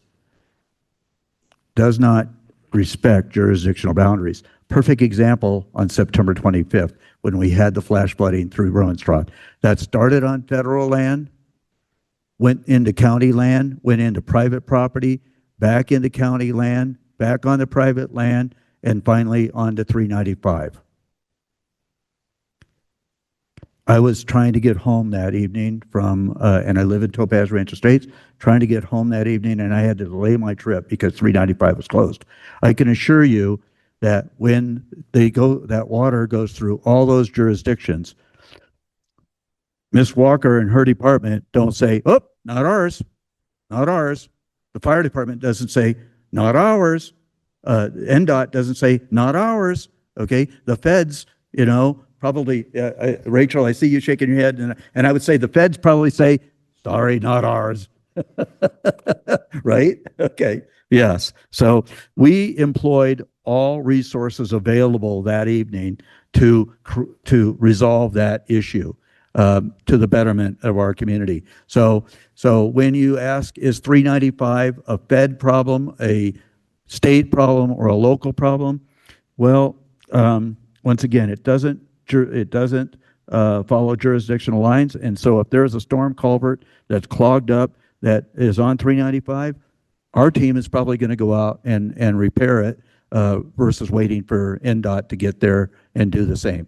And I appreciate that out of that department. And I don't think that department gets enough appreciation for the hard work that they do. And I've seen it happen, especially in my district, okay? Another key example of not respecting jurisdictional boundaries. In May of 23, when we had that huge storm, atmospheric storms atmospheric, whatever that word is, whatever, you know what I'm talking about, okay? We had a flash flood come into TRE out of the Minnehaha Canyon, okay? And it clogged up a culvert that was a 6-foot culvert on sandstone. I lived at that time a quarter of a mile up the road, okay? And it came close to destroying that road. The TRE GID had infrastructure, water infrastructure that went across that road, okay? And it was overtopping, and it was dangerous. And we have school buses that go through there, okay? And the GID did not have the resources to go in and clean that out and repair that culvert. At that time then, I called, and I was aware of that because I couldn't get in. And I called Patrick Cates and I says, we need to do something, okay? The GID doesn't have the resources. Called Courtney's team, they came down, they assessed the problem, they corrected the problem, and that incurred about a $10,000 bill to the county. Did we send the GID that bill?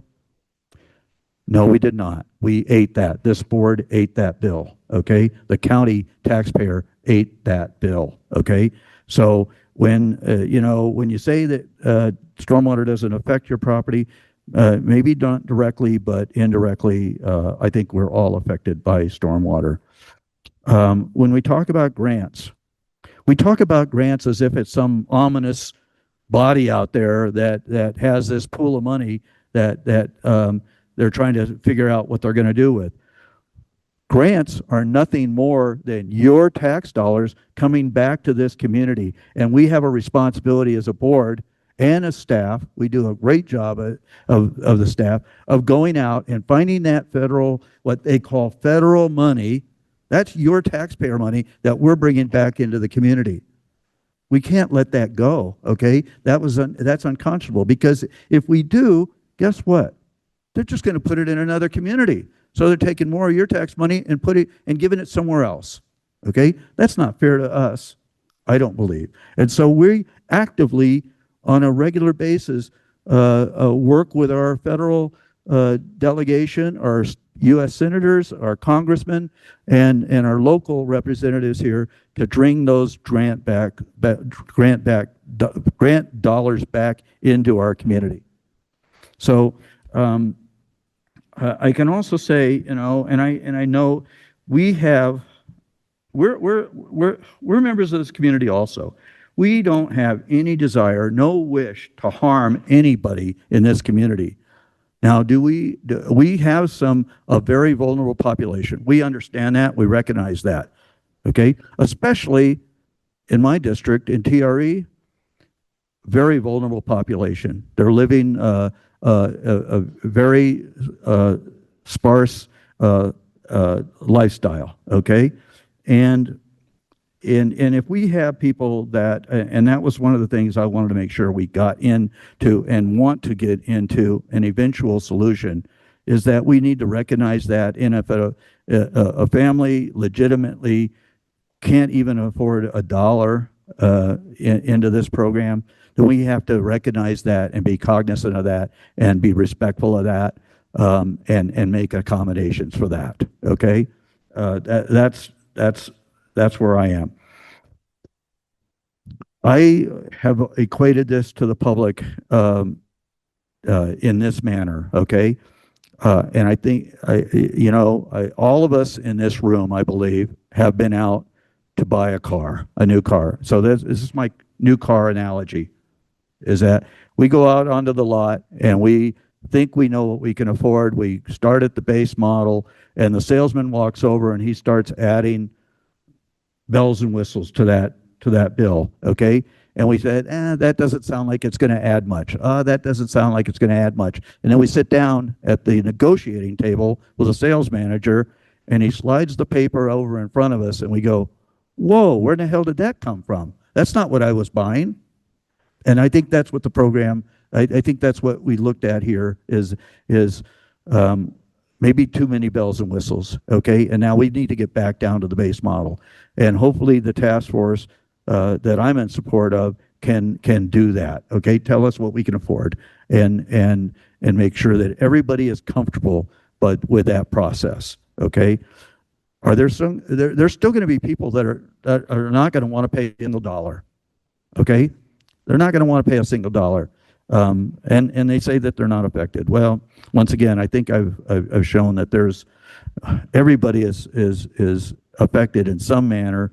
If they can't get out and get their groceries, if they can't get out get their drugs, if they can't get out to get to their medical appointments, they're affected. So, anyways, I really want to see if this board can solve this problem.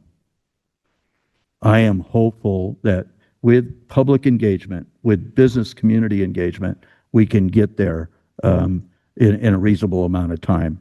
So I think I've addressed all the things that I wish to say. But this is the way this system is supposed to work: public engagement. And I can thank you for attending today and offering us your thoughts on this, because this is very, very important for us, and we appreciate that. And once again, you have my personal phone number. If you don't, I'll be glad to give it to you. My personal email or my county email. We don't, but that's where I am. Okay. We've had the presentation, which we didn't have. We had public involvement, right? Public comment. And now we've had our board report and comments. And so unless a commissioner wishes to offer a motion, then we will close this item out. Is there any motion that anybody wishes to offer?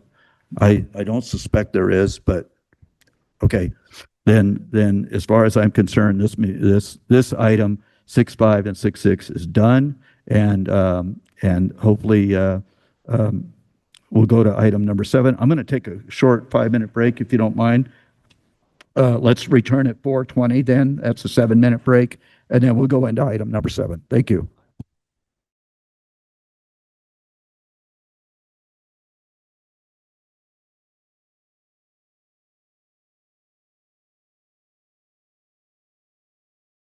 Item number 7, finance. This meeting has been scheduled for a number of months. No, we did not schedule it when it was raining. Okay, just so we're clear on that. For possible action, I'll read the item in, and then we will have the presentations. For possible action, discussion to approve the fiscal year 26-27 final budgets and property tax rates assessed for all Douglas County and Douglas County Redevelopment Agency funds and the towns of Gardnerville, Genoa, and Minden funds. Discussion may include a general overview of all facets of the Douglas County budgets: general fund, special revenue funds, debt service funds, enterprise funds, internal service funds, capital project funds, redevelopment agency funds, and the town of Gardnerville fund, town of Genoa fund, and the town of Minden fund. The towns of Gardnerville, Genoa, and Minden will present their final budgets. Okay, and this is being presented by our Chief Operating Officer, Ms. Kathy Lewis. Boy, that budget looks bigger than the tentative one that I saw there. You can have that binder back, I guess. So with that, we'll go into, and once again, this is for possible action, so we'll allow public comment on this. The towns of Gardnerville and Minden and Genoa are here to present their budgets. They do have a presentation, but have been willing to, at your discretion, commissioners, if you want to hear their presentation, then we'll hear their presentation. Otherwise, we'll skip it. So, okay. Is that right? Ms. Lewis? Thank you. Thank you very much. Kathy Lewis, for the record, Chief Operating Officer. Chairman, you are correct. For all 3 towns, not only do they have presentations, those presentations were part of the agenda packet, and then also their budgets are part of the agenda packet too. So we will start with the 3 towns, and up to the discretion of the board if they want to hear the town present their presentations or review the presentations that are in the backup. Okay. Commissioners, are you good with the presentations that are in the packet, or would you like to hear them? Commissioner Tarkanian says no. Commissioner Hales? No. Commissioner Tolbert? No, I don't need the presentations, but if there's anything in particular that they would like to highlight or draw our attention to, be happy to hear that. Okay. I'm seeing Miss Terry Bruns. Jody Bruns. I was thinking somebody else. Jody Bruns. Yes, she is the town of Genoa town manager, and forgive me for that. Just things are okay. Yes, and also we have Eric Nielsen here. He's the town manager of the town of Gardnerville, and we have J.D. Frisbee with us today also, and he's from the town of Minden. And so, is there anything in particular the 3 of you, or individually want to share with us? J.D. Frisbee, Town of Minden, Town Manager. I would just say if there's anything you guys came across in your review of those packets that you have questions for us. I mean, all of our boards have seen these items in a public meeting in a tentative and a final form and approved them for recommendation for you guys this day. And so if you guys have questions for us, we're available to answer them. If you're good with what you have seen and participated in our open meetings, then we're good. Thank you. Any questions for Mr. Frisbee? Yeah. Aaron? And I had one question from Ms. Bruns. Really successful, I mean, your key event is obviously Candy Dance. can you just give us a quick overview of Candy Dance, how you did this year? Thank you, Chairman Gardner. Yes, we had a very successful Candy Dance. We made more money this year than we ever have. We do not take that for granted because we know that the economy directly affects people's spending abilities. We were completely sold out on vendor spots last year, and we expect to be completely sold out again this year, approximately 411 vendors. We had excellent parking. This year, we never received a single complaint about our parking lots. So that was a huge accomplishment for us. We have all nonprofit organizations who are managing our parking lots and our trash, and they all came back this year as well. With the addition of a new one, the Explorers will be handling our trash. So. Thank you. Excellent. Glad to hear it. And thank God we had a great Candy Dance. Absolutely. If we can have the same weather that we had last year, it'll be perfect. So please put in your order with Mother Nature, not for today's weather. Keep it nice. Well, I mean, yeah, we have that plan. It's already on the calendar, so I don't know if we've looked. I mean, it's going to be the same weekend every year, so it doesn't really matter the weather. I've been there and walked out. I had my trailer up there for acting as a bank a few years ago, and walked out on I believe it was Sunday morning, and slipped on my butt because I slipped on snow. Yep. You can have snow, you can have 90-degree weather. We tell people to plan accordingly, and no matter what, the people show up. So I'm very thankful for that. Thank you. No other comments, questions? Thank you so much. We appreciate it. Okay, so gosh, you guys can get back out of the rain. Okay, thank you. There you go. Thank you. Kathy Lewis again. For the record, I have a short presentation on the county budget and what we've done, and then open up discussion. I'm hoping through this presentation, we'll be able to talk about exactly what we did for the budget and what we're presenting for approval for the board, especially when it's relates to the stormwater. So starting off with our budget. I always like to look at our calendar first. It's the same calendar that we start off in January of how we build our budget. So January through March, we have county departments and elected officials that are reviewing their budget, looking to build what they have. We had a budget kickoff with this board in the second meeting in January, where the board approved directives for directors and elected officials to follow. The county departments built those budgets based on those directives, and then we came back in March and had 4 full days of budget hearings where every director and every elected official talked about their budget, talked about their accomplishments, and talked about what they hope to accomplish in the next year. April 15th is the date that we are required to submit a tentative budget to the state. So the state dictates that we need a tentative budget that is submitted to them on their state forms by April 15th. Then May 7th, which is not today, sorry, I forgot to take that off, but at the May 7th board meeting, we had a budget update that talked about, we went through where we ended at the end of March, which we will talk about today, and where we were at on March 7th. Today is the hopefully adoption of the final budget.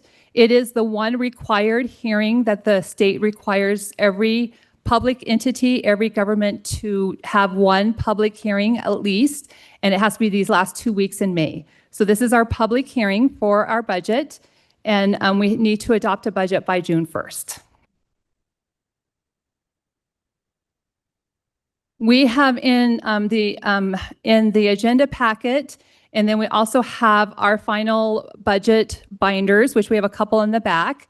Online for our backup, and then also in our binders. I wanted to go through what was in this binders because they are quite thick, as Commissioner Gardner had indicated. They include a fund summary of each fund. So you'll be able to see all our funds that we are adopting a budget for, and the fund summary, the beginning fund balances, the ending fund balances. We also have an FTE listing for 26-27 in our binder. And we have funded operating requests, supplementals, and capital projects. So you'll be able to see beyond our operating budget, beyond what our budget was, the standard budget, what we're recommending approval for funding operating requests, supplementals, and capitals. And also included in the binder and also on the backup, because it was not part of the agenda packet, is our 5-year CIP plan. We also have detailed budget worksheets for every department, every fund, every line item is in this backup and it's online. You'll see every line item. We did something different this year with our budget worksheets. Our last two columns, we created two columns. We had one column without the stormwater fee approved and one column with the stormwater fee approved. So we are recommending approving the budget without the stormwater fee approved. So, and we'll talk about what that looks like. So where did we leave the general fund? On March 31st, at the very last hour, 2 hours, we talked about the budget. The board talked about their priorities. And to remind the board what those priorities were that we talked about that day, is we said the highest priority is public safety, infrastructure, health and human services, and county core services. And where possible and appropriate to do so, costs that can be funded from restricted funds, such as room tax or other restricted funds, should be funded there instead of the general fund. And then we talked about the NNDA to reduce that contribution to $10,000 and not to fund Tahoe Prosperity unless we could do so. I asked our staff if they would go through each of the department's mission statements, their core services, and put it into this graph. I like the priorities that the board had given us at the end of the budget, but I also wanted the public to see that all the different things that the county does.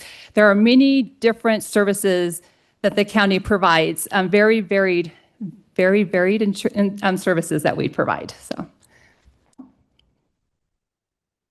So when we met again on May 7th, we talked about how the tentative budget at that time, we had a deficit of expenditures over revenues of $1.8 million. And if you remember, and we're part of those budget presentations, we ended the budget presentation with $1.2 million expenditures over revenues. We also had operating budget increase requests of $185,000, non-personnel supplemental requests of $115,000, some personnel supplemental requests of $186,000. We also, there was an action from the board on May 7th to increase the Justice of the Peace salaries. So that cost was $64,000 between the two of them. So we had about $1.8 million deficit expenditures over revenues. You can still have a balanced budget even if you have expenditures over revenues, but we wanted to bring that down. That's our goal in the county. I think from the commissioners is two things. One, we want a 2-month reserve, and one, we would like our revenues over expenditures to be about equal.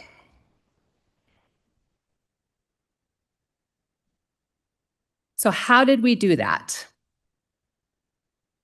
Because we did do that. Spoiler alert, we did do that. We had personnel requests, 2 personnel requests from the courts that equal $186,000. One was for a court systems analysis and one was for a court record technician. The courts have withdrawn the request for their court record technician, so that's no longer on the board. But for the court systems analysis, we took your directive to heart that we needed to look at other funds to be able to fund positions. And we worked with the judges. The judges looked at their restricted funds. They have determined some of their restricted funds can be used to pay for debt service.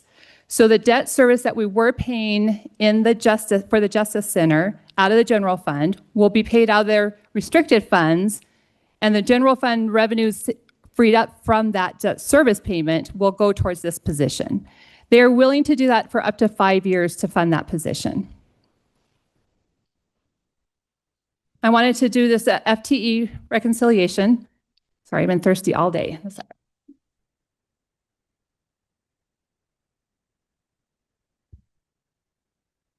When the FY 25-26, which is the fiscal year we're in now, was adopted, we adopted a budget with 616.97 FTEs. We're recommending a budget for 26-27 of 623.98 FTEs. We got that we had 382 FTEs added to to this count throughout the year through department reorganizations, and they were able to do that cost neutral. So even though we added FTEs, we were able to do that cost neutral because they were able to reduce other expenditures. We have one FTE from the town of Minden that they're adding, the 1.6 FTE from supplemental requests, which is in the airport and also in the general fund that we talked about, and then a half a position to reinstate the judicial executive assistant from a part-time deputy court clerk to a full-time JEA. That's how we get to 623. I wish I had a highlighter. I would love to show you that this is our general fund budget. Thank you. I can go. Sorry. If you look at the very bottom, that negative $3,070, that is our expenditures exceed our revenues for next year by $3,000. So we got right there, but we are at 2-month reserve. So we did get to that. So that was great. So we're at 2-month reserve. Property taxes has a growth of 6.16%. State consolidated taxes is at 5%. That might look high to you. It looks high to me too, but I wanted to explain the year we're in now, the state final projection was pretty low. When you average the 2-year increase, it's about 2.5% increase in state consolidated taxes, which is mostly sales tax, which makes sense in what we've been doing. So the expenditures, as I said, we're right there. We're balanced at a 2-month reserve for the general fund.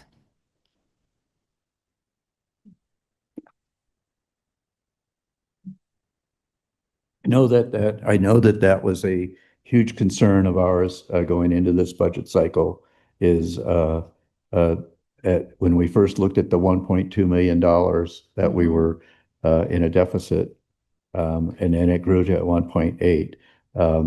Certainly, this board expressed concerns of having to go into our reserves, because that's the only way we could have balanced it, is to go into reserves.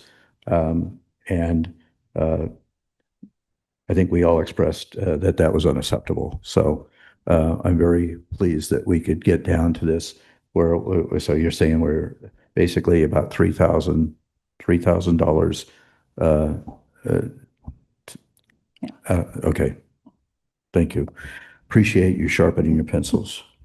I listed how we did that. I wanted to be transparent in how we did that in those positions. Really looking at the general fund and what the general fund funds, we were able to increase the transfer from room tax to the general fund to fully fund the economic vitality function in the general fund. So we increased the transfer. We knew, and we had talked about, we built the tentative budget on the tentative projections from the state for the state consolidated taxes. I think I had mentioned during the budget hearings, it seemed low to me. It seemed like we were trending higher than that. The state did come back with their final projections and increase it quite a bit. So that helped us quite a bit. We also, on May 7th, came with a finance reorg in our finance department, which saved us $80,000. I'm trying to think of some of the bigger things that we have in there. The library is technology services. Our county technology services has taken over the library's technology services. And so we have a transfer, reduced their transfer to help cover those costs. So some of those are some of the big items. Mr. Chairman, if I may jump in here, Jennifer Davidson, County Manager. For the record, I'll be brief. I just want to take a moment to acknowledge the wonderful work of our department heads and our elected officials in this organization. We had multiple members of the public state during public comment today that they wanted to make sure that our organization operated in a fiscally conservative fashion and that we did things to ensure efficiency of operations and to really look at tightening the purse strings. And I can tell you, our department heads in this organization have undergone an extensive process to do that in this fiscal year. Services and supplies budget overall for this fiscal year decreased by about 3%. Our full number of positions across this organization is just now in this fiscal year at the level it was prior to the last recession. So we're not adding staff left and right, and we are cutting the budget every point that we can to ensure that we're maximizing taxpayer dollars. I would encourage any members of the public who express concerns regarding our budget to spend some time with this document. It is every single line of our budget for every single fund. All $200 million is accounted for and how it's been spent. And this board spent extensive time discussing those line items over 4 days. If anyone wants to meet with the county manager's office to discuss this in greater detail, I'd be happy to do that. Commissioners, any other, I want you to feel free to jump in here without, because I'm going to probably have my back to you mostly, but, and you know, and we've heard, we hear this every year. We don't have a revenue problem. We have a spending problem. I suggest otherwise. And I know the job that you guys do on this. So I want the public to understand, if there's any feelings that there is, then I, like you said, and I appreciate the invitation to meet with you in that regard. If, and I want to remind the public, we do have a waste, fraud, and abuse hotline. It's anonymous. The number is 833-430-0004. So please take advantage of that if you really feel like that's the case. So, but I agree with you that we always hear every year, oh, you're adding staff, you're adding staff, you're adding staff. We're over, but you know, we have abundant staff, and we need to cut those back. And I think the presentations you've shown us previously, I don't agree with that statement, but thank you for. I think we owe a great deal of debt. I mean, when I look at the weekly report we get from Tiffany Drew regarding positions that are available, we're always about 20 to 30 positions that are remain unfilled in the county, and we appreciate the efforts of our county employees picking up the slack and not eliminating or denying services to our residents. So that's important. Thank you. I'm Kathy Lewis for the record. I would like to add, under our county manager's leadership too, there is active discussions probably at least weekly during our meetings about how we do things better with less. And if we have a retirement, which we all know that retirements are becoming more and more, we're going through a period where more and more people are retiring. But when we have those retirements, it's the perfect time for departments to be looking to see if they can do something differently with less resources, because we know those resources are scarce no matter what. They're scarce. Sorry. You know, the other thing, Ms. Lewis, we seem to have, and I admit this all the time, is that I didn't understand the difference between the general fund and all these other revenue funds, and how all of those are restricted. So we can't take out of those to supplement the general fund. And our public has, maybe it's a lack of communication. I don't know what it is, but they don't see, I didn't understand it. And so I can imagine they don't understand that process either. So. Before I go on to these slides, I realize I don't think, let me just make sure.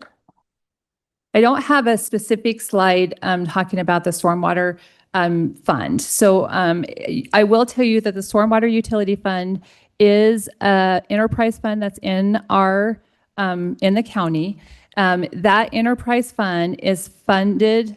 What we're recommending, because of the non-action taken earlier today, is that stormwater utility fund will be funded with the $1.1 million transfer from the general fund, as it has been since 2019.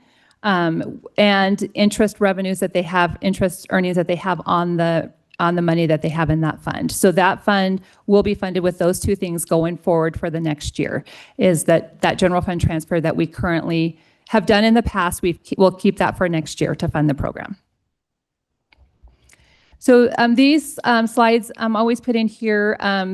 You'll probably see them every year that talks about it. This is the final budget. This does include the town budgets.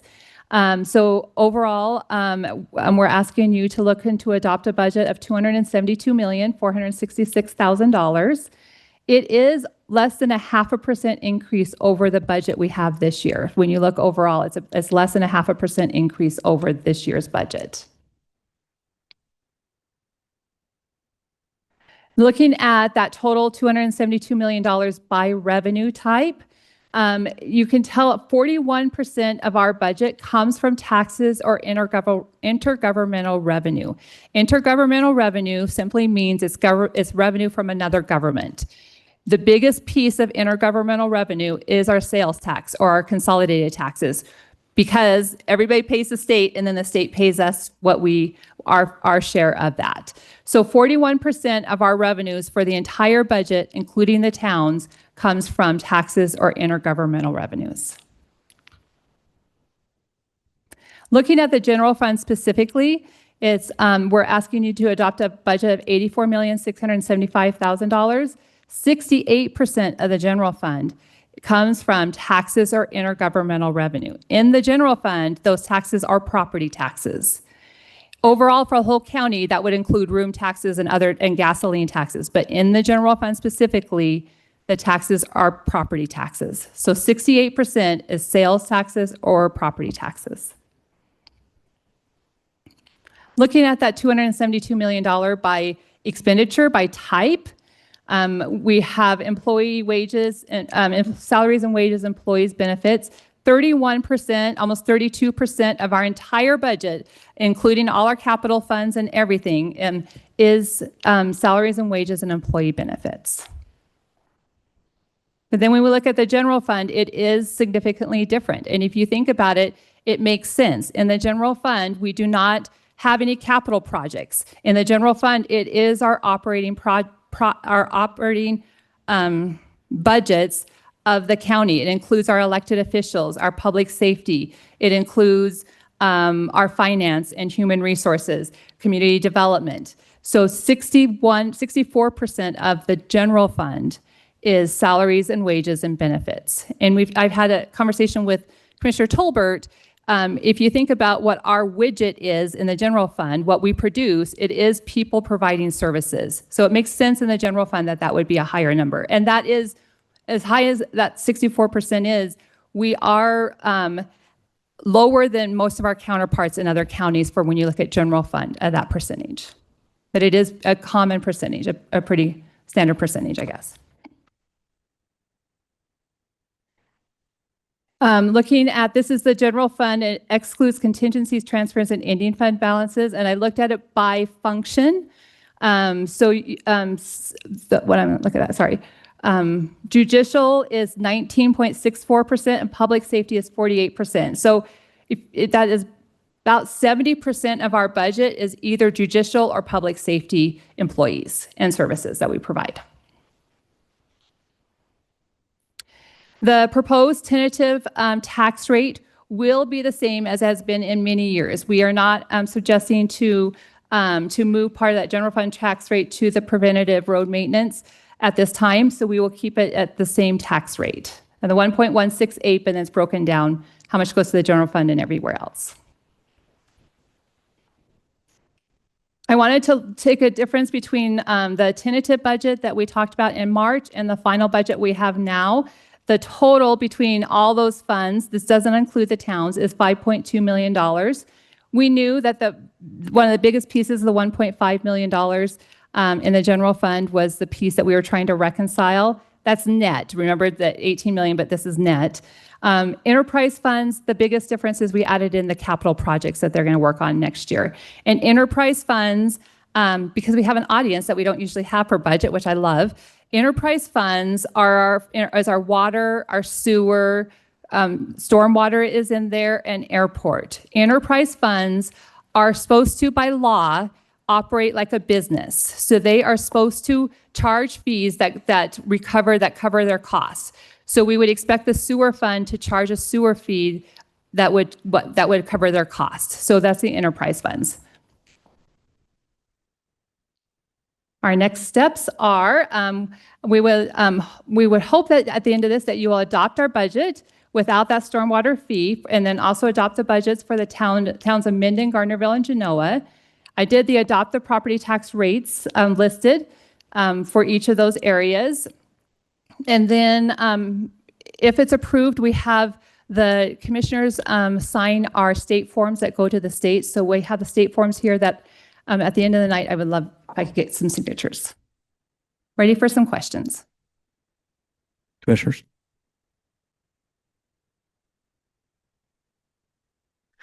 Not seeing any. So go ahead. Mr. Chairman, members of the commission, Jennifer Davidson, County Manager for the record. For those who want to follow along on the details of the stormwater utility budget, I would direct your attention to the supplemental packet beginning on page 182. Includes the final budget built without the stormwater utility fees. And the portion of the packet that specifically reflects the stormwater budget begins on packet page 184 of the supplemental. If the commission desires, we can go through that information, but it is in the supplemental packet. We're happy to answer any questions that you may have.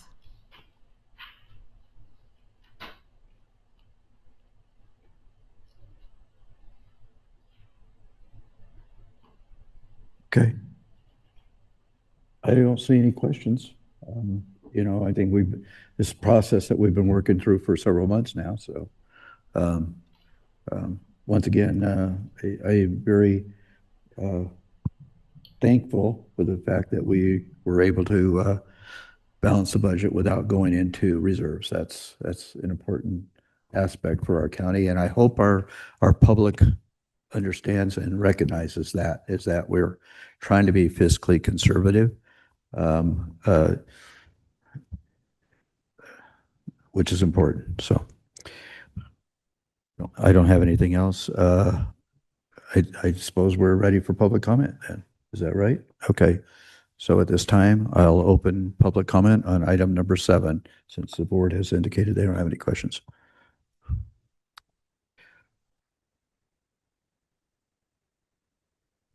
Mario Hernandez. Did I miss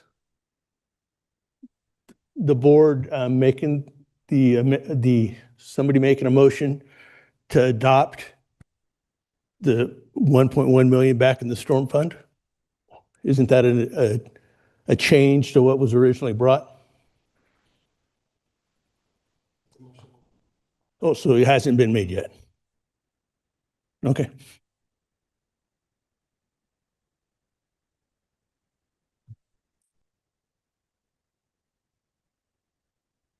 Julie Duda. So I picked up a binder from the back and I was looking for the stormwater information and I found it under the tab for enterprise on page 23 of 27. So anybody who is looking for that detail, if you go to the enterprise tab and then page 23, that's where the stormwater information starts. I noticed in the last meeting in the,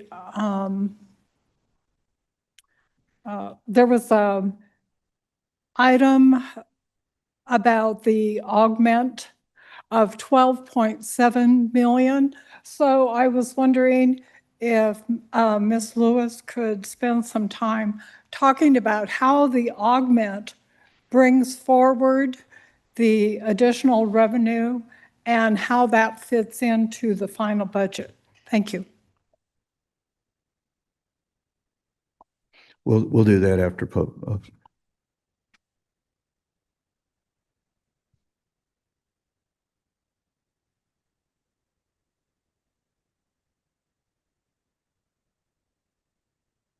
Would you like me to sign in again? please. Yeah.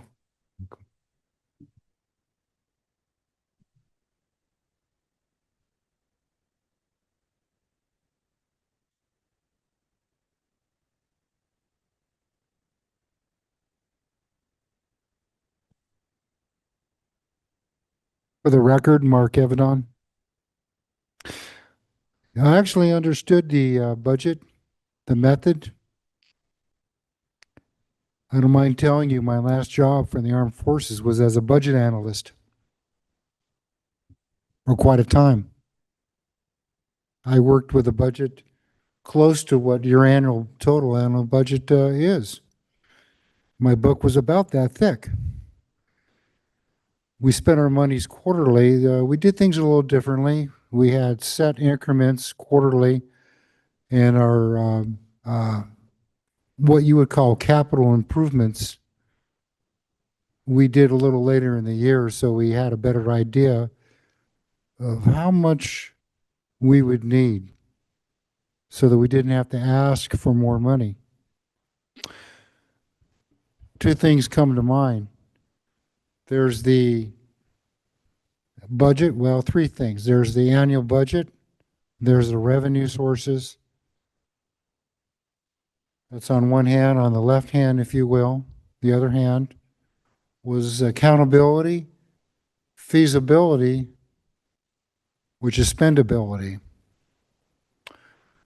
So as long as you have on the right hand a secure multiple stream, multiple source of revenue, balanced with the other side, accountability, feasibility, practicability, well, hopefully not to dip into the reserves, if you will, too much, if at all. And in fact, perhaps the reserves can be increased. 2 months, that's not a long time. I mean, it obviously amounts to millions. So again, the continued balancing of the two, whether the county has ideas directly submitted to the board, or the board has, commissioners board has ideas that they can submit to the county back to be talked about, that's great. That'll work. Obviously, though, you have to have the multiple revenue sources to make things happen in the first place. Thank you. Thank you. And I think we'll address that question regarding 60 days. Yep. Additional public comment? Well, it looks like we've exhausted the public as well today. Okay. Do we have any public comment online? Wow. Okay. So I'm going to bring it back to the board. Ms. Lang, are you coming up to speak? Sir. Oh, okay. Okay. So with that, then we'll bring it back up to the board. And I think we have two questions. Ms. Duda had a question, and I think we need to talk about that 60 days reserves for a second. Kathy Lewis for the record. I will attempt both of those, and then I know other people will fill in if I don't quite answer it correctly, or not fully, I guess I should say. I thank you for the question on the budget augments. Budget augments are the mechanism that government uses to increase their budget for whatever reason. It could be because there's a new revenue source. It could be that we got a grant. In the case of what Ms. Duda was talking about at our last board meeting, we had a budget augment that increased our beginning fund balances. As you can imagine, we're adopting this budget at the end of May. The board is adopting this budget at the end of May. At the end of next June, when this fiscal year ends, we most likely will not end the fiscal year how we have budgeted. We hope to end very close, and that is our goal, and we monitor throughout the year, but we will not end exactly that way. So when we come back next May, we will come back next May and say we're going to start the next year with this dollar amount, make it easy. Let's say it's $100 in a small fund or $100,000 in there. But we really ended the year with $101,000 or something more than that. The augment will adjust that beginning fund balance to make sure that we're on track, that we match the beginning fund balance to actually how we ended the prior year. The $12 million is a huge number. That is over all our funds. A big piece of that is the bonds from the Justice Center that we issued last fiscal year, and we're still building the Justice Center. So we'll bring those bond money forward every year. We will not create a budget for that bond money because it's not new revenue to us. It's revenue that we got in one fiscal year that we're bringing forward to the next fiscal years. How it affects the beginning fund balances or how it affects this budget is we consider that. We consider how we ended the year and how we're beginning the year, and we look at that to help us know what our ending fund balances are and what our reserves should be.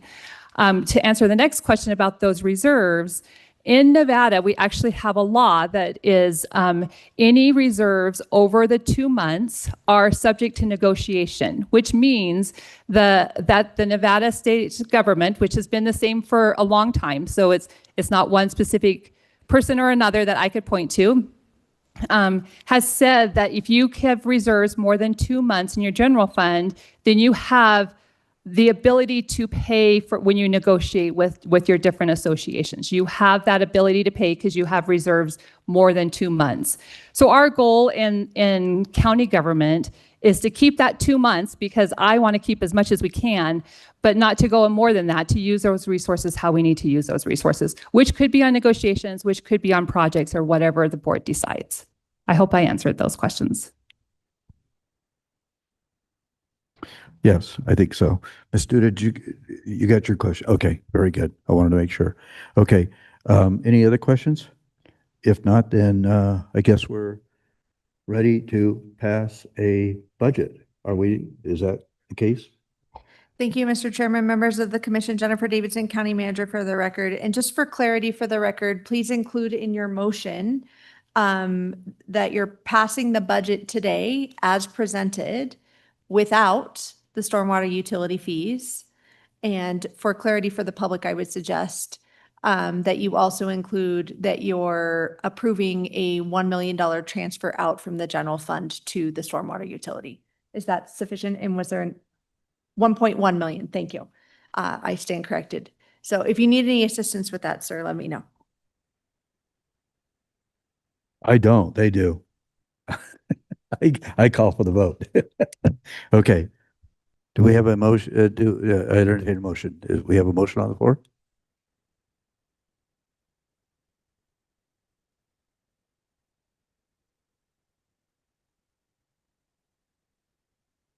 Okay, Mr. Chair, I recommend that we adopt the fiscal year 2026-27 final budgets and property tax rates for Douglas County as presented, without the stormwater utility fees included, but with a $1.1 million transfer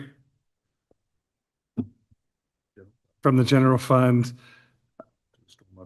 Right, and then to the Stormwater Enterprise Fund and the Douglas County Redevelopment Agency funds and the towns of Gardnerville, Genoa, and Minden as presented.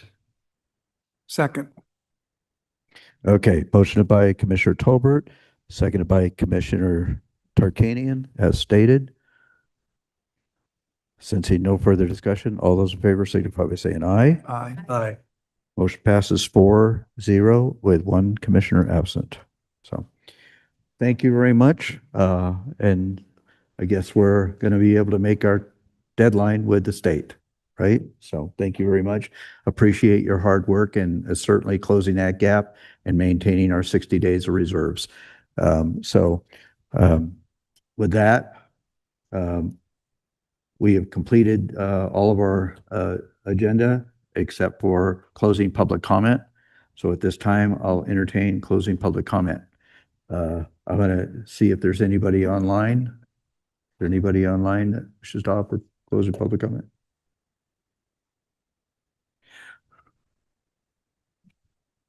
Rachel Evanson, for the record. I apologize. I'm waiting for a possible delay. As of right now, I do not see any additional public comment. If so, just remind me. Okay, thank you. Oh, closing public comment. Rachel Christensen, I just wanted to kind of make two things and kind of also put something to maybe get some answers towards. First is just kind of more of a clarity and a statement, how there was some talks of the grants. I know that the county, the board had passed $350,000 for a clean out of Smelter Creek. That hasn't been completed.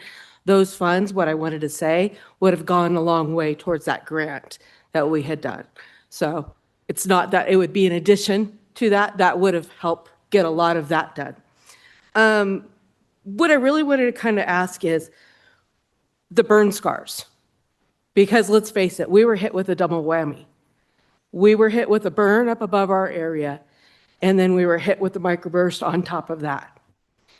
Whose responsibility is it to address when there is a burn scar in our county?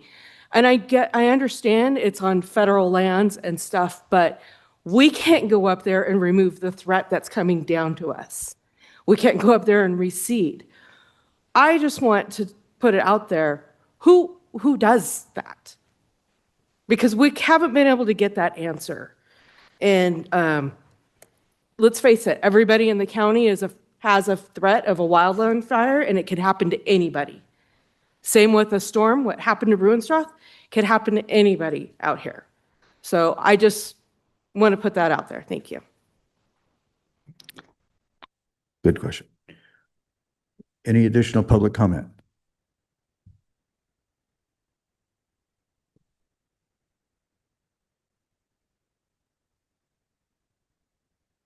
Jim Jackson.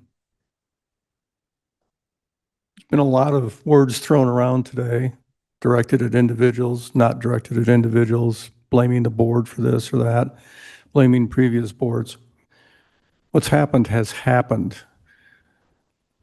My wish is that this problem of the stormwater utility be solved in an equitable manner. I think it's something that we need to have in the valley because we do experience floods. But the way that it has been structured is not the least bit equitable or acceptable. So the commission or whatever you set up to investigate it or look at it, I think they should start out with the idea that the maps that were presented and the fee schedules that were presented are totally out of the question and should not even be used. In other words, start from zero and come up with a plan that actually will work and that people can accept. The other thing is that to be very careful on where you get your information from. This morning before the meeting, I was looking at the Johnson Lane neighborhood posts. I found several of them to be, or seem to be written by the same person under a different name, but the writing style was all the same. That has been done before on that list. So be very careful on how you are listening to these things and make sure you double check them yourselves with other sources. Too many people are presenting scams these days online, and it's very easy to fall for them. Also, in this political environment, we get a lot of information that is also not accurate. Double check those sources with other sources so that you are getting the actual truth of what's going on and who's doing what. I commend you on taking this item up before an election. That takes real nerve to do that. Kicking it down the road is passing it to another commission. All you've done is delayed it so that this commission can come up with a final answer that works. And hopefully that's where we go.